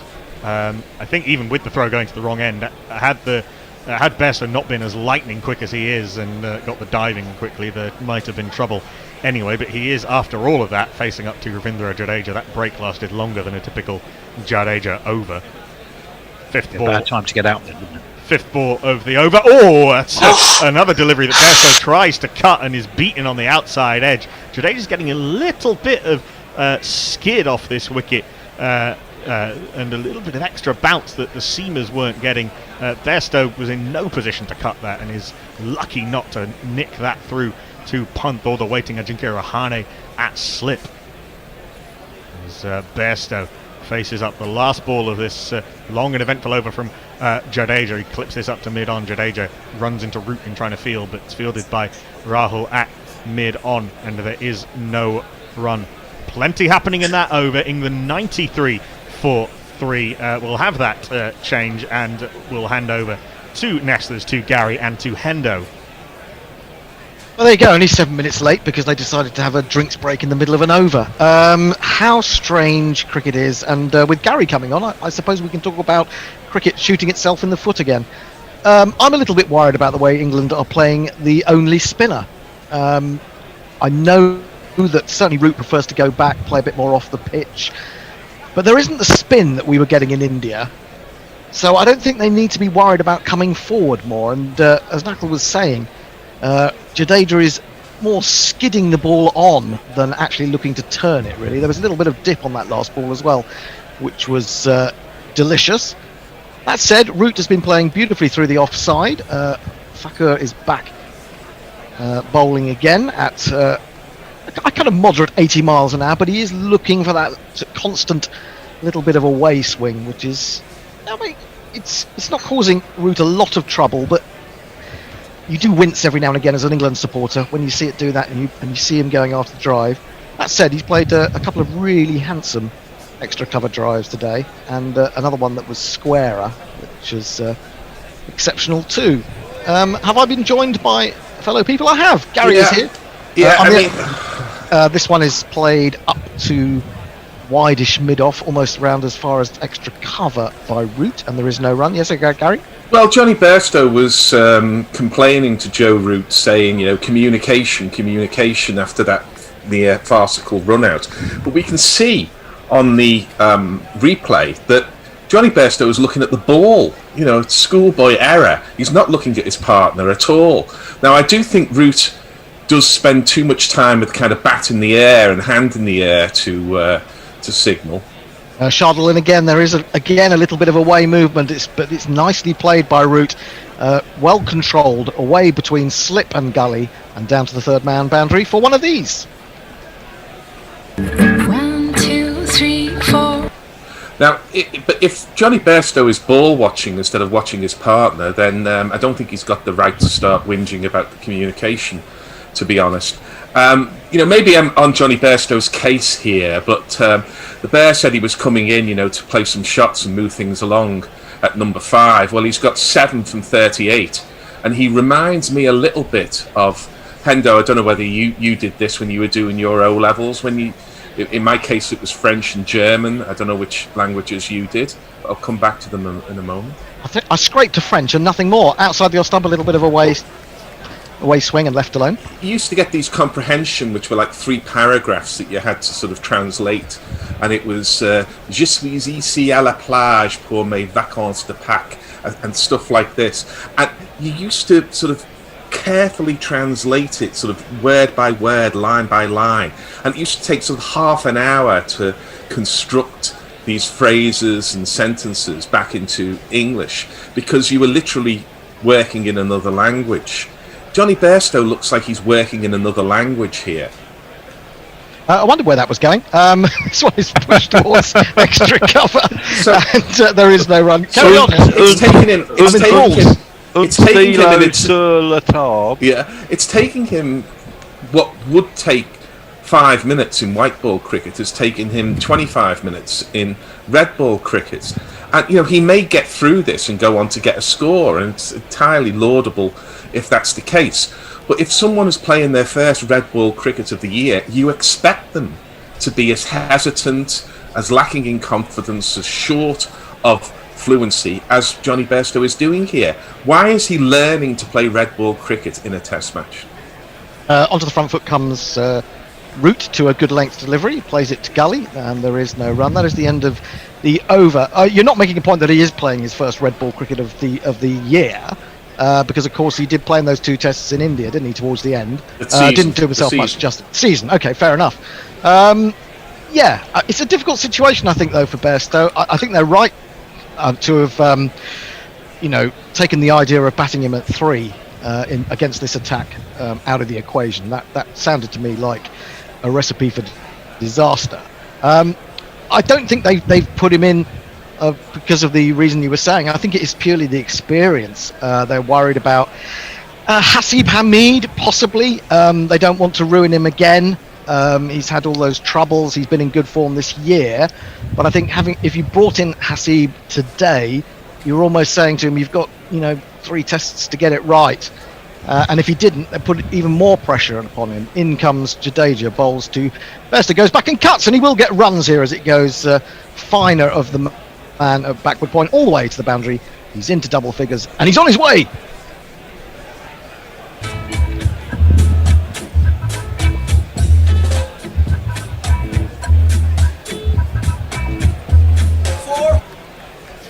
The point I wanted to make, we'll come to some tweets in a minute, because otherwise poor old Nestle is sitting there silenced for the time being.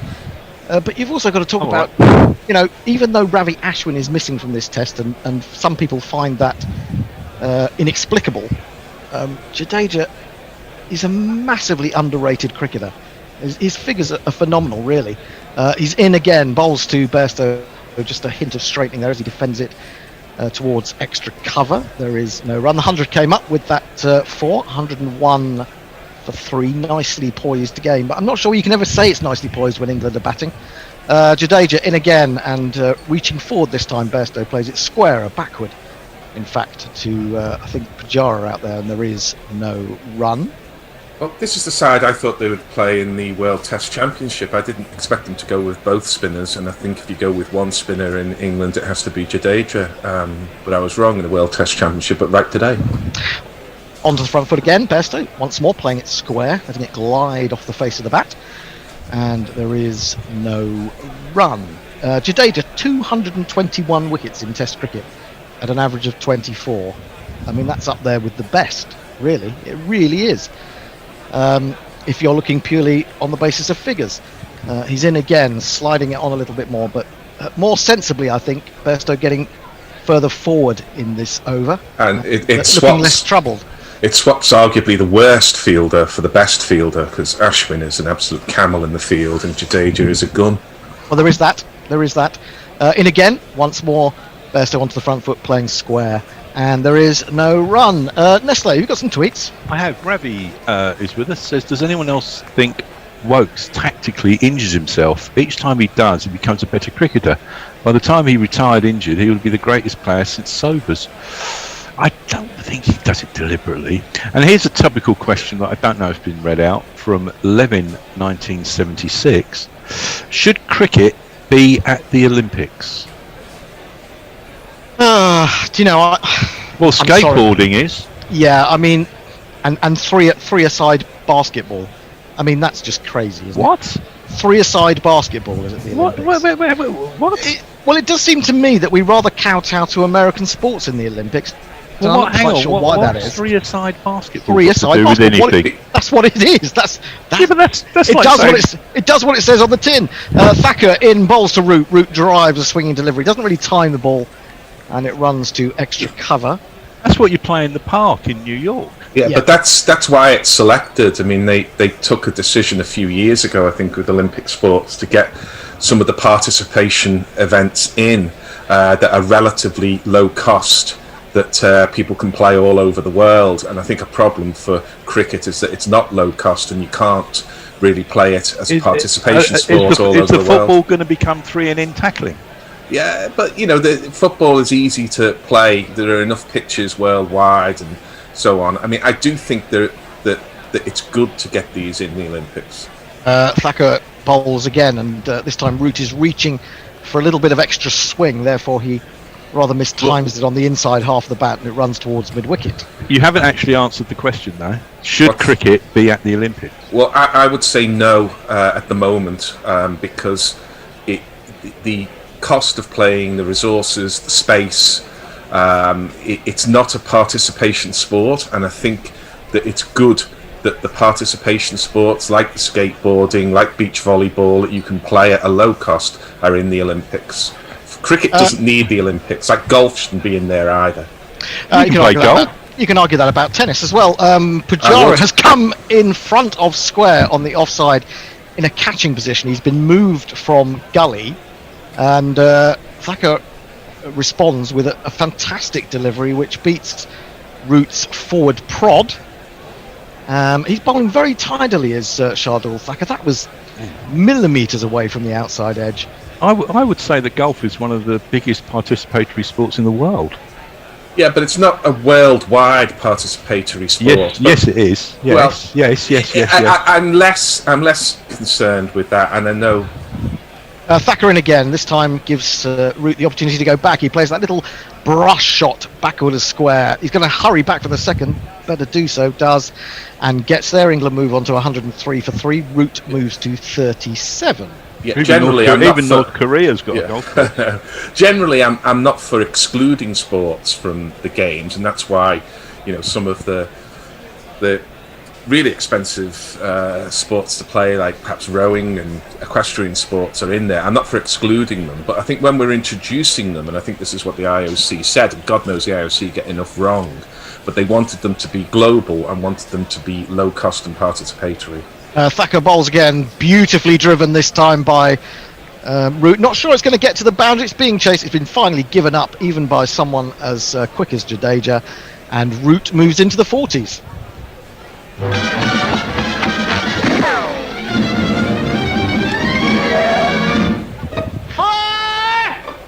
Root's doing that thing again where suddenly he's scored. Yeah. Like suddenly he's on 40 and you go, what? Yep. I mean, he came in and got off to quite a quick start this morning, didn't he? He got, I think it was 12 off his first 6 or 7 balls. But he's had to be a bit watchful since losing Sibley quickly after lunch. I suppose Crawley quite close to lunch, so we lost 2 quite quick wickets. Thacker in again, bowls to Root. Root leaves this one. The first slip has gone, has moved round to second. Anyway, I think came of that, and it is the end of the over. Nestle. Chris Drew says we need Gary and Gorilla Hendo to do an hour's commentary in French, please. I don't think that's a good idea, Chris. I can't. My French is very rudimentary. Yeah, so's mine. And stylo sur la table. Leia says sentences I don't want to hear in my cricket commentary outside of an Ashes series number 325. Nicely played by Root. Why not? Why not? Hang on a second. Ravinair says, bless, Gary's found something to complain about. Bairstow now. Yeah, well, we're going to go change. It looks like Jadeja's little experiment will end up being brief because Mohammad Siraj is going to come back into the attack. It's got a jingle that goes like this. When you gotta fight your way from the streets, gonna find a way to land in your food. There's only one man who could save us now. Where's Mohammad Siraj?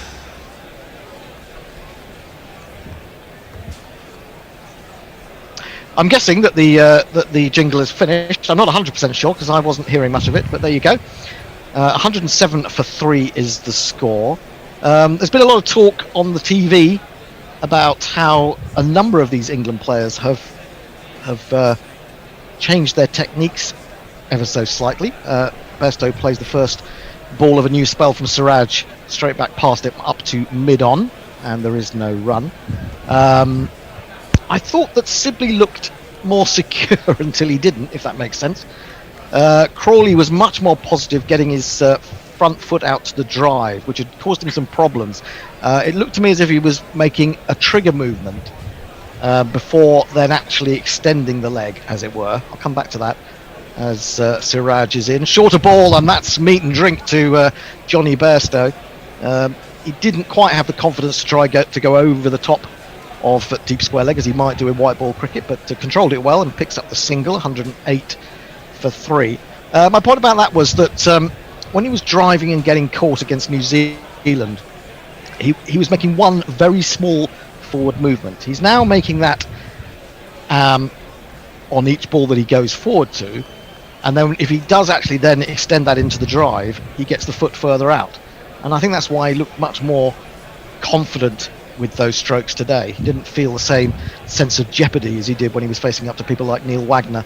Siraj in again, bowls to Root. It's on his legs. He goes back. He flicks it again to the man at deep backward square, and they take another single. England 109 for 3. Jay says Gary tried to decipher Romanian Tolkien porn into English via Google Translate. O levels, I've shit 'em. Well, also we're talking about participation sports. I'm not even quite sure what that means. I mean, we all participate in sport if we play it, don't we? And Not Fred says, what, dressage, archery, pole vault? I mean, I kind of like archery because I feel like the Olympics should be based on sports that are kind of natural to the human being. This is nicely flicked by Bairstow, half stopped at gully, and Root is coming through with a single. Bairstow wasn't initially sure, but he relied on the judgment of his captain and came through for the one.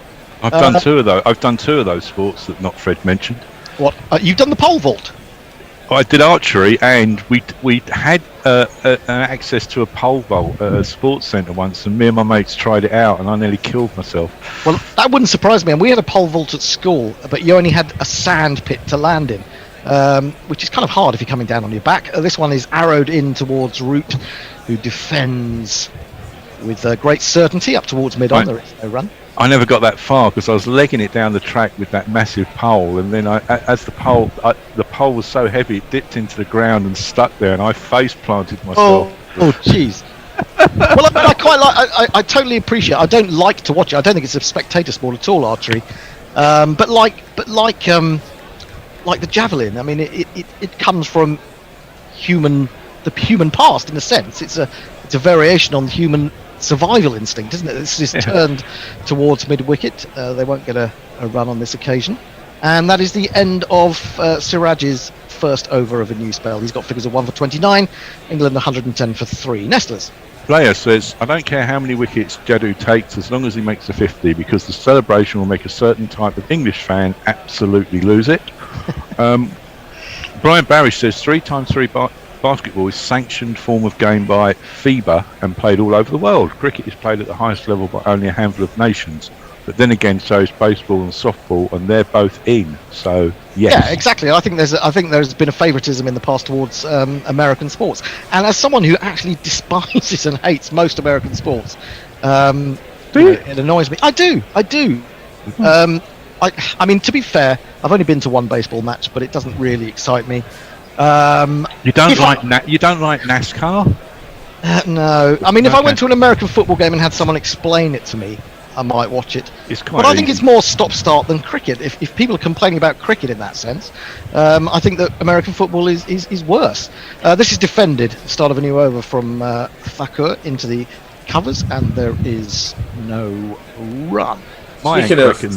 If T10 or God forbid the 100 is what they end up with doing at the Olympics, I'll not be watching it. And yes, they've got baseball, softball, and have 3-3 basketball, and it's not even covered here in the US. We don't even get any coverage. I mean, how do you select 3 people for your national basketball team? I mean, that's extraordinary.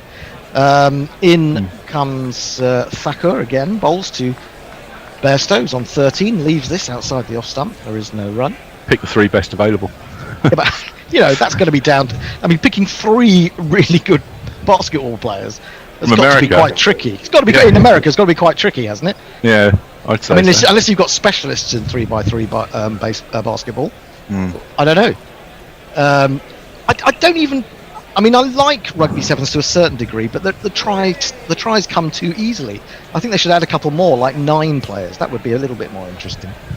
But anyway, that's Thakur in again outside the off stump, left alone as it swings away from Johnny Bairstow. And through to Rishabh Pant. You've got the madness of the Kieran coming soon in the velodrome there. Oh yeah, what happened? Is that the one where they just follow each other around at the sort of... No, they got the motorcycle. The one where they follow the motorcycle till it gets up to 50 kilometres an hour and then it goes off. Oh, okay. What's the one? I didn't realise it's massive in Japan and billions is bet on it every year. Hendo, you're thinking of the Madison, which the Madison. That's the last one over the line, gets eliminated. Thakur in again. This one doesn't really swing, but it's left alone by Bairstow outside the off stump, and again through the keeper. Speaking of pole vault, though, as you were earlier, one of my absolute highlights of the games is Mondo Duplantis going over the bar as a kind of aesthetic of the human body in motion. It's just absolutely fantastic. Sounds just like my attempt. He's just in a different sport. Is this a Swedish guy? Swedish American, and he really has solved pole vault. Thakur in again, just straying onto leg stump, and it's clipped quite fine by Bairstow. He's going to hurry back for a second. He would have done probably if he hadn't fallen over as he turned. So England settle for 1, and I tell you with some trepidation, England are 3 wickets down, but they are also 111. Ooh. Yeah, I mean, if you look at Mondo, his running on the slipway, planting of the pole, and then his movement on the pole to get over the bar is just absolutely fantastic. Well, I suppose, I mean, if you talk about javelin as a sort of development of spear throwing, archery of war, then perhaps pole vault. I mean, people must have pole vaulted over castle walls, and over rivers.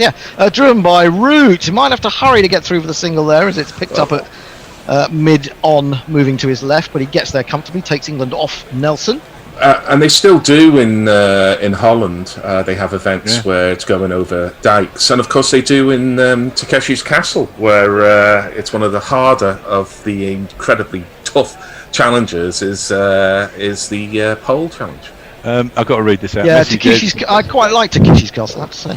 Mrs. Jess says, sports are natural to the human being, Hendo. Are you suggesting we have an event of yelling at fuckwits on the TV, which is the most natural thing in today's world? That isn't, well, I mean, in today's world, but I'm talking about I'm not talking about the deep and distant past, the ancient past, the Middle Ages, things like that.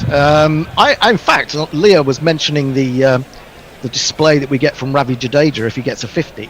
I think that should have an Olympic sport of its own. In comes Siraj to start a new over. It's full, and Root aims a drive, but he hits it into the ground. Doesn't really time the shot. It's straight back into the hands of the bowler. There is no run. I was going to say, Michael Bedford says, I think you'd sell all the tickets for a guerrilla commentators pole vault competition. Speaking of Jadeja, of course, there is fencing in the Olympics. There is. I suppose that's the nearest thing to. I mean, I'm thinking more of sort of sword artistry. Mogging.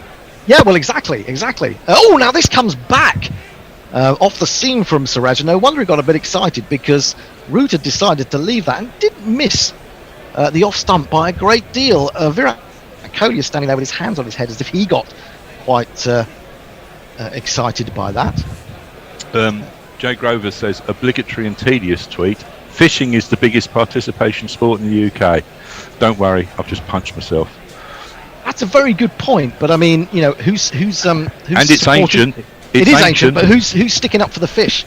Siraj in again. I could have all sorts of attacks on animals on that basis. Defended into the offside by Root. Again, there is no run. I think they should give the horses medals in the dressage and things like that. You know. Yeah. Well, the riders just sitting there. The riders just sitting there. Why not give the horse the bloody medal? They do dope test them, so. Yeah, so give them a medal. Yeah, I'm thinking about. Is that going to really make you make a better shape with your body by having had some sort of drug enhancement? I think that's unlikely. The 3-day event. Yeah, maybe. Siraj bowls flicked away off his pads nicely by Root, all the way down to long leg, who is fairly square, and they take a single, 113 for 3. Leo likes my idea of NASCAR in the Olympics, so it could be a bit of spectacularly lethal fun for spectators and drivers alike. Well, why stop there? What about stock car racing? Yeah, I did used to like stock car racing. It is quite exciting. Speedway. You know the SC in the middle of NASCAR stands for stock car, don't you, Hendo? I didn't know that, no. But it's not as crazy. It's not figure of 8 stock car. Now that is fantastic. Siraj. It must be about 40 years since I saw any of it. Short ball, which Bairstow goes underneath comfortably enough, and has Rishabh leaping into the air to take. We used to hear them at Wimbledon Stadium. You could hear them on a Sunday night from where we are. Well, that's where I've seen the figure of 8 stuff. When's the new stadium in use, by the way, Hendo? It's already in use. Well, it's got one more test event, which will be the first game of the season, and then it is up and running full time. Well, we must go. I'd be delighted for you to show me around and watch a Wimbledon game. We'll have to get it sorted out. Yeah, I haven't done anything about it, I must admit, even though I can walk there now. Siraj in to complete his 10th over. Bowls to Bairstow. Bairstow plays this one off his thigh. Quite fine this time. Shardul having to run to his right. Johnny thinks straight away there's 2 there, and gets back comfortably enough. He goes to 16. England to 115 for 3. And it's time for a change after Nestle reads you a couple more tweets. Oh, okay. Let's have a look. Pole vaulting into a dike, isn't that an oxymoron, says Warren. Oxymoronica says, I have to listen to 5 Live in the kitchen, and Aggers was talking about making shepherd's pie using Henderson's sauce I'd never heard of. Apparently it's like Worcester sauce without anchovy. Is Henderson's sauce preferable in the Hendo household? We'll find out later. Let's see, what else have we got? I'll leave it there for Jules. So we're halfway through the overs of the day, but only got half an hour left in the second of 3 sessions. If they got any slower, they'd just stop altogether, I think. But that's the last time I'm going to mention this on my ball by ball, which is my last contribution today. I'm going to see D. Valkyrie tonight. But we've got a new bowler. And now they're Monty Bumrah. Oh, you're bowling again. aren't you? Oh, I thought as much. Yes, I've got to get up to the Hackney Empire, an unlikely venue for a Wagner opera, but there you are, as the camera homes in on the big toe on the left foot of, I think that's Mohammed Shami, and indeed the next toe. So he's getting a bit of plaster work on those. Your toes can get biffed around a bit as a quick bowler. Here's Jasprit Bumrah, and this is just nurdled by Joe Root, who does that thing that annoys me, where he takes 2 steps down the line, holds the bat in the air to stop Johnny Bairstow coming through for the single. So, Jules, you're looking after our social media. I hope too many people haven't left us after that Olympic discussion. No, I think more people have contributed to it. Oh. So it said from the 100-second rant to the 400-second relay rant, and onto the marathon rant, and a whole new highly competitive discipline. So there's a whole lot of discussion going on there, and a lot of discussion about a pole vault. As goes back, does Root, to this splice jarring delivery from Jasprit Bumrah, and there is no ram.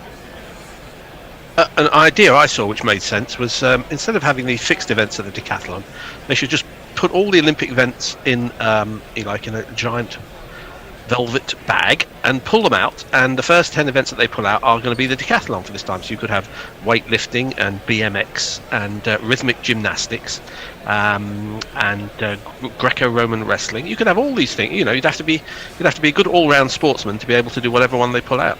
Bumrah is in, and Root goes back and rides this to deflect it to gully, or deep gully, or backward point, take your pick, and there is no run.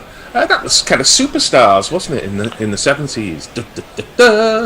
Yeah, but they didn't know what they were going to do before. Yes, they kind of did, but you often got different events from the qualifying. If you qualified sort of in kind of Loughborough or something, and then the final was in Stockholm, you often got different events.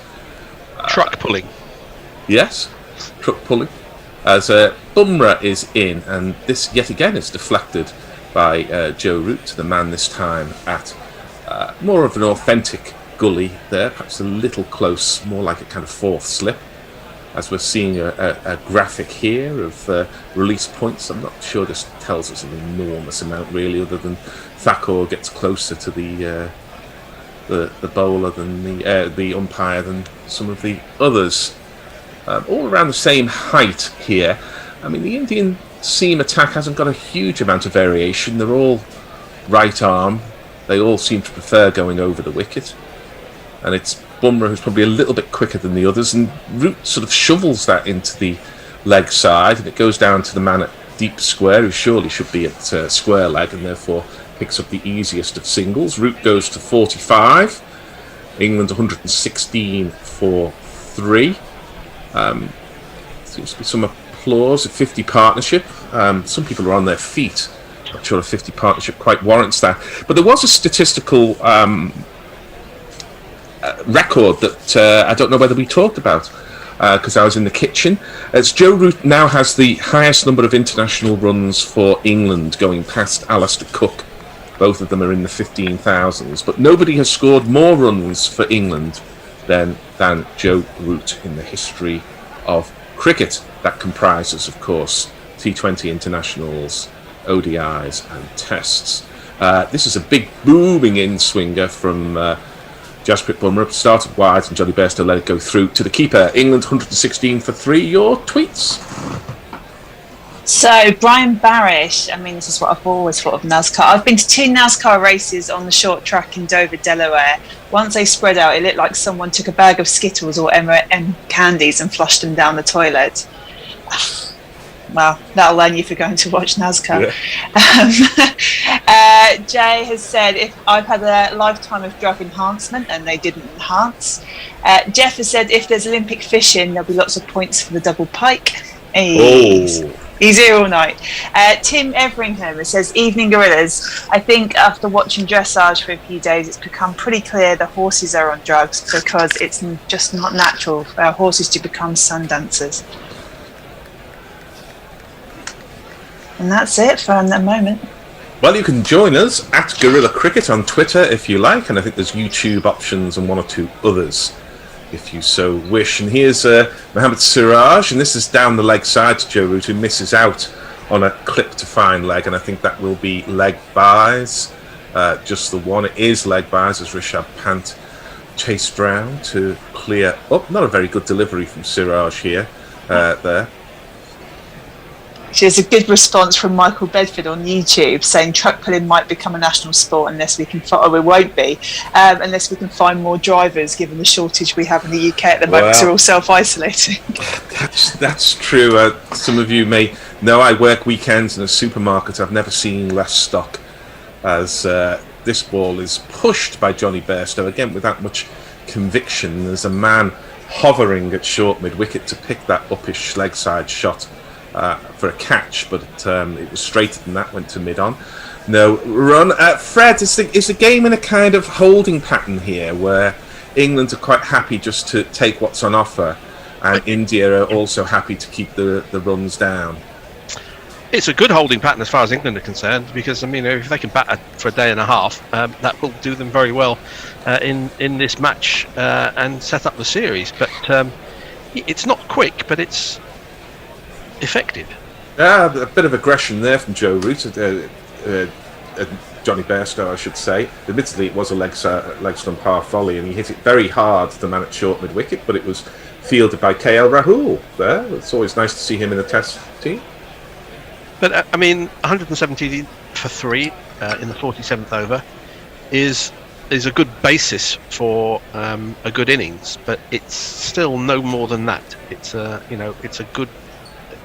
decent basis.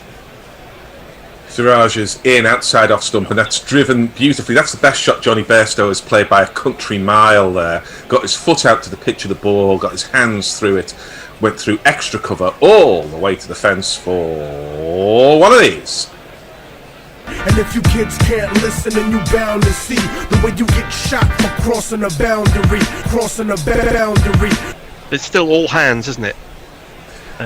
There's no very little movement of the front foot towards the ball. Well, it did at least get some extension there. I'm not saying it got fully across the way Crawley was earlier, but there was at least the kind of shadow of a red ball technique coming back to Johnny Bairstow. He's now got to 20 and needs to cash in now to justify his selection at number 5, and he does with that. That's another beautiful shot. It was on middle stump, and Johnny Bairstow just leant into it and drove it really back past the bowler to the long on boundary for one of these.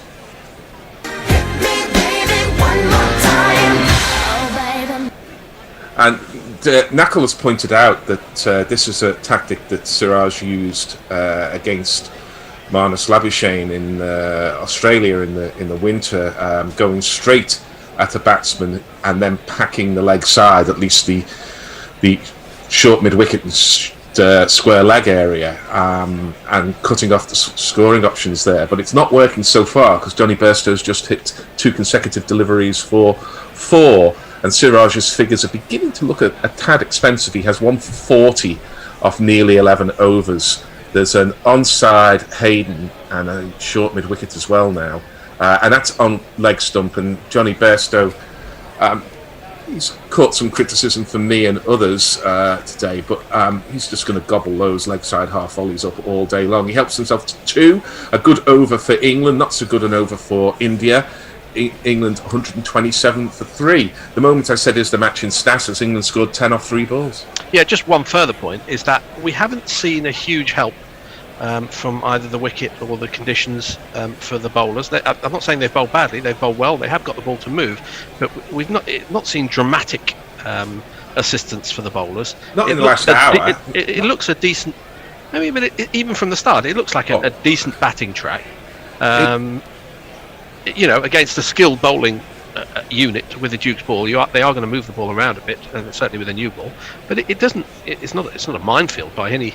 Your suggestion that 250 is a good score is a bit maybe a bit on the low side. It's definitely calmed down. I think in the first session, England played and missed 30 odd times, and the ball was swinging a bit and then seaming as well. The odd one was getting up. If you're wondering why we're talking like this, by the way, England have taken an impromptu drinks break. I mean, it's hardly sort of 40 degrees at Adelaide there with the wind blowing off the desert. But yet again, we've just lost sort of 2 or 3 minutes out of the match, which won't be returned back because India will not bowl their 90 overs by even with the extra half hour. So good luck for your £170 or whatever it is that you're paying at Lord's later. As Bumrah is in again.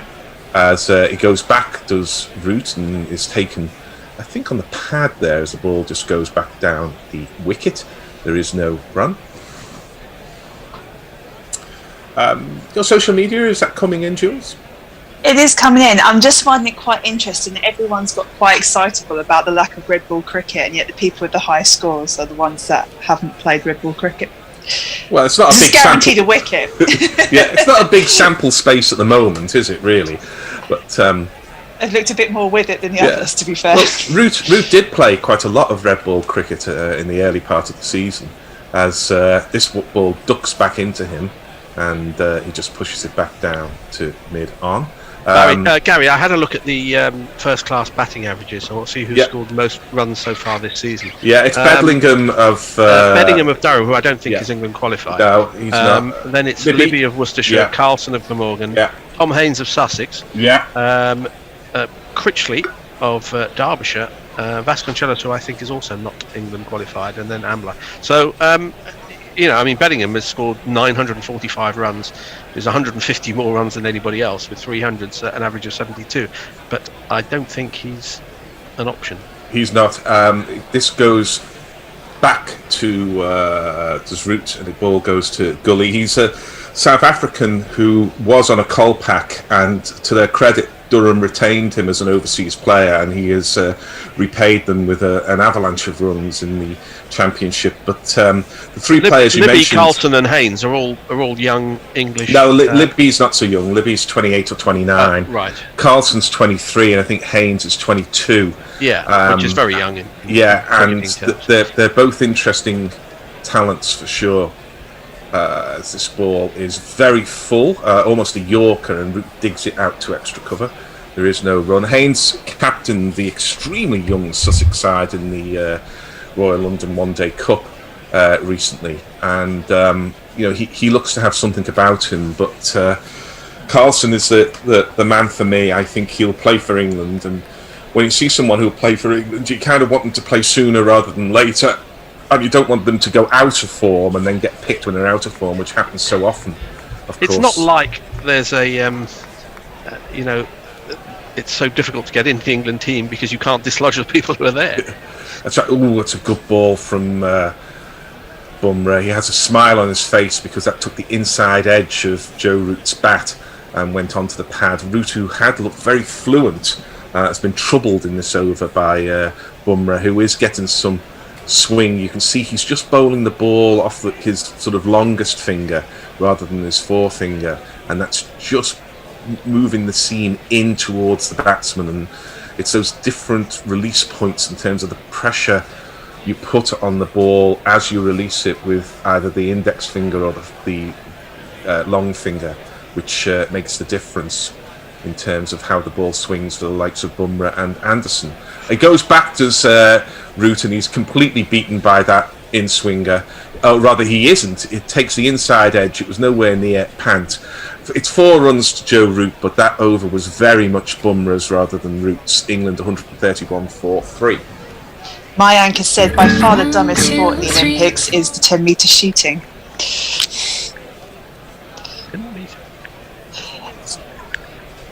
Sorry if I was leaving it for the jingle, but it says 10 metres, how is that a bloody sport? Many say dressage too, but getting a horse to learn those tricks require training and hard work. It's a bit harsh on the 10-metre shooters. I think one of the shooters aimed at the wrong target.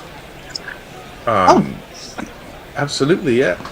It's like the marathon runners taking a wrong turning. There was a great quote, and I really should look it up rather than paraphrase it, but it was on the lines that, you obviously are going to struggle to win a medal if you shoot at your opponent's target. That's what this unless you're way ahead of him and you try and put one in the outer to get him lower points. Yeah, maybe. But we're seeing the return of the now plastered toad, Mohammad Shami, who's been, I think, the pick of the bowlers, just ahead of Bumrah, who's also bowled beautifully. Shami has 1 for 15 from his 12 overs. Of course, life's a lot easier if you're only going to bowl 84 or 85 overs in the day. And this is a lovely outswinger, and it goes through to Rishabh Pant, and there is no run. He's already bowled 12, which is his 13th over, as we're still some 20 minutes or so, maybe 15 minutes short. Tell me the answer. He may be a bowler, but he's often injured. Look out, Mohammad Shami. Mohammad Shami. Mohammad Shami.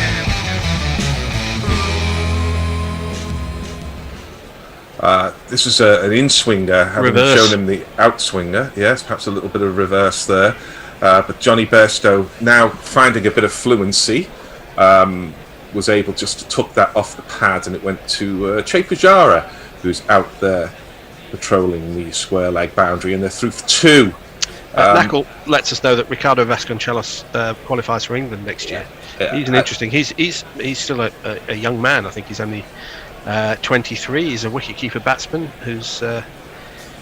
I mean, everybody's a wicket-keeper batsman nowadays, but it's not quite the advantage it used to be when you say, yeah, he can also keep a bit, so we're going to take him on the tour because everyone else does it as well.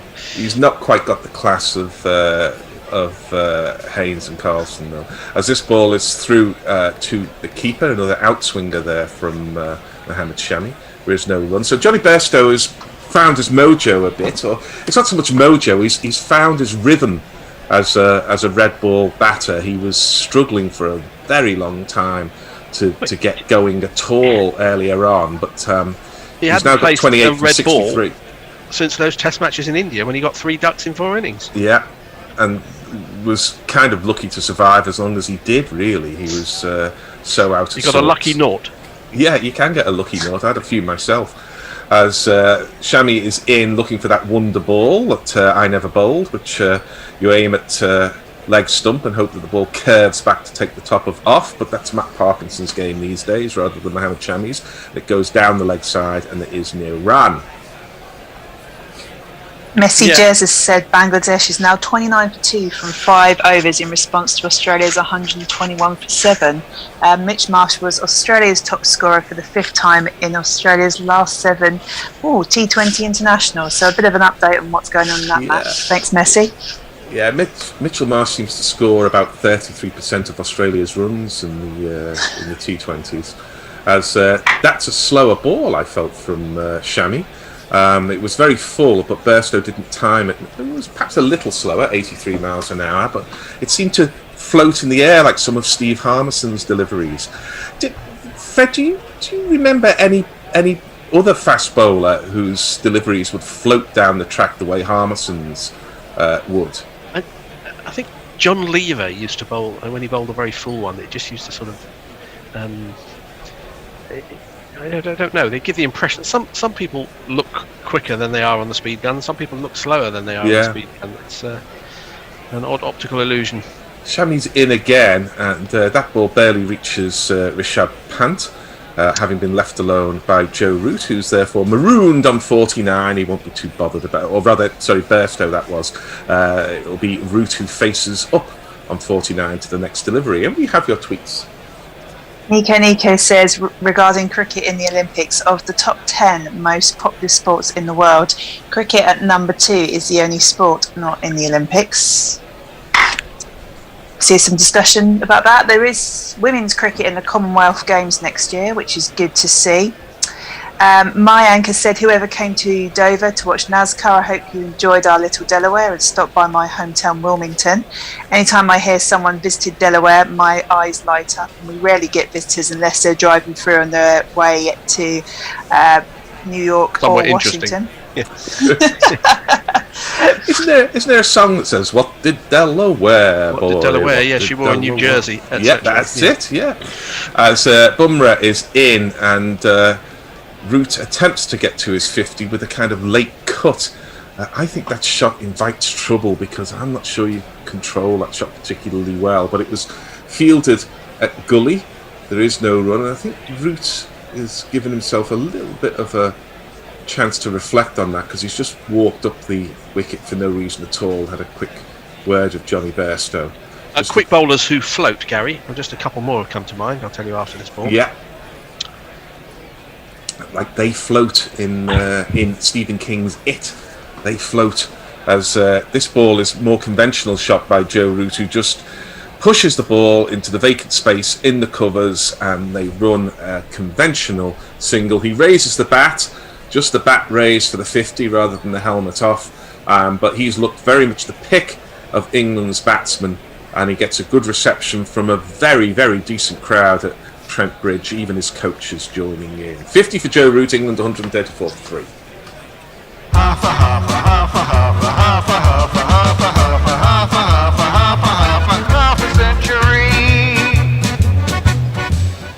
Well, that's new. Yeah. Floaty bowlers, I've seen a bit of Toby Rowland-Jones and Stephen Finn this year. Yeah. And they are very floaty, but that's because they can't bowl quick anymore. Yeah.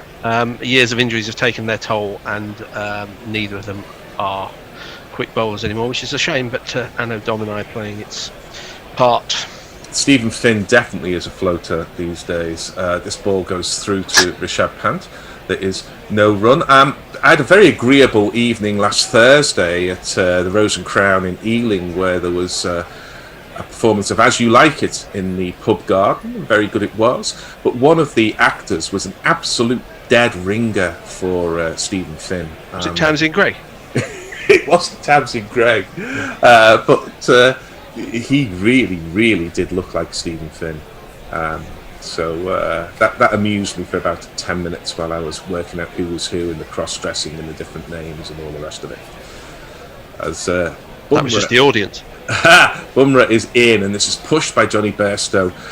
That's the kind of single that he could not get about an hour ago, but he's getting regularly now.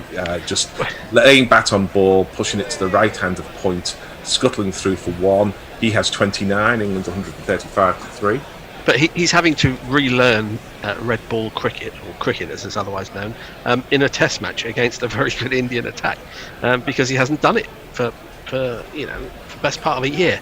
So it's a bit odd. But it is a bit odd. Credit to him, he's battling through. Well, he looks like an England number 5 now. He didn't look like that, say, even half an hour ago. But the last half hour, the rhythm has come back as Bumrah is in, and again England's just picking up these singles now. This is what you get if you do the hard work in the morning. You get the opportunity in the afternoon to do this, and Root goes to 51, England 136 for 3, just a dab into the covers again. Well, Root's 50 came off 89 balls, included 9 fours, for anybody who wants their stats for his 50. Yeah. Jules, have you found out that query about the 100 scoring that was, how Duckworth-Lewis Stern works in the 100? That there were some questions about previously. Annoyingly, the person I should have asked, I was with a week and a half ago, and I forgot to ask. Beautiful drive by Johnny Bairstow from a full half volley that was swinging in from Bumrah, but he managed to hit the man in the covers, and therefore it's a dot. 50 overs. Oh, it's a no ball! It's a no ball. So 2 runs added and a free hit. Oh no, hang on. No. Over the line! Huh? I'm sorry, Smokey. You were over the line. That's a foul. For those who don't know what we're talking about, I mean, the whole how Duckworth-Lewis works is by taking previous evidence of matches at certain stages and collating them all into a giant database. But when you're faced with a new sport or with new rules like the 100 is, how do you then deal with having to work out a target if there's rain? It's fairly interesting, but fairly arcane at the same time. Bumrah, and this is just pushed into the leg side, and there is no run. Some things never change though, Fred. I said at the start of the 100 that the team that bowls the most dot balls will win more matches than they lose, and so far the team that have bowled the most dot balls have won 10 and lost 1. So bowl your dot balls if you're bowling, or if you're batting, rotate the strike, or at least get singles, and you tend to win more than you lose in cricket matches. So Leo said, I like Virat's strategy of making Bairstow look good in the first game of the series that will be drawn, so England doesn't drop him, only for him to make 6 ducks in the last 4 tests. Messages for anybody who wants to see it has given a stream for the Bangladesh versus Australia match. Grand Theft are told, yes, Wokes is actually injured, he's got a bruised heel. This ball is just pushed into the offside, and England are taking singles at will here, which will be annoying Crawley, which brings a smile, I think, to many faces. Root goes to 52 now. We're seeing his wagon wheel, which shows nothing down the ground, but plenty square on both sides of the wicket. I'm surprised at that, because India have bowled quite a full length, especially this morning. But Joe Root is not on and off driving them. He's looking to deflect in the main. I didn't examine it very closely, but was there no runs scored in the V? Nothing in the V that I could see. Nothing at all. Well, that's Test cricket theory thrown shown on its head, isn't it? Oh, that's a big appeal here, and I thought it hit the middle of the bat. But if it's been given not out, if he hasn't got any bat on that, I think that's very close indeed. It was an in-swinger. Johnny Bairstow took a half step forward. It obviously looks like he's been taken on the pad, and India are reviewing this. If there's no edge here, I think this is very, very close indeed. I agree with you, Gary. It's always a bad sign. Yes, it is a bad sign. In more ways I don't agree with you than on one. your headgear. You look like you're in the Boxer Rebellion or something. That was out. That was out. That was definitely out. Was that definitely out? I don't know. My headgear is more kind of Mr. Ben's Taylor. Well, I think this is out. He's come forward as Johnny Bairstow. He has missed the ball. It is swinging, but it's hit him on the knee, half forward, in front of middle stump. I'd be amazed if this is going down leg side or over the top. Yeah, it's leggy, but how leggy? It's not Joanna Lumley leggy. It's Jeanette Cranky leggy. Jeanette Cranky. I knew you were going to go with that. I couldn't think of Nicola Sturgeon's name.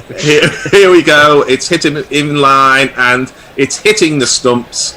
It's not hitting the stumps absolutely flush, but there's enough of the ball hitting the stumps, and just as Johnny Bairstow was finding his feet in the red ball cricket, he's been done by the outstanding bowler of the match so far, Mohammad Shami.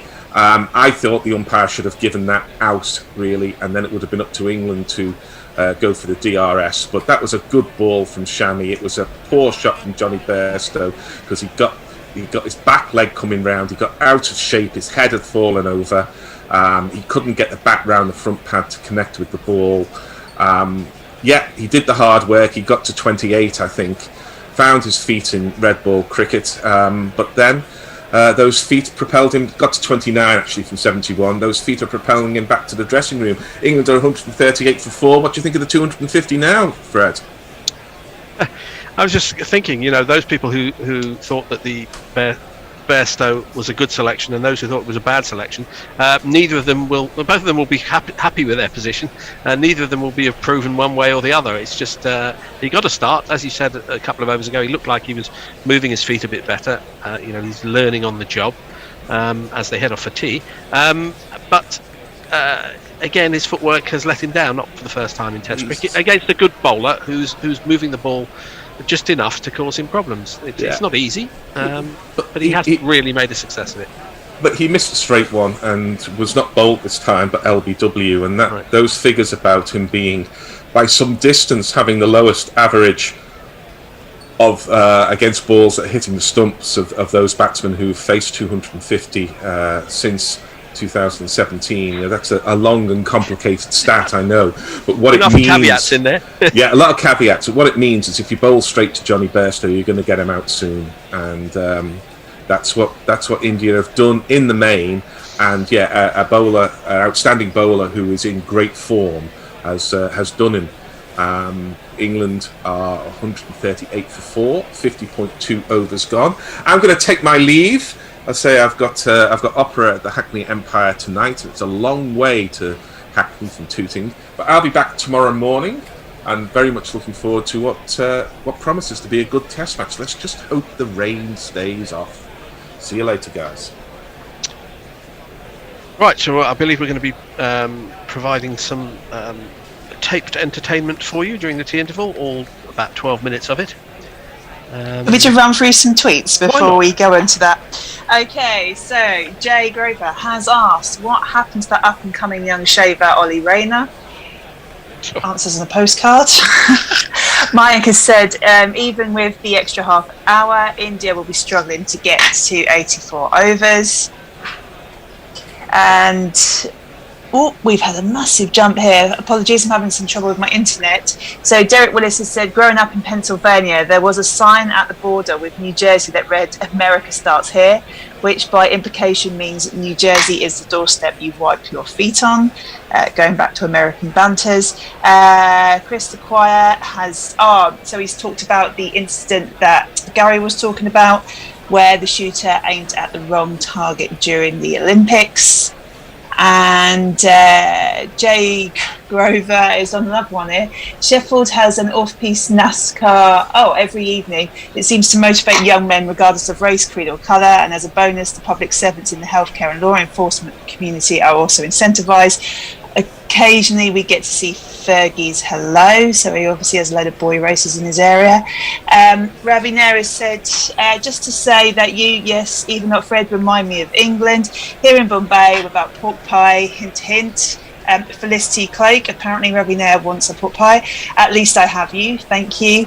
And Nick Martin has commented on one of the pictures from Dr. Dan. So there you go, all wrapped up with the tweets. Right, Knuckle is going to tell us what's happening for the next 10 minutes or so. Well, yes, so at lunchtime we played you the chat between Tony and Becky Fairley-Clark, the CEO of the Cricket Supporters Association. We don't have enough left on that to get you through to, so what we're going to do is go back to the last time India played Test cricket, so we're going to go back to the final knockings of the World Test Championship final and the reserve day and the interesting developments therein. Join us again in about 10 minutes. Until then, have a little bit of this. Same team as before lunch, funny enough, but me and Gary are swapping places.